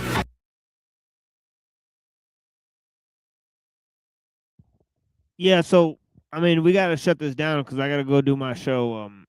So, Neuro, if you want to, pop on over, because I only have a few minutes as it is. In the transhuman future, everyone's going to be a lot wealthier, but it may not be through materialism as we perceive it now. It might just be because you are kind of a home unto yourself, because your body is so much more protected. Like if, for example, you can get your arm crushed in a machine, but then you can regrow it, or you can have a robotic limb put on instantaneously. It takes the fear away of having arm crushed. So in the future, hopefully we'll be technologically superior, so life will be a lot simpler and easier to live, and we might not even need so many material possessions. I think it'll be a whole different level of wealth. It's some of the things we're promising in my gubernatorial campaign. Interestingly enough, I tell this story a lot. You ever heard of the book The Population Bomb? I'm sure you have. Yeah. And it was completely false. The idea in the book was that people needed to curtail the population immediately, or they would consume so many resources that they'd stagnate their own populations and they would all die off. And they were predicting massive famine due to the hunger from so many different mouths to feed. In fact, what happened was the opposite based on the scientific consensus. When the world population exploded, logistics became possible in a very big way. And when logistics became possible, we're now able to feed more human beings than we ever have before, because the human labor doesn't just double with 2 people, right? It quadruples and it magnifies out from there. That's why a small unit of military men can set up an entire encampment, a small city, in under an hour. Whereas one guy, it may take him 30 days or something like this. The idea is that labor expands the more human beings that there are. They were completely wrong. Every single time I see technological revolution supposed to take away jobs, does the opposite. It, in fact, right now we have a labor shortage. We need more people because we're not birthing enough people. And we see this the computers were supposed to do this. They were supposed to revolutionize the idea of, hey, we're getting away from the typewriter now. In fact, that didn't happen at all. It just became more convenient to write more letters, right? Which needed more trees than cut down, which needed more paper mills and manufacturers. It didn't eliminate jobs. The technology, in fact, increases the need for more jobs. And so the idea for UBI has always been silly to me. Technological revolutions don't tend to contract jobs. They tend to expand them. Might be an interesting debate for another day on UBI, actually. Yes, I would love to. One of my favorite topics. All right, a couple more here. David said, for a new flux capacitor for Zoltan, make sure he gets the funds for the new flux capacitor. Thank you. Send them quick. And In Bed Not Inbred said, will Zoltan be selling lewd posters if and when he loses the governor race? Is that on the menu? Yes, OnlyFans is where I'm going. It's really funny. Can I put an olive branch out here, right? I actually hope that you win the governor race for California. I don't believe that it's possible that anybody can do a worse job than the current governor of California. So I actually do hope that you win. In fact, I wish that they would just walk down the street and point at a random person and make them governor of California.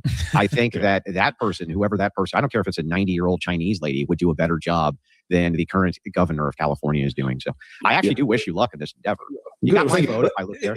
And let me just say, transhumanism, we don't mention the word transhumanism in our campaign because it throws off people. It's not part of really maybe a little bit of the space industry stuff, sure. But we really, in some extreme longevity stuff, but we just leave the transhumanism stuff alone. And I am, of all the candidates out there, pretty much the most I guess, right-leaning on the left, because I come from a libertarian background. And that upsets a lot of Democrats, which is one of the reasons that it's been hard to catch on with the Democrats. We're actually catching on with those in the middle. And in fact, quite a few Trump people who left for Trump because they didn't want to vote for Kamala are now kind of supporting us. And I agree with you. Look, Gavin's done a terrible job. That's one of the reasons why I'm running. It's just like, I have businesses, I'm an entrepreneur, and it's become impossible to run a real estate business in California more, which is one of the things that I've been doing. And, I agree with you. Best place in the entire world. There's no other place in the entire world than the area that you're in, the Bay Area.